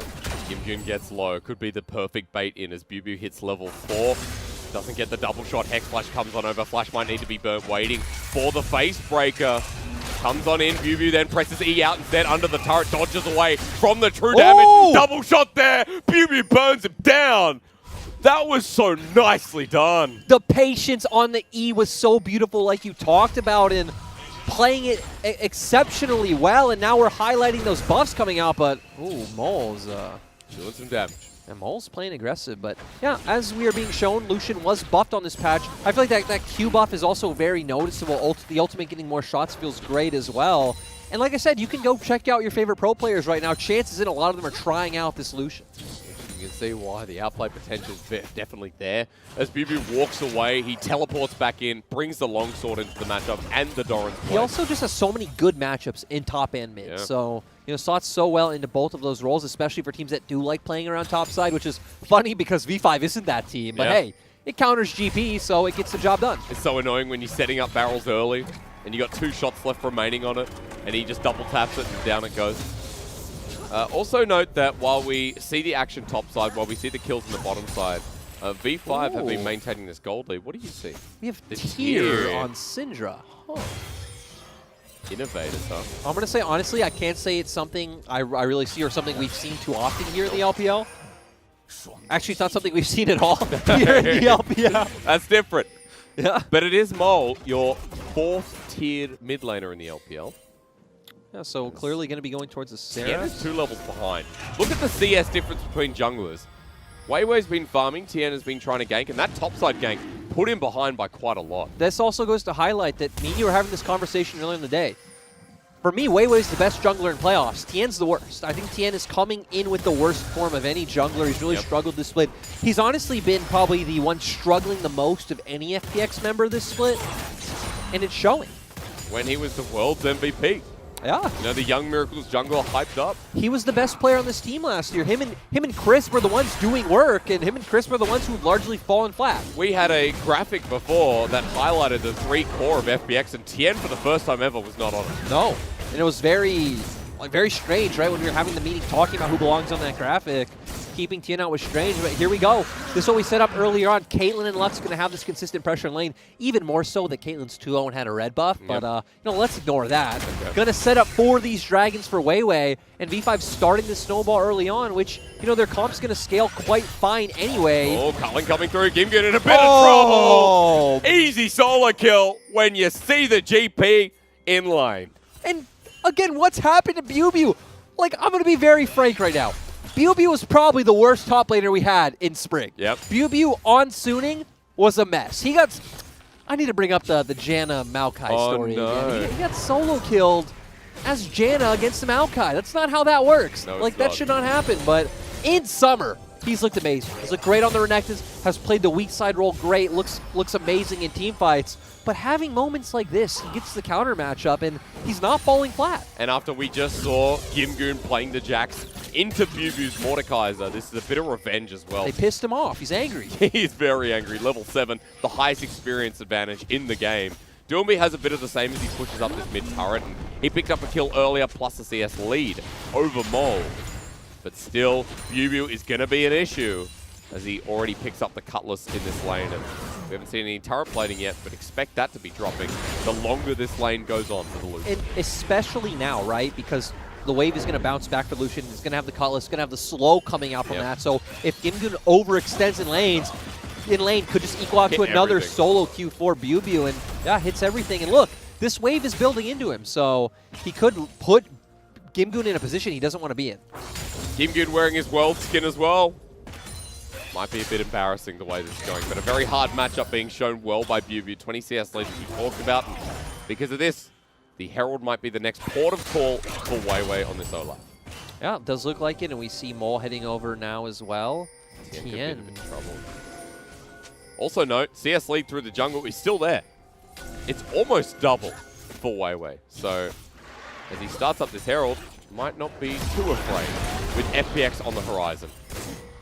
Yeah, and this is going to equal out to an easy objective. We even see SamD and PB got it almost here to where LWX is still recalling in the bottom side. Yep. So V5 looking convincing with a comp that we question them being able to play. Yeah.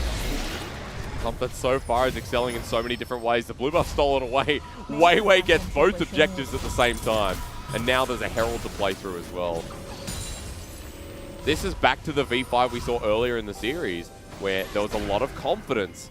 But even more so, this is their most confident game, because in the other early games, there were a couple of mistakes, but they bounced back. Well, this one also goes to show, right? They have a lot of confidence playing through their mechanical skill in the bottom half of the map, with Mole, with SamD, with PP Gun. Game 3, the game they lost, is when they fell behind trying to play and outplay the top side, which, you know, didn't work. Here we go again. Culling's going to come through. This time, Gimgoon says, I have flash, I'm going to use it, and forces him out of lane once more. And this is what we said, right? We saw that the wave was getting pushed into Bubu, and he'd be able to abuse that long lane against the Gangplank. He finds the window. He does it beautifully. Now I want to see where Weiwei drops this Herald, because, again, if they do want to drop it bot and start unlocking the Caitlyn, it's something I could understand. That's Chris getting out of there with the dredge line. Also note, Cannon Barrage is available, but topside, Bubu's pushing in with another full wave, so I'm curious, for the Herald or for top? It seems like the play is to clear out top and deny more turret plating. I mean, Gimgoon has to do this. He'll be cutting around nicely through mid, meanwhile. But you're right, Gimgoon to save the integrity of his turret and drop that ulti. But meanwhile, bottom side, the pressure will continue, and Weiwei sticking around.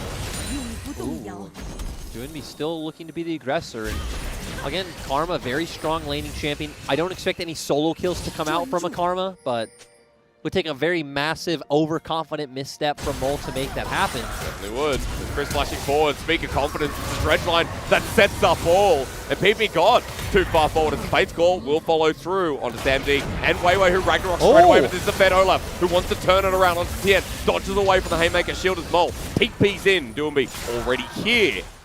There's a TP almost up for Bubu and Gimgoon. If this continues forward, Mole will get locked on down. The Olaf sends in through, flashes away. Mole gets out of there, but so does SamD. And FPX forced quite a lot out of that one. Great by FPX to start this off, right? Because we have this engage all-in bot duo of Kalista and Nautilus up against this poke, very fragile Caitlyn Lux. They find the hook they need. They get the kill. Then it was going all over the place. When they hooked Weiwei, and Weiwei turned around and said, hey guys, let's go. I'll one before you. True. It was a bit interesting, but ultimately FPX find one pick. But I'm going to believe that V5 should be able to pick up this Dragon where it looks like they're turning to now. Looks like Mole stuck around after pushing out the wave. And Lyric, while this Dragon goes on, I want you to talk to me a little bit about FPX's win conditions again, how this comes together, even with V5's early lead. Do I have time? No, because SamD is going to get brush ganked by LWX. He's walking in, thinking about it, and there's the Halo Blaze Kalista with Rend available. SamD now calling in the help of his friend, sends out the Peacemaker, auto attacks, wins the shielding. SamD doesn't die, and Chris now in the middle of it all. V5 are the Brotherhood as they send out the ult to Tien. Flushes forward from Weiwei. They do not back down, and apparently, they do not die. And PP God comes in so clutch with the shield to keep his AD carry alive. They take Dragon, they drop Herald. They're going to start snowballing this gold lead as well. And Bubu's here to make Doomby suffer. Chilling Smite to slow down as the turret will be swept under the rug. V5 are making the impossible a reality as Mole goes to the top side. Scout of the Week forces the orange. But FPX are now in a gold deficit of 3,000 at 12 minutes in the game. The thing that amazes me is how easy V5 are making this look in so many different play styles. It's not like they just drafted the same or a similar comp every game. Yeah. They've played a different comp every single game of this series, and it looks good. I mean, we got the Bubu Lucian top is so evident of that. Let's have a look again, though, because I thought Sam D was dead. And this also comes down to the item advantage that Sam D does have at this point. How to BF sword, how to pickaxe, has a dagger as well. Oh, goes in the brush, gets out of sight. A bit unlucky for LWX, comes out ahead. We talked about PP God got here in time, though, threw out the clutch shields. And that's how V5 pulled ahead. And the Guardian and the W. Exactly. Really mounted up. And you're also running Shield Breaker, you're also running Revitalize, so you're getting a lot of value out of Lux's kit. And after that, he picked up a kill, while Gimgoon, meanwhile, getting bullied around by Mole a little bit in the solo lane. Turret plating's going down, but V5 have a lot more to take. Poor Gimgoon. I mean, Gimgoon set up on his favorite champion, but he's against Lucian. Ubu kicks him around, Mole's having to go at him, Weiwei's here. What do you think of FaZe Rush Olaf so far? He's been very fast. Yes. It's been, and this is a rune that I just love. I love how people have like slowly realized that it's one of the runes that's useful at all points in game. It can be used offensively and defensively, and that's why we see it used by pretty much everyone. Sure, we saw some buffs come out to it on melee champions, but that typically isn't relevant. I guess it is relevant right now, I guess, but yeah. has just been a nice evolution of the understanding of League of Legends. I guess the way I always saw it was if you can add 2 extra auto attacks of damage, it's worth the damage you get from Conqueror anyway with the movement speed. I guess that's me trying to be a 6-head. Also, to highlight, Mole has finished his Seraph's Embrace, which again, he's going to have a bunch more mana. He's going to have that shield to come out, and it should scale better, especially as you start picking up potentially other mana items as well. Not only V5 adapting comps, adapting builds as well. Yeah, it is quite interesting. But, and again, I don't even think V5's comp necessarily gets outscaled by what FPX have picked up. Sure, they have a GP. There's this Karma who's going to buff up the Kalista, but the Syndra's not going to fall off at any point in the game. Caitlyn Lux is going to be hitting like a truck at all points. It's just about, can they keep the range? Can they play from a distance? Crisp is too far forward. In comes the double AD carry. Fate's Call used. Will it go onto the offensive? FPX have the option, but disengagement Scout of the Week hits Tien. Shield from Doombeat will give a bit of sustain and, more importantly, a bit of help. BP God sends out the light binding. It doesn't connect, but you can see what they're fighting over. Yep, another Herald. And V5 are going to start this off. Doombeat is repositioning to get around to this pit. Ooh, they're feeling a bit pressured. We don't actually have any of the setup coming out from the Caitlyn yet, so we don't really see any traps put out and them trying to abuse that zone control. Tether onto Weiwei, doesn't connect, he walks out of range. Now that FPX are all here, the Smite Fight is going to come through with a level advantage. That's so easy for Weiwei. Remember how far up he is on Tien. V5 get it, and now they have mid priority. Yeah, and now they can just zone them out and take this turret easily. LWX is even showing top lane, so right now V5 have no fear. There's the Herald, Hex Flash over the wall. He'll get out, but FPX might even have to look at giving up the inner turret. Cannon Barrage slows down the play until Shelly butts ahead. And next Dragon's up in 45 seconds, so V5 potentially can get off some quick resets right now and just go contest that one. So you're telling me before you don't necessarily think FPX even outscale? No, I think this is going to come to a battle if V5 can play the vision game, if V5 can play the range game, because you look at their comp, right? There's no one who can really face check vision, so they always need to like go to the lane first, get that push, get the wards down, and set up for the objective. Okay. If LWX and Crisp can't find that engage, then I think they win every single time. Like, they don't really have a massive front line. Set's going to be tanky like way later on, so is Chris, but V5 definitely have the damage to deal with it. Also, I feel like Infernal Soul influences quite a lot in this game, especially when you talk about Syndra, Caitlyn, Lux. And at the same time, their comp doesn't actually have a ton of burst or DPS. Like, the Karma obviously going to transition to much more of a utility pick to set up LWX. And sure, Gimgoon will be able to burst targets down, but their whole comp completely outranges your barrel chain combo. True. And you get tagged with one bit of CC, you're dead. FPX moving into River, disjointed though because Doombee's on the back end. Sorry, Gimgun on the back of the pit. This leads to Infernal Soul. Gimgun aiming for his setup, is hitting away. Smite will go down, it's killed by Weiwei. Tien runs on in, wants the engage. There's Sam D, not the target though. Onto Weiwei, who just Ragnaroks out, and Tien's just dead. Mole on the side, forces the flash from Crisp. And V5, if you want to give it all, they'll take it all. Another kill and Soul Point coming up.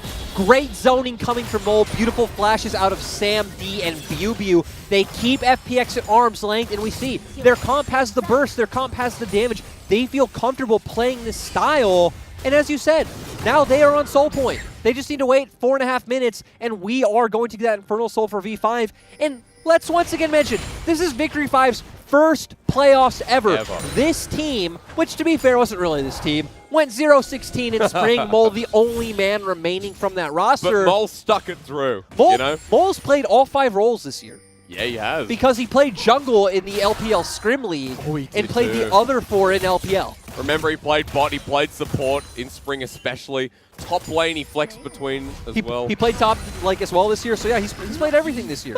This man does it all. And you saw in the very last series, I think it was against Rogue Warriors, he actually played Kennen top. He swapped the matchup. And I don't know if anyone knows, but that's actually a throwback to last year. Yeah. He played Kennen top, and he absolutely smashed Rogue Warriors. Had a really nice highlight play out of it, too, where he like 1v3s or something. He's now in the top lane, might have to deal with 1 versus 2. Walking into the brush, expects Doombe as the tether comes through, Scatter the Weak gets him away. Bit of damage down. Tien being zoned away by PB God, his Unleashed Power may have done the job.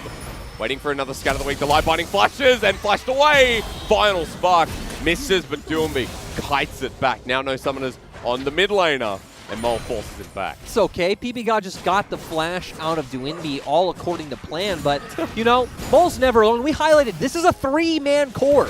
Potentially our most cohesive 3-man core in LPL. Yeah. That's why they're taking objectives around the map. And 1 step away from quarterfinals of a 5K gold lead. In V5's favor at 19 minutes in the game, with Chris now being caught on out. The depth charge used. There's too much damage though, and Weiwei picks up his first kill of game number 4. Teleport being burned by V5 as a settle gets the damage onto V5, and PP got left on out. FPX with a favorable trade as V5 went too far. And the thing to highlight was Duinbi came in with a TP flank, which we didn't see. Cuts them off. They're able to pick up those 2 kills, and they're keeping this game close. But hey, guess what? Bubu's still winning off in the side lane. The thing I'm scared about now, though, is we're still seeing Mole stick up in top side. Bubu's potentially walking into Tien, so there's still some aggressive lanes right now that FPX can potentially punish. Can he kill him, though? Culling's going to come on out. Face breaker. Oh, sorry, the Haymaker shield. Bubu kills him. Dodges from the dredge line, but the Rens. Was it worth it, Lyric? You're about to tell me? No, it was not. Okay. He was 4-0. He had a bounty. It's not worth. Not worth it. All right. Well, let's have a look at this play. Yeah. So we see them aggressing onto Chris. I want to keep my eyes on the minimap because look, Duinbi is coming in for that TP flank, cutting them off. We see Tien's already here as well. So 3v3, they have the burst right away onto the Caitlyn. We said, right, if FPX can ever close the distance right away and get this burst off onto Sam D and Mole, then they're looking good. The problem is just V5 have played around it so well thus far. But at the very least, FPX getting picks means this game ain't over yet. This game is not over yet. Yeah, no, it's not. And, you know, checking back up on items, we see Weiwei going for a Warmog. So, you know, all-inning on that tankier, more health-oriented Olaf. We see the Spellbinder coming out for Mole, so it's going to have a bit more burst once he picks up that item and, you know, can stack it all the way up. Essence Reaver on Bubu, which, you know, on Lucian just feels great because of, you know, how much you're using your combos, how much mana you're using. So V5 right now, extremely strong. Colonel still favoring them even after the couple of plays that came through. 75%. And now, of course, the percentages and everything I talked to Clement about this a little bit, it's based on the statistics, like how many times this champion wins in this comp, etc., etc. So it really crunches the numbers to get us some of those. Now for Weiwei through mid, spots out Tien and Duinbi. Mole ready for Scatter the Weak. We're looking at gold once again. Bubu is getting pressure in top side, so someone is going to be sent to answer him at some point. FPX can't keep this up, and now you can even just transition Bubu to start rotating over for the Drake first, or he is TP. He's a split pusher. You can just keep him in side lane.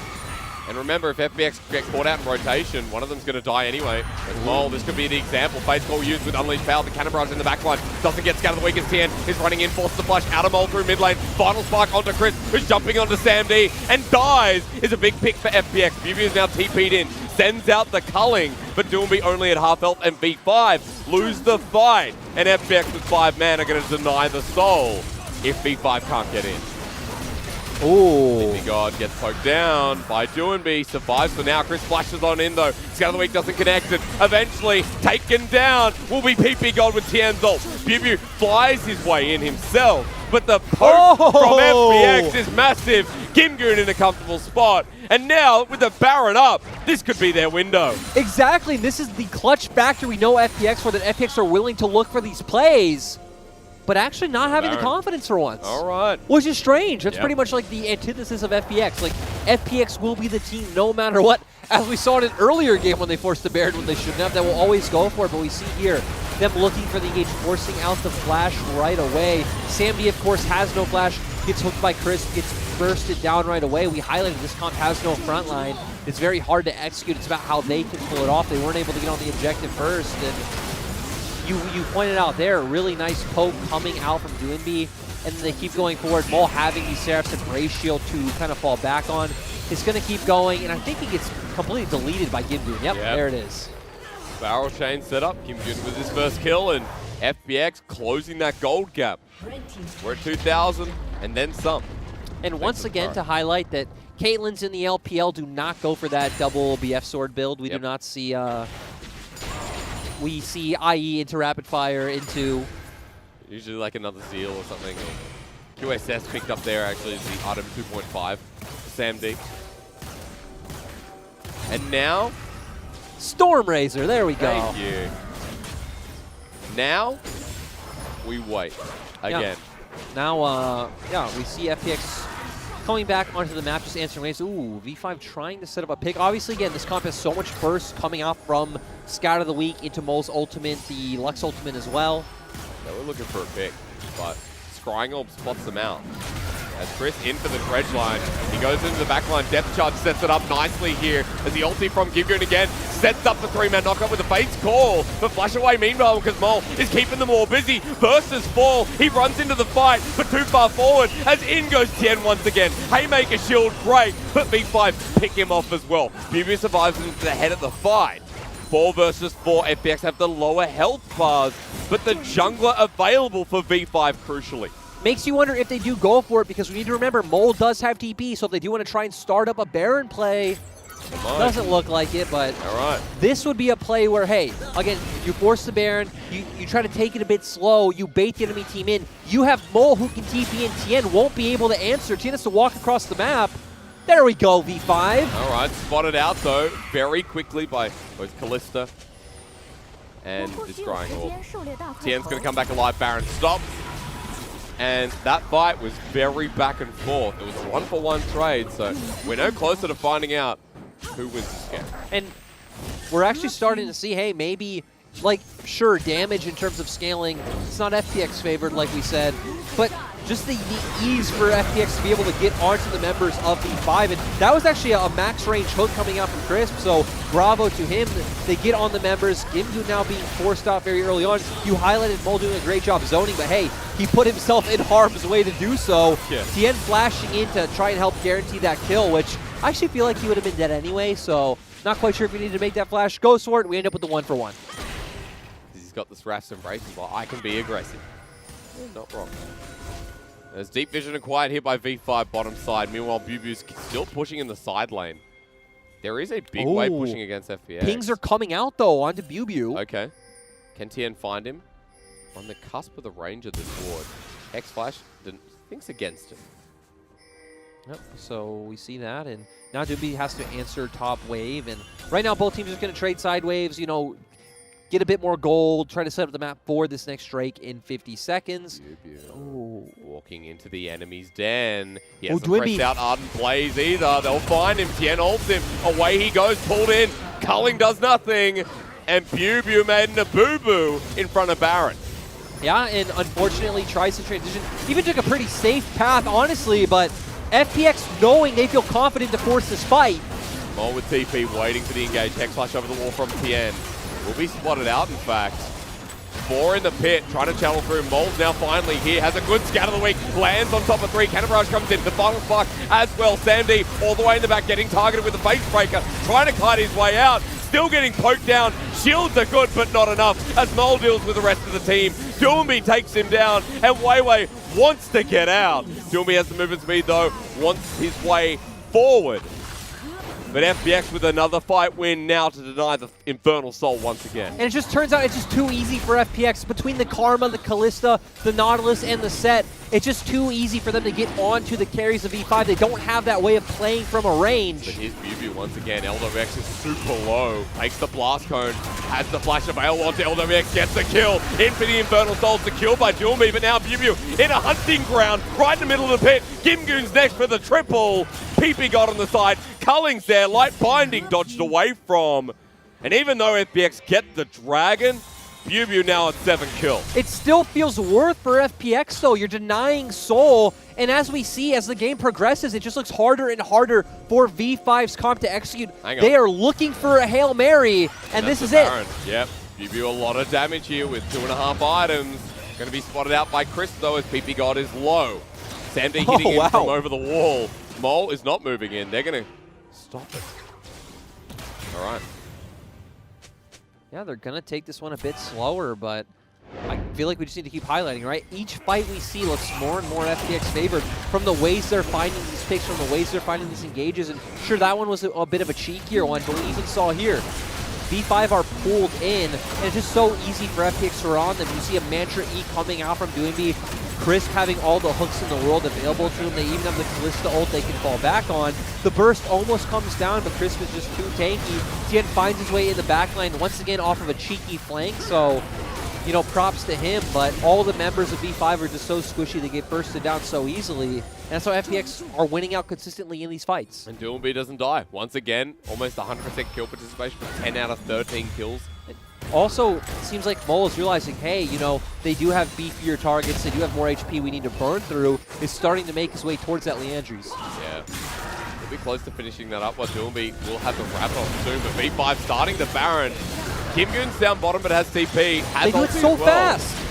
And Olaf, Caitlyn, and Lucian! And FPX aren't here. Cannon Barrage going to come down, but the smite there, taken away, and FPX have lost the Baron with V5 acquiring. Now, for the play, Kimgoon is TP'd up the top side, but Bew's here. Down he goes, 4 versus 5. They're going to try and flash forward and end this one as the Undertow connects. The Ragnarok Olaf still available, channels it through as Chris, his bait's called away. The Light Binding followed with the final spark. Undertow again, LWX slowed down. Samd flashes over the wall. LWX getting low, manages to survive for now while Tien at half health himself. They heal for it, and LWX will go down 2. And when it looks like FPX can finally bring the game back, Gimgoon is the one who makes a critical mistake, TPing right into Bew as you highlighted, which then let V5 know, hey, we have a 5v4, let's force this, now get 2 picks, and they can potentially force an inhibitor. They've got the Baron, they've got a massive minion wave here, versus 5 with a double 80 carry. Inhibitor will be broken, and V5 have an edge. Oh my god, they're just going to go for the end. They have Caitlyn, she's extremely strong, double 80 carry. 15 seconds though, 5 versus 4 until LWX comes on up. Light Binding connects though with the final spark. They're on to Tien, damage with the Haymaker, but he flashes away. V5 are too low. With the Baron buff and the minions pushing in, they say no, LWX is coming up. Yep, so now we're looking forward to Dragon. We have just under 2 minutes for that one. Place in the hole. Oh, Bew's here. Gets away, wants the blue buff. There's no ward here. Autos, and takes it as he makes his escape. And kind of looking at it from both sides, right? So the great thing for V5 is now you have this guaranteed prio coming in the mid lane to get vision for the Drake. But at the same time for FPX, you get guaranteed gold funneling into your carries. Here we're going to move over to Gimgoon TPing right into numerous members of V5. But like I said, now at least for FPX, right, you have some guaranteed gold kind of funneling into the mid lane to help you get closer to your items. So I don't feel like losing mid inhib is a massive loss for them. Sure. It is an annoyance. V5 obviously get more gold in their pockets. And like I said, they now will consistently have mid lane pressure, so will translate into easier vision. Plus that Infernal Soul you mentioned too in a minute for V5 could be almost guaranteed, but Bottom side with the Baron buff in a turret that Nuambi is forced to defend right now. Sam D with his range will be able to help take this down very quickly. And V5 now on the edge of another inhibitor. Mole's backing away to TP in. Yes. Also interesting to note that we see Sam D went for the Phantom Dancer, so we'll have that lifeline passive now, so hopefully can survive the initial burst. Gimgoon actually spotted out. Bubu again for the flank. Culling comes through over the wall. A lot of poke from V5, and that'll force Gimgoon back. Now for the inhibitor pressure. And this is the artillery that we talk about, right? Getting Caitlyn set up in front of a turret to drop all those traps. They got the Baron buff. They're channeling through the bottom side. They're going to start hitting the Nexus turrets with the Cannon Barrage as Scatter the Weak to disengage Weiwei. Left on an island here, Mole flashes away, but unleashes his power all over Gimgoon while Bubu flashes into the fight. Tien comes in, Face Breaker doesn't connect, so only onto one, and it's not enough. LWX being channeled by Bubu as Chris is at half health. Weiwei getting low, but Scatter the Weak again. FPX are dead. Long hail the new kings, apparently, because in 2020, their name is V5, and we go to their church to bless them into the quarterfinals. And 2020 summer is the split of V5, going from 0-16 in spring to now making their way to quarterfinals, where I'll argue later on they're a favorite against Suning. This team is decisive, this team has the mechanical skill. This team has no experience, and they just crushed our world champions. We have just taken mass. PP God, Sandy, players that we didn't talk about because they were never in the LPL. Mole, undervalued because he was on a 0-16 team.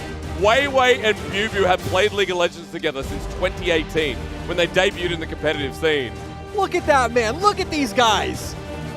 And they've just destroyed the 2019 World Champions in Round 1 in 3-1 fashion. It was amazing to watch, and again, we saw them do it on a plethora of different styles of compositions, many different champions. They showed off their mechanical prowess. They showed off their shot calling ability. They showed off their mental fortitude. Yep. We saw like every box that needs to be checked when you're trying to make a playoff run. It was checked by Victory 5. This team looks amazing. This team was challenged by FPX in moments, but when it counts, they ran over the line. And FPX are now eliminated in the first round of playoffs. Now, of course, regionals, they're still secure. They're guaranteed. But boy, oh boy, are they going to be one of the lower seeds, it looks like. Yeah, not looking good for them. And again, Victory 5. I mean, we just need to keep highlighting, I feel like, a few key aspects of this roster because Mole, top 3 mid laner in the LPL. You need to remember this guy's name. He's only under the likes of people like Knight and Rookie who have now pretty much secured themselves of legends in this league. Sure. Weiwei, my mind, best jungler in the LPL. PP got best support along right with him. The only people, Sam D and Bubu, still played a great series. Bubu on the Lucian. Who even would have thought this man plays as champion? Destroyed Gimgoon in that lane. Bubu was and is becoming the best, one of the best top laners in the LPL very fast. I think Bubu is a solid role player, does his job great, is the team player's team needs. When he starts showing aspects like this in his play, is that gives you that future potential for growth that you're excited to see. Look at the damage up there. And Gimgoon had a hard time on his signature pick of the gangplank. Meanwhile, Bubu destroying Weiwei on the phase rush Olaf. Yes, Weiwei, again, is a big one to highlight because he set it all up, starting with when, I mean, it was actually Tien invading his jungle. Yeah. He comes over the blast plant and says, hey, we can win this fight. We see the mechanical prowess of V5 showing once again. Mole flashing in, hitting a beautiful Scatter of the Week at level 2. And it was pretty much all over from there until mid-game, where we started to see the flashes of FPX realizing, hey, actually, we win these fights. If we can find these flanks with Tien, if we can have, Chris hit a lot of these dredge lines, because, man, this game, he was hitting every single one of them. Yeah, Chris was having a much better performance. But it was that one player on Baron where it was V5 trying to force, and I even felt like they were fine until Gimgoon just walked a bit too far forward, walked in blind into River. He got picked off, and that was the trigger for V5. Like, hey, 5v4. Now we run in. Now they get the LWX pick. Flashes and... Yep, that's where it all came from. And it was huge because for V5, that momentum shift we talked about, there being a very tempo-based team, whether it's composition or style, that tempo swing came through and FPX fell short. And when we expected so much about the early game, we got a couple of games back-to-back where we hit that 30-minute mark, that 35-minute mark. Yeah. And V5 still managed to clutch it out. So it was nice to see against the world champions that V5 remained true. The thing that surprised me the most is how patient V5 showed when they fell behind, because like this game, we kept saying, okay, go for the Baron. Like you find one pick, go for Baron, go for Baron. Try it. Let's just hope for something, because FPX look like they're going to outscale you. They never did. They stayed calm, they stayed confident, which goes against regular season V5, where that's why their loss time is the fastest in LPL, because even when they're losing, they just ram their face into any objective they can. Typically doesn't work out, so seems like this is a team that's still evolving. It's incredible to me that for V5, you know, that evolution has taken them down the path where best of 5, they've looked even better than they have within the best of 3 realm, right? That adaptation, the change of drafts.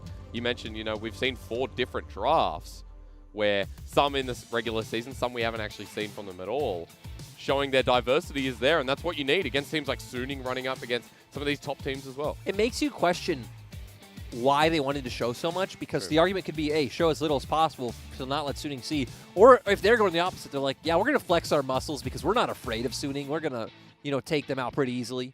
But V5 in 3-1 fashion, you know, you and I originally had 3-1 in our predictions. We changed it to 3-2, and I feel like that game could have easily have gone to a game 5 at one point. I agree. Like, I mean, V5 won that game, but we saw how those team fights were going. To me, by the time they got the pick on BBU, that was very much an FPX favorite game for me. Yeah. So, but still, it didn't matter. V5 had the clutch factor, which is something you mentioned very early on in the series. And V5 now at least a top 6 team in the LPL. And guaranteed 10 championship points. So, as much was said on the recap, if you have a look, you want to make sure that WE don't make the run because it got bare minimum 10 to have the best case scenario for you too. So it'll be interesting to see how they progress from here. But V5, not only did they make playoffs in the first place, they've now just beaten the world champions. And they're a team who, through individual power, through their coordination, their team fighting, you know, the articles that came out on the LPL site from Mr. Clemenchu, very much stating how V5 play the game and how they can team fight, you know. Yeah, and I'd also argue that they had the tougher first round opponent. Like, I feel like FPX coming into playoffs looked better than WE or LGD. So to me, there's even more like credentials on their resume. Like, this is a very legit win. Sure, FPX still looks shaky coming in, but I'd argue so did LGD and WE. And they showed that, hey, they can very easily dispatch this opponent. Now it's going to be the real test. And then even from there, right, they're on the same side of the bracket as Suning and then Top Esports, where, hey, they were the first team to beat Top Esports in the LPL this split. It's funny because against Suning, it's like, you know, versus Suning Light versus Suning. Yeah. Yeah. Ladies and gentlemen, we have a highlight here of BBU, who had a very good time up in that top lane. It was a solo kill against Gimgoon. That was quite impressive. And, oh, we get the full camera angle for this one. It's just beautiful. Again, this man, known for his Renekton and Zorn, getting put on the Lucian, doing such a great job of being aggressive all around the map. His team fighting was amazing. His laning was amazing. And just seeing the potential for the future of BBU, because I still don't think he's necessarily there yet as one of the best top laners, but he's definitely slowly making his name and diversifying himself, which makes him exciting. I'd say he's one of the most exciting prospects in LPL, full stop, not even just top lane. Yeah, at least for BBU, you know, playing again with Weiwei since his competitive debut, these guys have worked so well together, and BBU, even in the solo lane, outclassed the likes of Gimgoon, 11-2-2. And the Lucian top just came out of nowhere. And it makes me, again, another exciting facet for the next matchup is he's playing up against Bin. He's playing up against the guy he shared a spot with. Yeah. Both top laners look better since, you know, that divorce came through. If BBU can pull out champions like the Lucian to abuse a lot of the champions that Bin plays, it's going to be exciting. It's fun because Bin is, you know, plays those carry matchups quite often. We've seen running into the quarterfinals against Suning. That's the next matchup for V5, and we have to wait a couple of days for that one. But for FPX, we have to wait all the way to the regional gauntlet. Now, it depends on a lot of other teams and the points that come through. FPX sitting on 40 after the regular season finished because they got 3rd place in spring. So they do have an advantage of potentially getting one of those top seeds. But it depends on the likes of V5, Suning, and making the run. It's going to be hard for them. But FPX in this form kind of reminds me of IG from last year, where IG were knocked out in the very first round and got to regionals and were, you know, they made the run somehow. The thing that I question now is, like, is this a reality check to them going like, okay, guys, well, this did not work. For regionals, we're using Khan. Or do they just stick with it? Again, they showed reliable all through the series. Even when they lost, they never changed. So that's what I'm wondering for FPX going forward, because we see with Gimgoon, the skill floor is much higher, much, much, much higher. But it still makes you wonder that, I think clearly just Khan is a better individual laner and top laner than Gimgoon, plays more champions.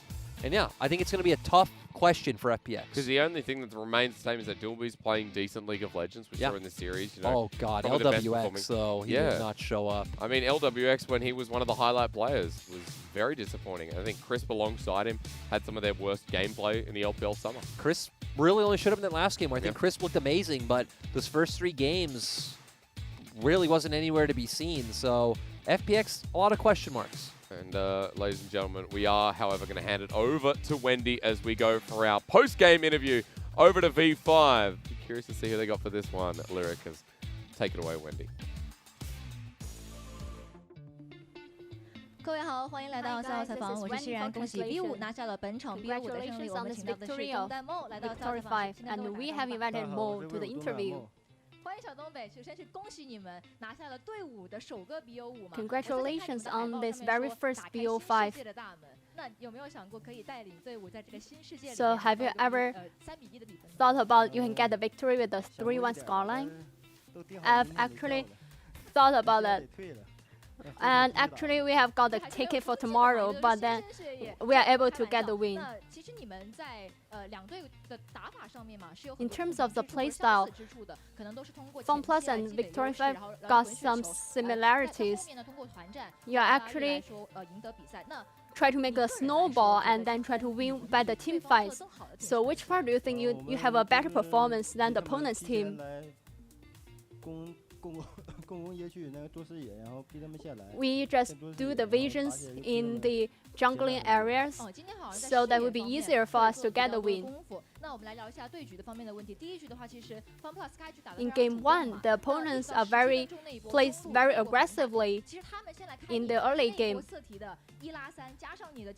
But Seth used his skills to have a very good initiation. So what happened there? I think we have some communications, or maybe not. I cannot remember it. So we just use our synergy to get this win. And also in game 2, around 20 minutes,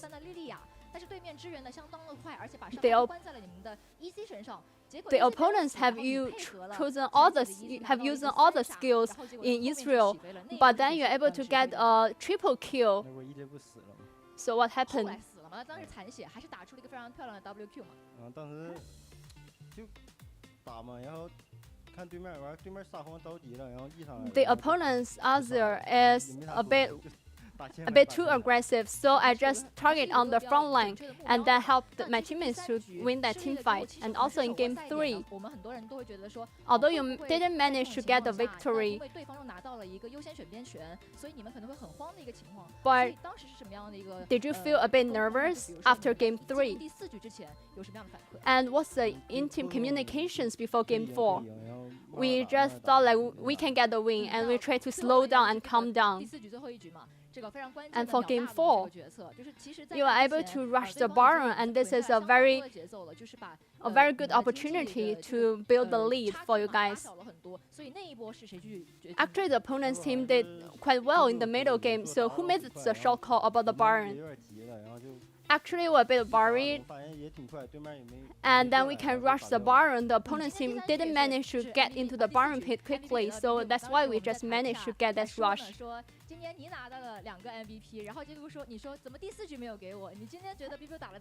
And how do you feel the performance of Bibiu? Because you have mentioned like why I didn't get the MVP for game 4. He plays very proactive and performed so well. And in the next game, you are going to face against with Suning. They are very good at the macro, so what kind of preparations you are going to have? I think we are on our momentum. So we'll continue that momentum.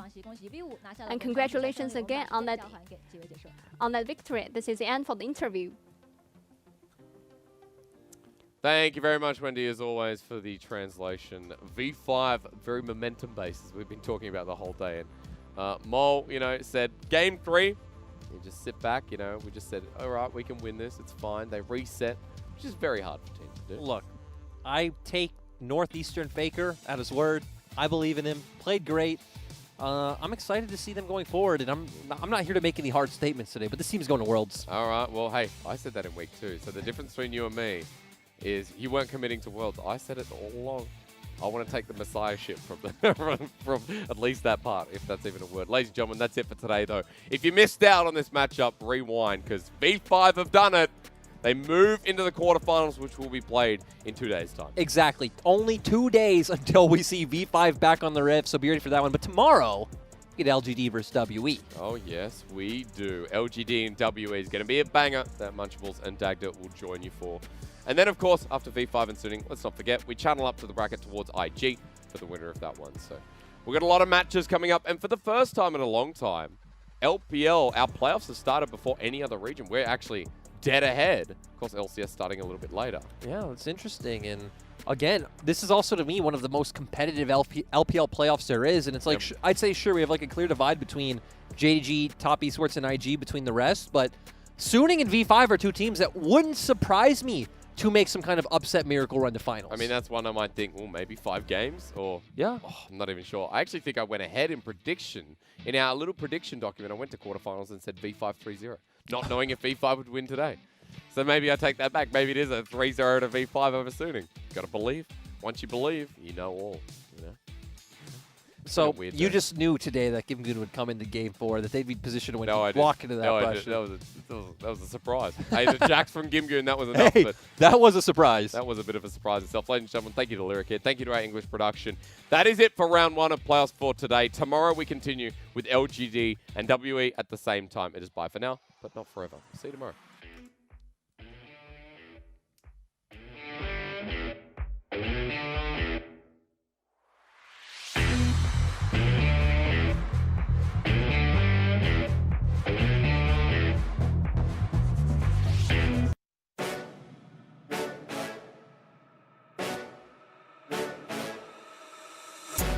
Body bad, that's baby mama.